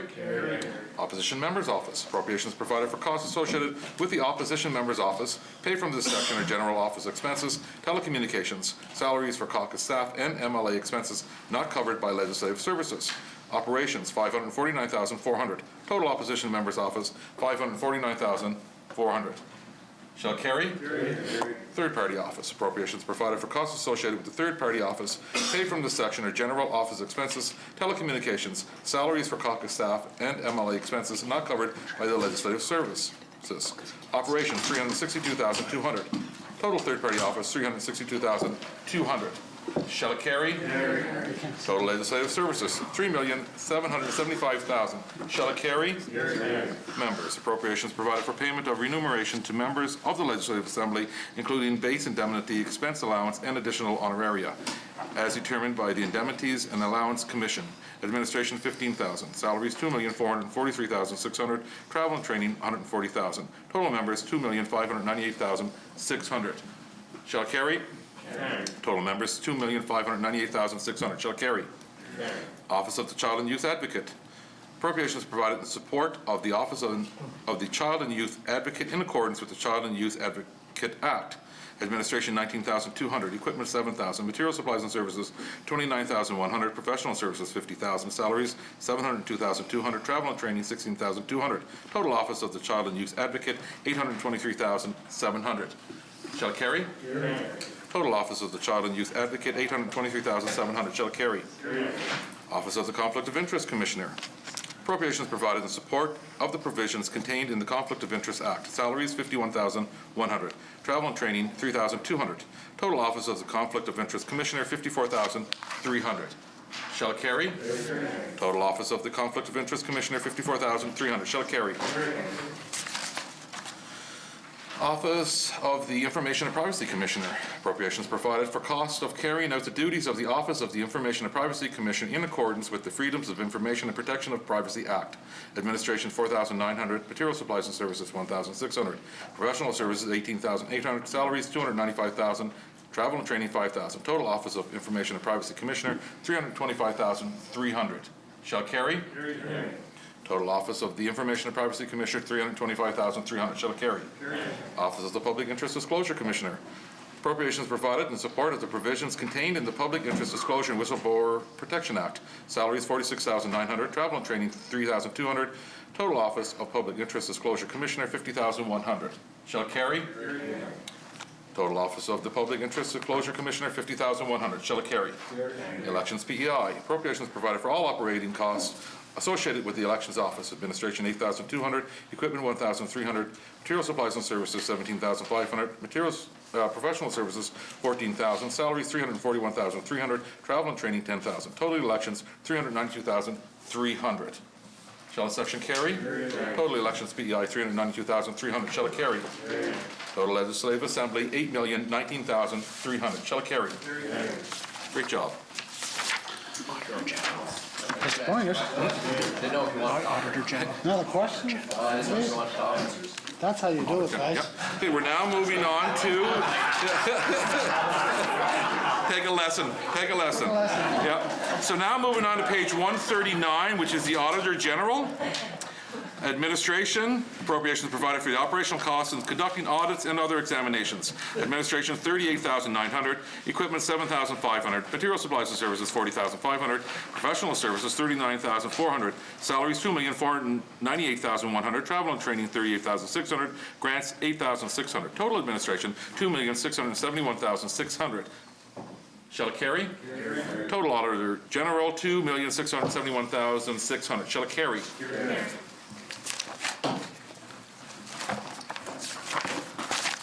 That's it. Yep. Would you like to say any final words, or? Premier, Mr. Good Minister. I'd just like to, most importantly, I'd like to thank the staff. The staff what makes the whole thing work, and when you have a great staff, and everything just works so smooth. And as you know, we had a busy year with committees, and busier than ever. And to the staff with COVID and everything that's going on, everything seems to run along smooth. And a big thank you to all the members, because for your patience, like this is unprecedented times, and for your patience with COVID through committee meetings, through our house sessions, and the work that we get done here in this last session is not the longest session, but it is a long session, and it's no, just thank the members, because you guys are the ones that make the island work, and make the regulations for the island. And I'd just like to thank everybody, because the whole thing just comes together so peacefully. Chair? Yes. You're done. Yep. There you go.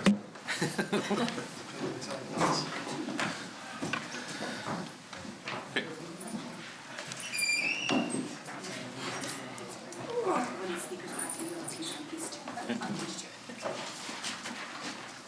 The Minister of Finance. We wait for him to come in? Oh, Mr. Chair, I move the Speaker take the chair and that the chair report to Mr. Speaker. Shall it carry? Carry.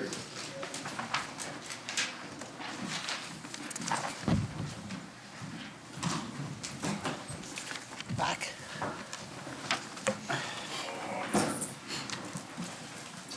Mr. Speaker, as Chair of the Committee of the Whole House, I wish to report that the committee has gone into supply to be granted to Her Majesty and has come to certain resolutions thereon, which said resolutions I am directed to report to the House whenever it should be pleased to receive same.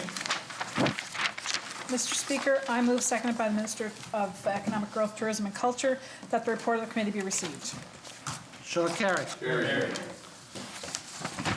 Mr. Speaker, I move that the report of the committee be adopted. Shall it carry? Carry.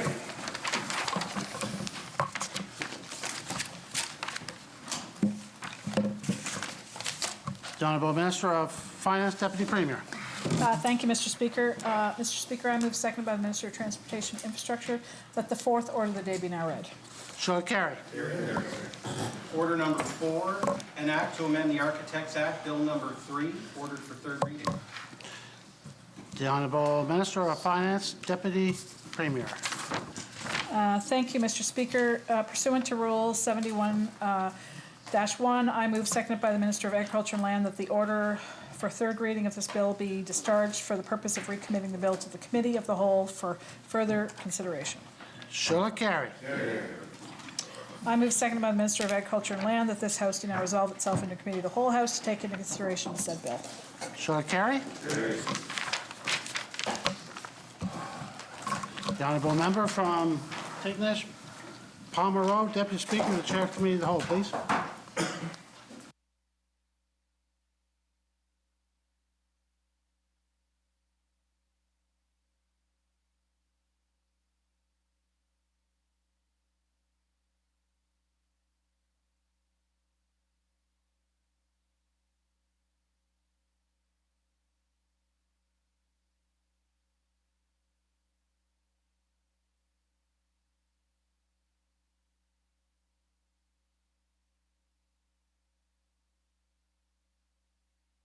The House is now in a committee of the whole House to take into consideration the bill to be intituled an act to amend the Architects Act.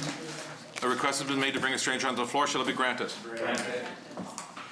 I don't even know if there is one. Well, it's going to be quite the stranger. We're good? Okay. Members, this bill has already been on the floor and we're currently under discussion. Are there any other further questions? Shall the bill carry? Carry. Stay there for a minute, yeah. Do you want me to give a thank you to? Correct? Yeah. Okay, so you still. Okay, I have an amendment to that bill. Okay. Honourable members, the promoter has an amendment. So I move that Bill number 3 is amended, that the deletion of section 3. Okay, and are there copies for all members? Okay. Members, copies are being distributed. Would you like, okay, I guess, would you like to read the motion into Hansard, please? The motion deletes section 3 of Bill number 3. Section 3 contains the date which the act was intended to come into force, and the date has now passed. Thank you very much. I'm just waiting for it to be distributed. Are you guys okay with it? Okay. Any discussion on the amendment? Shall the amendment carry? Carry. Shall the amended bill carry? Carry.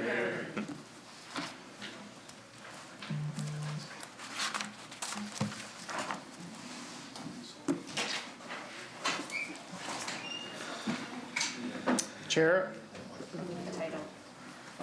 Sorry. Number 4. After the, I move the title. An act to amend the Architects Act, shall it carry? I move the enacting clause. Be enacted by the Lieutenant Governor and the Province of Prince Edward Island as follows. Shall it carry? Carry. Mr. Chair, I move the Speaker take the chair and that the chair report the bill agreed to with amendment. Shall it carry? Carry.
Supper time.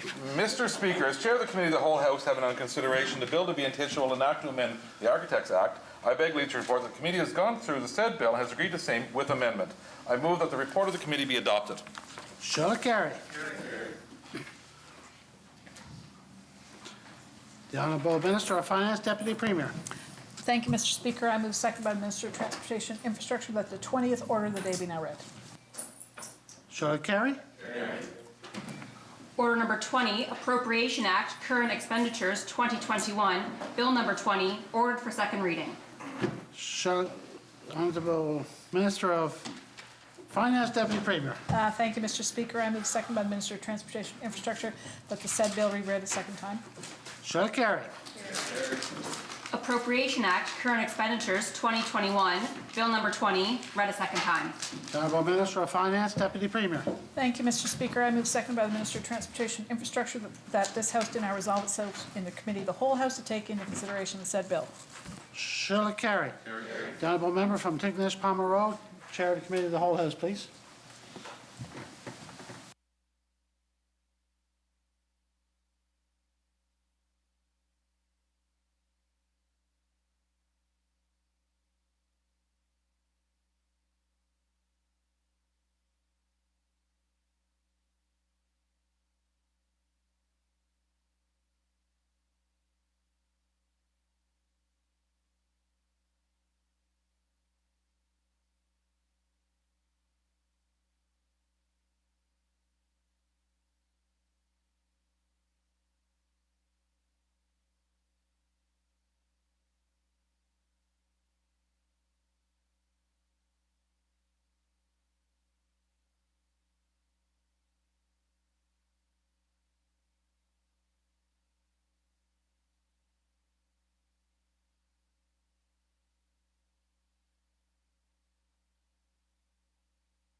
The House is now in a committee of the whole House to take into consideration the bill to be intituled Appropriations Act, Current Expenditures 2021. A request has been made to bring a stranger onto the floor. Shall it be granted?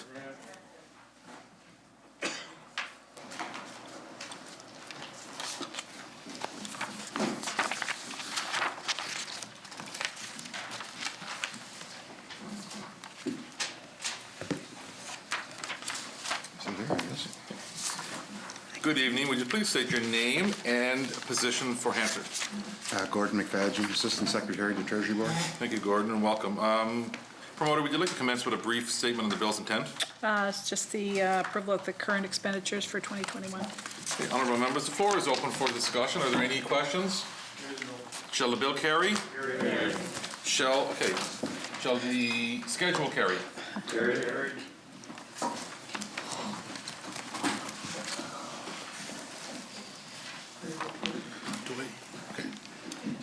I move the title.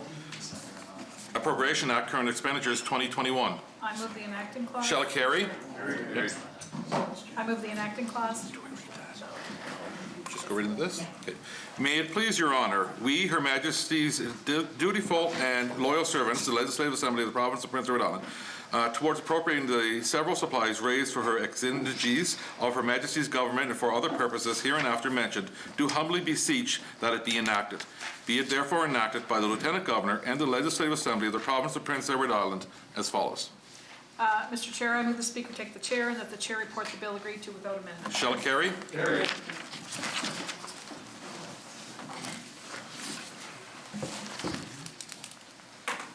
Mr. Speaker, as Chair of the Committee of the Whole House having on consideration the bill to be intituled Appropriations Act, Current Expenditures 2021, I beg leave to report that the committee has gone through the said bill, has agreed to same without amendment. I move the report of the committee be adopted. Shall it carry? Carried.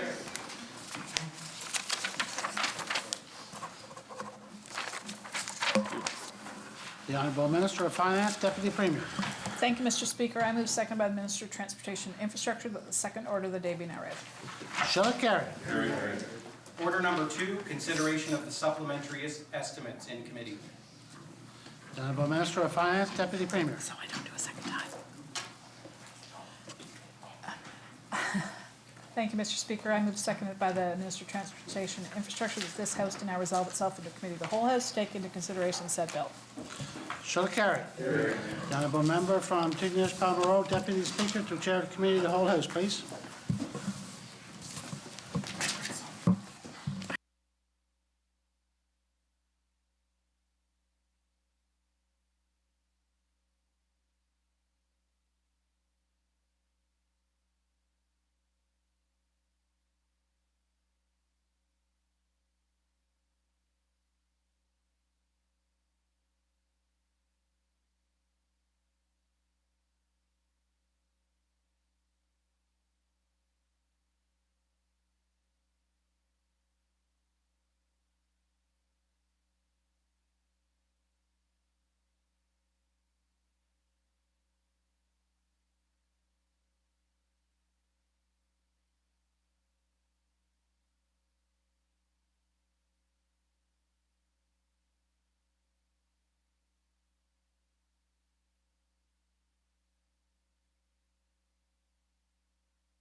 Committee of the Whole House to consider the grant of supplementary supply to Her Majesty. Request has been made to bring a stranger onto the floor. Shall it be granted?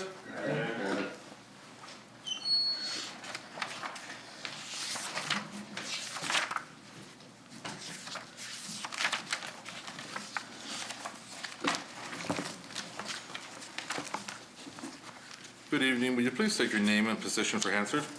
Gordon McFadgen, Assistant Secretary to Treasury Board. Thank you very much and welcome. Honourable members, we are on page 7, Schedule A, the 2019-2020 Supplementary Estimates Summary of Special Warrants.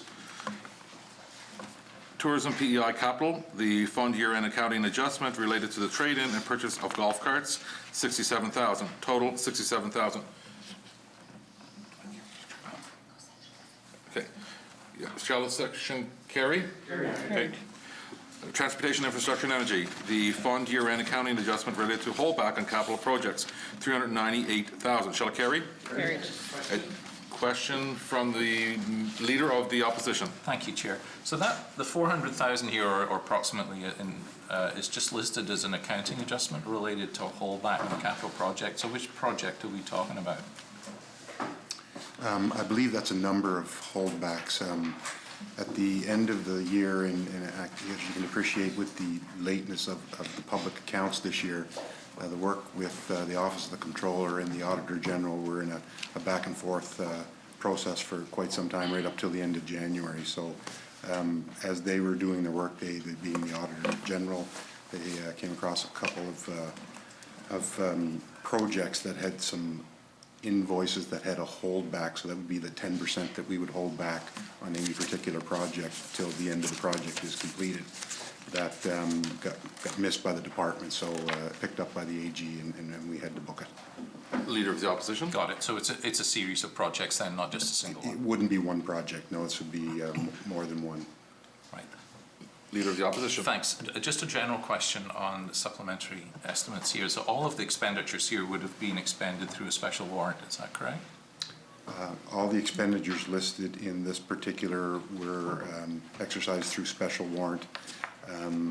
As a result, mostly the year-end audit for 1920, so we're pretty far down the road here to be doing 1920, but again, with the public accounts just being released in a few months ago, this is kind of an outflow of that. Leader of the Opposition. Right. And the reason I ask is there was at least in some corners some confusion about exactly what the proper process for issuing a special warrant is, but I'm assuming that that's all very clear in government now and that we know what the process is. Yes, yes, very clear, laid out in the Financial Administration Act. Leader of the Opposition. That's all for this section. Thanks, Chair. Shall the section carry? Education and lifelong learning to fund 1 year of a multi-year contract with UPEI for the construction of a new student residence. Shall the section carry? General government to fund additional spending for COVID-19 programs in FY 2019-2020, $54,000. Shall the section carry? Justice and Public Safety, Attorney General, to fund additional expenditures related to the response and recovery after post-tropical storm Dorian. $2,562,000. Leader of the Opposition. I'm just looking for some clarification here. So I see the expenditure is $2.5 million, but then the revenue offset, presumably from the federal government, is $5.8 million. So can you just explain what's going on there? Yes, this portion would be the portion of the costs that were charged to Justice and Public Safety.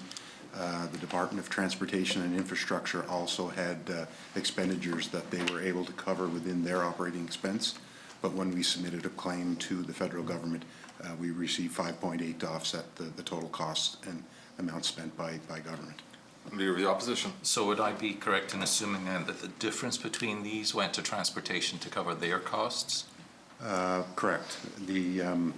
Our total cost related to Dorian were about $7.6 million. Justice and Public Safety had spent about $5.1 million. Transportation Infrastructure about 2.5, and of which that we got some revenue offset. Some of those costs were able to be absorbed within the department, thereby lessening the amount of the special warrant. Leader of the Opposition. I understand it. Thank you for that explanation. Shall the section carry? Social Development and Housing to fund increased costs and programs related to several initiatives resulting in expanded services and increased client utilization. $4,087,000. Shall it carry? Leader of the Opposition. Thanks. Again, just a question of, because it's a general statement about where this money was spent. Can you tell us what initiatives the $4 million was spent on in social development and housing? The majority of the initiatives were related to the launch of the Affordable Housing Development Program, more mobile rent vouchers, some emergency shelter investments as a part of the community needs investment, and some increased spending on the home renovations program. Leader of the Opposition. And do you have the breakdown of that you can supply us with? I do not have the specifics of which those totals are, but we definitely could find them for you. That would be great if you could bring that back. Thanks. Leader of the Opposition. That's good. I'm good for this section. Shall the section carry? Total special warrant $8,698,000. Shall it carry? Carry. Shall section A carry? Carried. Okay, we're now moving on to section B, page 11. The 2021 supplementary estimates, summary of special warrants, education and lifelong learning, capital, to fund the purchase of electric school buses and the renovation, in addition to École Saumur and École Belle Alliance, $6,500,000. Leader of the Opposition. So I see here and in the next section as well, these relate at least in part to the purchase of electric buses, purchased through a special warrant. What was the reason for that? And in future years, as we expand the fleet of electric buses, will that be through special warrant or through the capital budget? We throughout during the year we had the opportunity to partner with the federal government on the purchase of these buses. So the opportunity came up after the capital budget was set in the fall of 2019. We took the opportunity to procure the school buses with some revenue offset from the federal government. Fall 2020 capital budget would include amounts for the second year of that particular program. Leader of the Opposition. Great, and I'm sorry, can you remind me what the breakdown there is? At 50-50, 50 cent dollars? Close to 50-50. We got 2.1 million, and I believe pretty close to 50. 4.3 million in okay, purchases. almost exactly. Pretty close. Yeah. Leader of the Opposition. And a final question on this: are we anticipating that same level of federal support for future purchases, or is this a once-off special deal? I think we've secured it for the next fiscal year, so the buses that we will be getting in this current year, but there hasn't been any indication in years out just yet. Leader of the Opposition. Sorry, just so I'm clear on that, so the expenditure for next year on electric buses, we will get a similar portion back from the federal government, but after that, we don't know. Not sure. Not sure. Okay. Leaders of the opposition? Thank you, I'm done. Thanks, Chair. Shall this section carry? Island Regulatory and Appeals Commission to fund the operating deficit for year 2019, 2020, and 2021, $300,000. Shall it carry? Carry. Fisheries and Communities to fund COVID-19 program expenditures over and above their COVID-19 contingency, $1 million. Shall it carry? Carry. Total special warrant, $7,800,000. Shall it carry? Carry. Shall section B carry?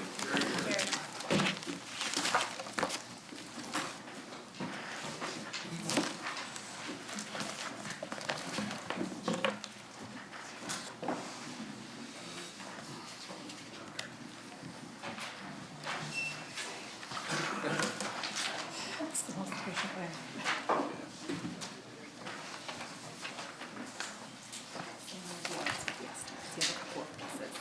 Okay. Okay. Mr. Chair, I move the Speaker take the chair and the chair make report to Mr. Speaker. Shall it carry? Carry.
Slow down.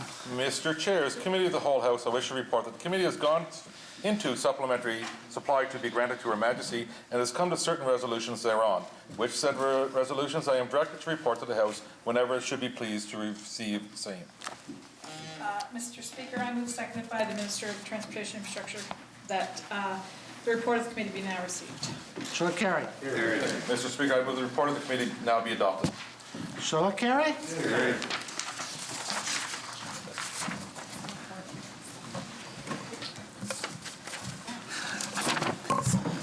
I don't get to read it?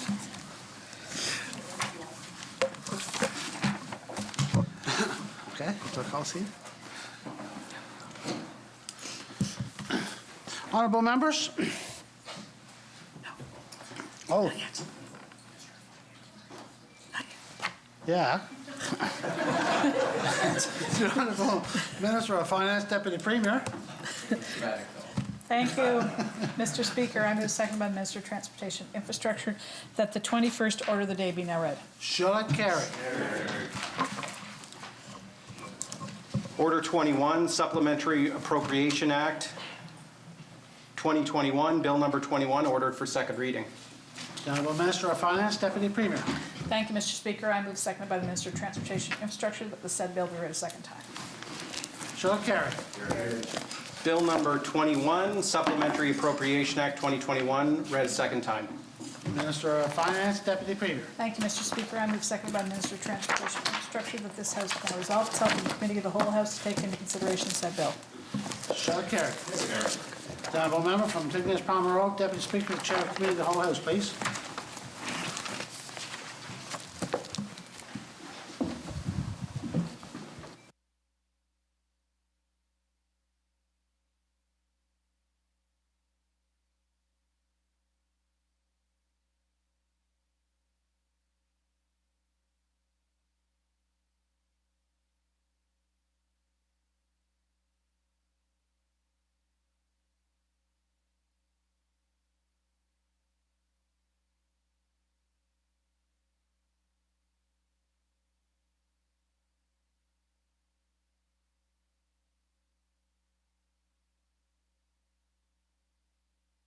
The House is now in a committee of the whole House to take into consideration a bill to be intituled Supplementary Appropriations Act 2021. A request has been made to bring a stranger onto the floor. Is it granted? Granted.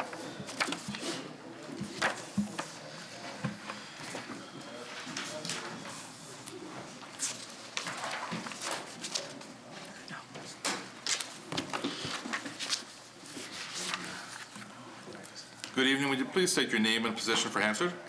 Gordon McFadgen, Assistant Secretary to the Treasury Board.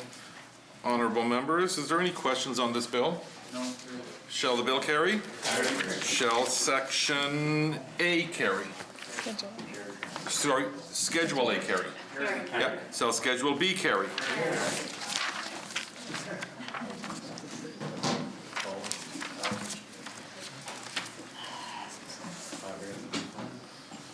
I move the title. Supplementary Appropriation Act 2021. Shall it carry? I move the enacting clause. May it please your honor, be it therefore enacted by the Lieutenant Governor and the Legislative Assembly of the Province of Prince Edward as follows. Shall it carry? Carry. Mr. Chair, I move the Speaker take the chair and that the chair report the bill agreed to without amendment. Shall it carry? Carry.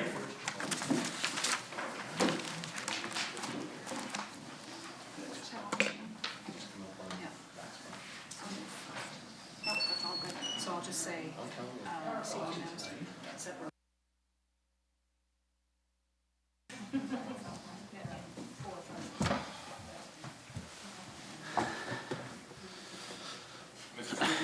The whole House having in consideration the bill to be entitled Supplementary Appropriation Act 2021, I beg leave to report that the committee has gone through the said bill, has agreed to same without amendment, and move the report of the committee be adopted. Sure carried. The Honourable Minister of Finance, Deputy Premier. Thank you, Mr. Speaker. Mr. Speaker, I move, seconded by the Minister of Transportation and Infrastructure, that the 4th, 5th, 6th, 7th, 8th, 9th, 10th, 11th, 12th, 13th, 15th, 16th, 17th, 20th, 21st orders of the day be now read. And if I could have the House's indulgence that the 4th, 20th, and 21st seek unanimous consent to be read a third time. Honourable members, does she have unanimous consent? Yes.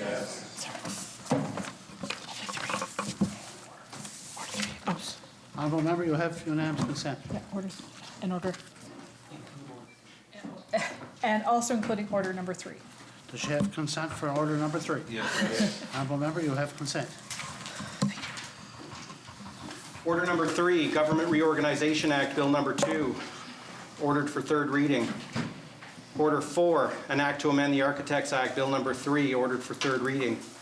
Order 5, an act to amend the Insurance Act, Bill number 5, ordered for third reading. Order 6, an act to amend the designation of beneficiaries under the Benefits Plan Act, Bill number 6, ordered for third reading. Order 7, an act to amend the Jury Act, Bill number 7, ordered for third reading. Order number 8, an act to amend the Planning Act, Bill number 8, ordered for third reading.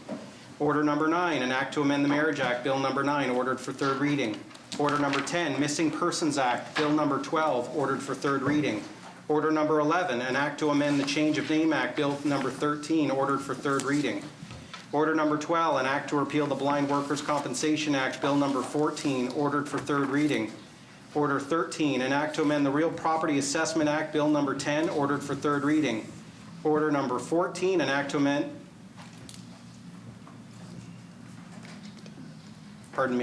Order number 15, an act to amend the Engineering Professions Act, Bill number 4, ordered for third reading. Order number 16, Provincial Court Act, Bill number 16, ordered for third reading. Order number 17, Interpretation Act, Bill number 17, ordered for third reading. Order number 20, Appropriation Act, Current Expenditures 2021, Bill number 20, ordered for third reading. Order 21, Supplementary Appropriation Act 2021, Bill number 21, ordered for third reading. The Honourable Minister of Finance, Deputy Premier. Thank you, Mr. Speaker. I move, seconded by the Minister of Transportation and Infrastructure, that the said bill be now read a third time. Should carry. Order 20, please. Honourable members, there was a standing vote count on Bill 20.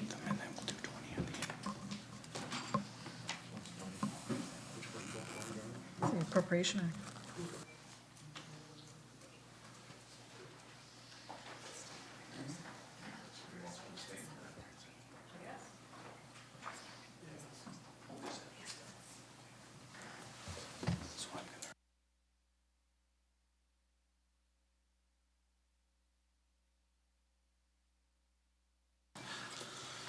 Honorable members, we'll read them all except for 20, and we'll leave 20 after the last.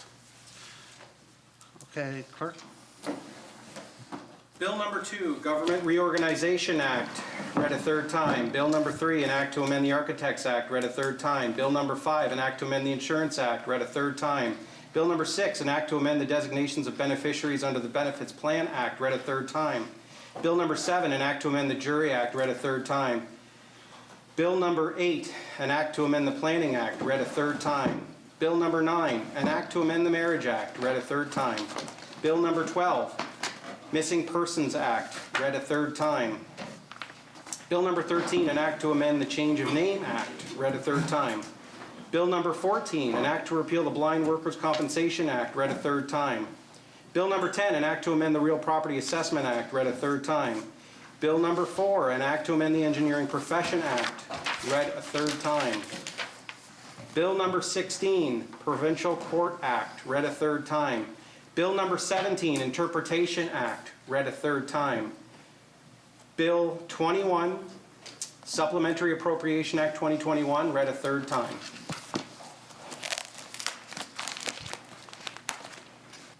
The Honorable Minister of Finance, Deputy Premier. Thank you, Mr. Speaker. I move seconded by the Minister of Transportation and Infrastructure that the said bills do now pass. Shall it carry?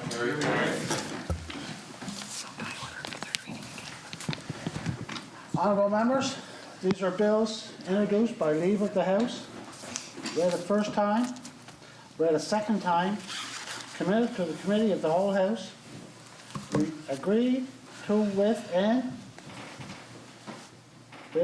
and without amendments as the case may be. Read a third time, and it is now moved that the bills do now pass. All those in favor say yea. Yea. Contrary, nay. Honorable members, bills have passed. Do I go to the clerk or go to finance? Honorable Minister of Finance, Deputy Premier. Thank you, Mr. Speaker. I move seconded by the Minister of Transportation and Infrastructure that order number 20 be now read. Shall carry. Appropriation Act, current expenditures 2021, Bill number 20, ordered for third reading. The Honorable Minister of Finance, Deputy Premier. Thank you, Mr. Speaker. I move seconded by the Minister of Transportation and Infrastructure that said bill be read third time.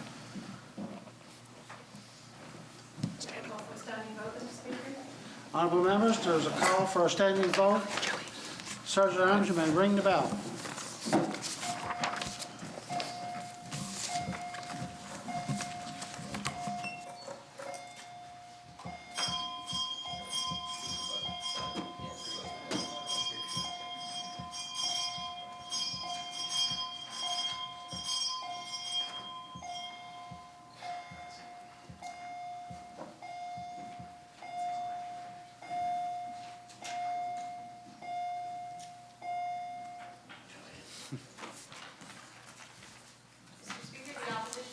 The vote. Mr. Speaker, the third party is also ready for the vote.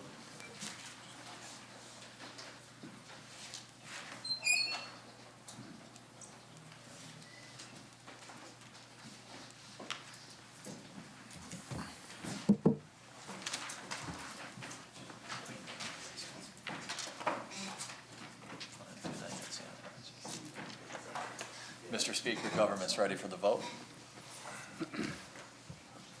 All those voting against, please stand.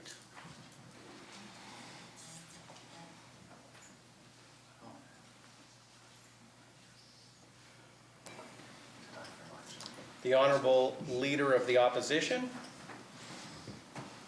the Honorable Member from Charlottetown West Royalty, the Honorable Member from O'Leary Inverness, the Honorable Member from Charlottetown Victoria Park, the Honorable Member from Charlottetown Brighton, the Honorable Member from Tyne Valley Sherbrooke, and the Honorable Member from Charlottetown Belvedere.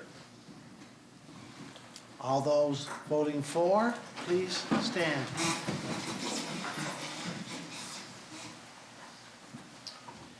The Honorable Member from Charlottetown Winslow, the Honorable Member from Tignish Palmer Road, the Honorable Minister of Fisheries and Communities, the Honorable Minister of Finance and Deputy Premier, the Honorable Minister of Transportation and Infrastructure, the Honorable Premier, the Honorable Minister of Environment, Energy and Climate Action, the Honorable Minister of Education and Lifelong Learning, the Honorable Minister of Agriculture and Land and Minister of Justice and Public Safety, the Honorable Minister of Economic Growth, Tourism and Culture, the Honorable Minister of Social Development and Housing, the Honorable Minister of Health and Wellness, the Honorable Member from Montague-Kilmuir, the Honorable Member from Cornwall Meadowbank, the Honorable Leader of the Third Party, the Honorable Member from Mermaid Stratford, the Honorable Member from Morell-Donagh, and the Honorable Member from Summerside-Wilmot.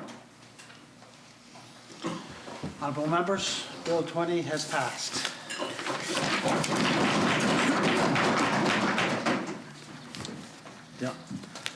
The Honorable Minister of Finance, Deputy Premier. Thank you very much, Mr. Speaker. Mr. Speaker, this concludes the work of government.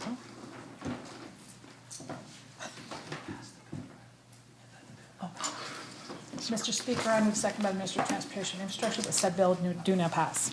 So carried.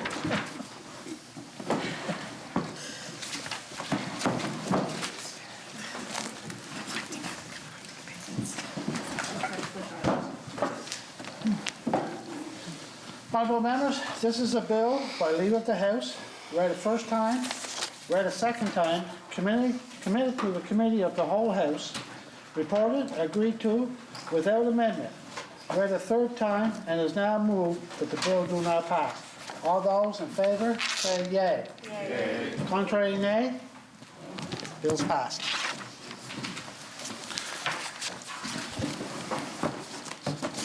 The Honourable Minister of Finance, Deputy Premier. Thank you very much, Mr. Speaker. Mr. Speaker, this concludes the work of government in the spring session of 2021. Okay, honourable members. The Honourable Lieutenant Governor will arrive shortly at the Coles Building. I will now leave the chair and invite Her Honour, the Lieutenant Governor, to join us in the chamber to receive the House and its address in reply to the speech from the throne, and to grant royal assent to the various bills passed by this House.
Please be seated.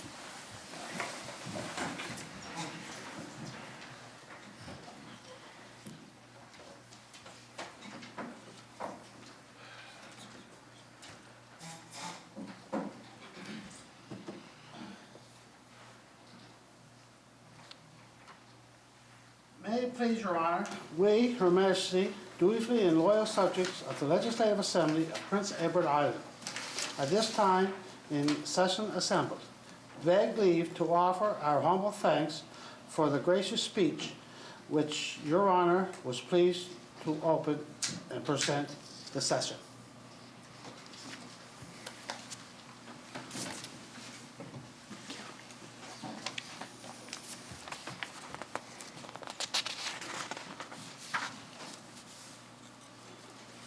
I will get used to it.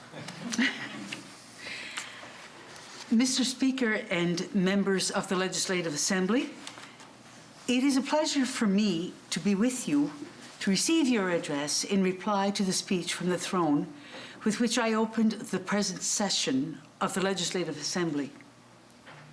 I thank you for your careful consideration which you have given to the matters contained in the speech, as well as for the address which you have just presented to me.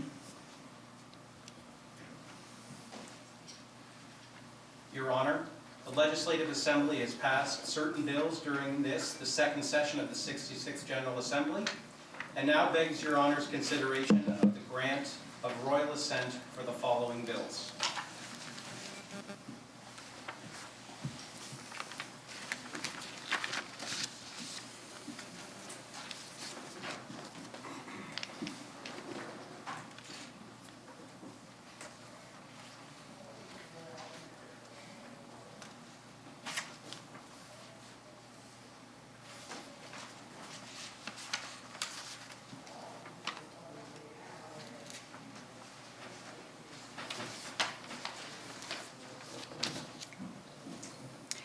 In Her Majesty's name, I assent to these bills.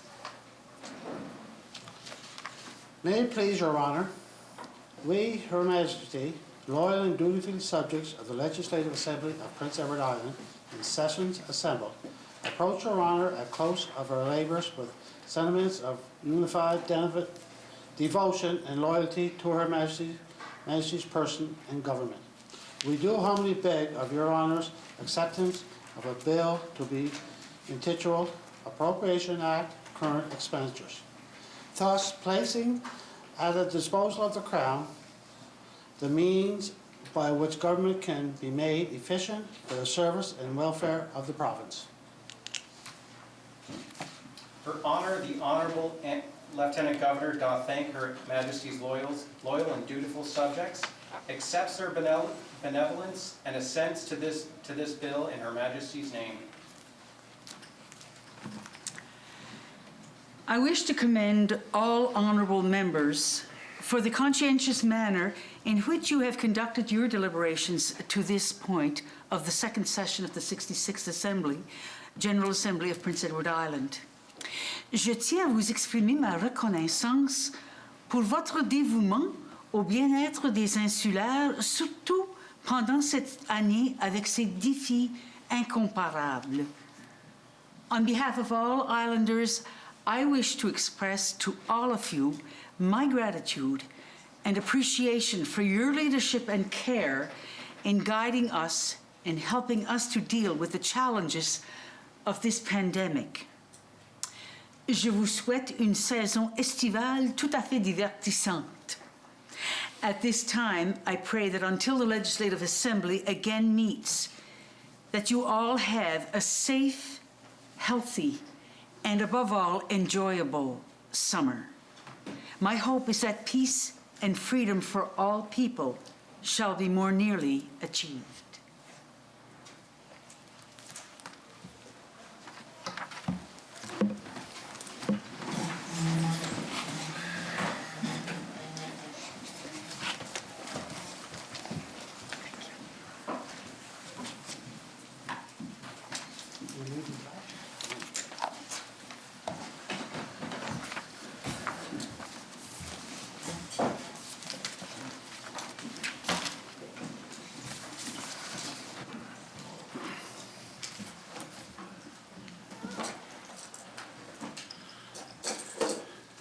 The honorable member from Morel, Mermaid, and the government, Morel, Dona, and the government House Leader.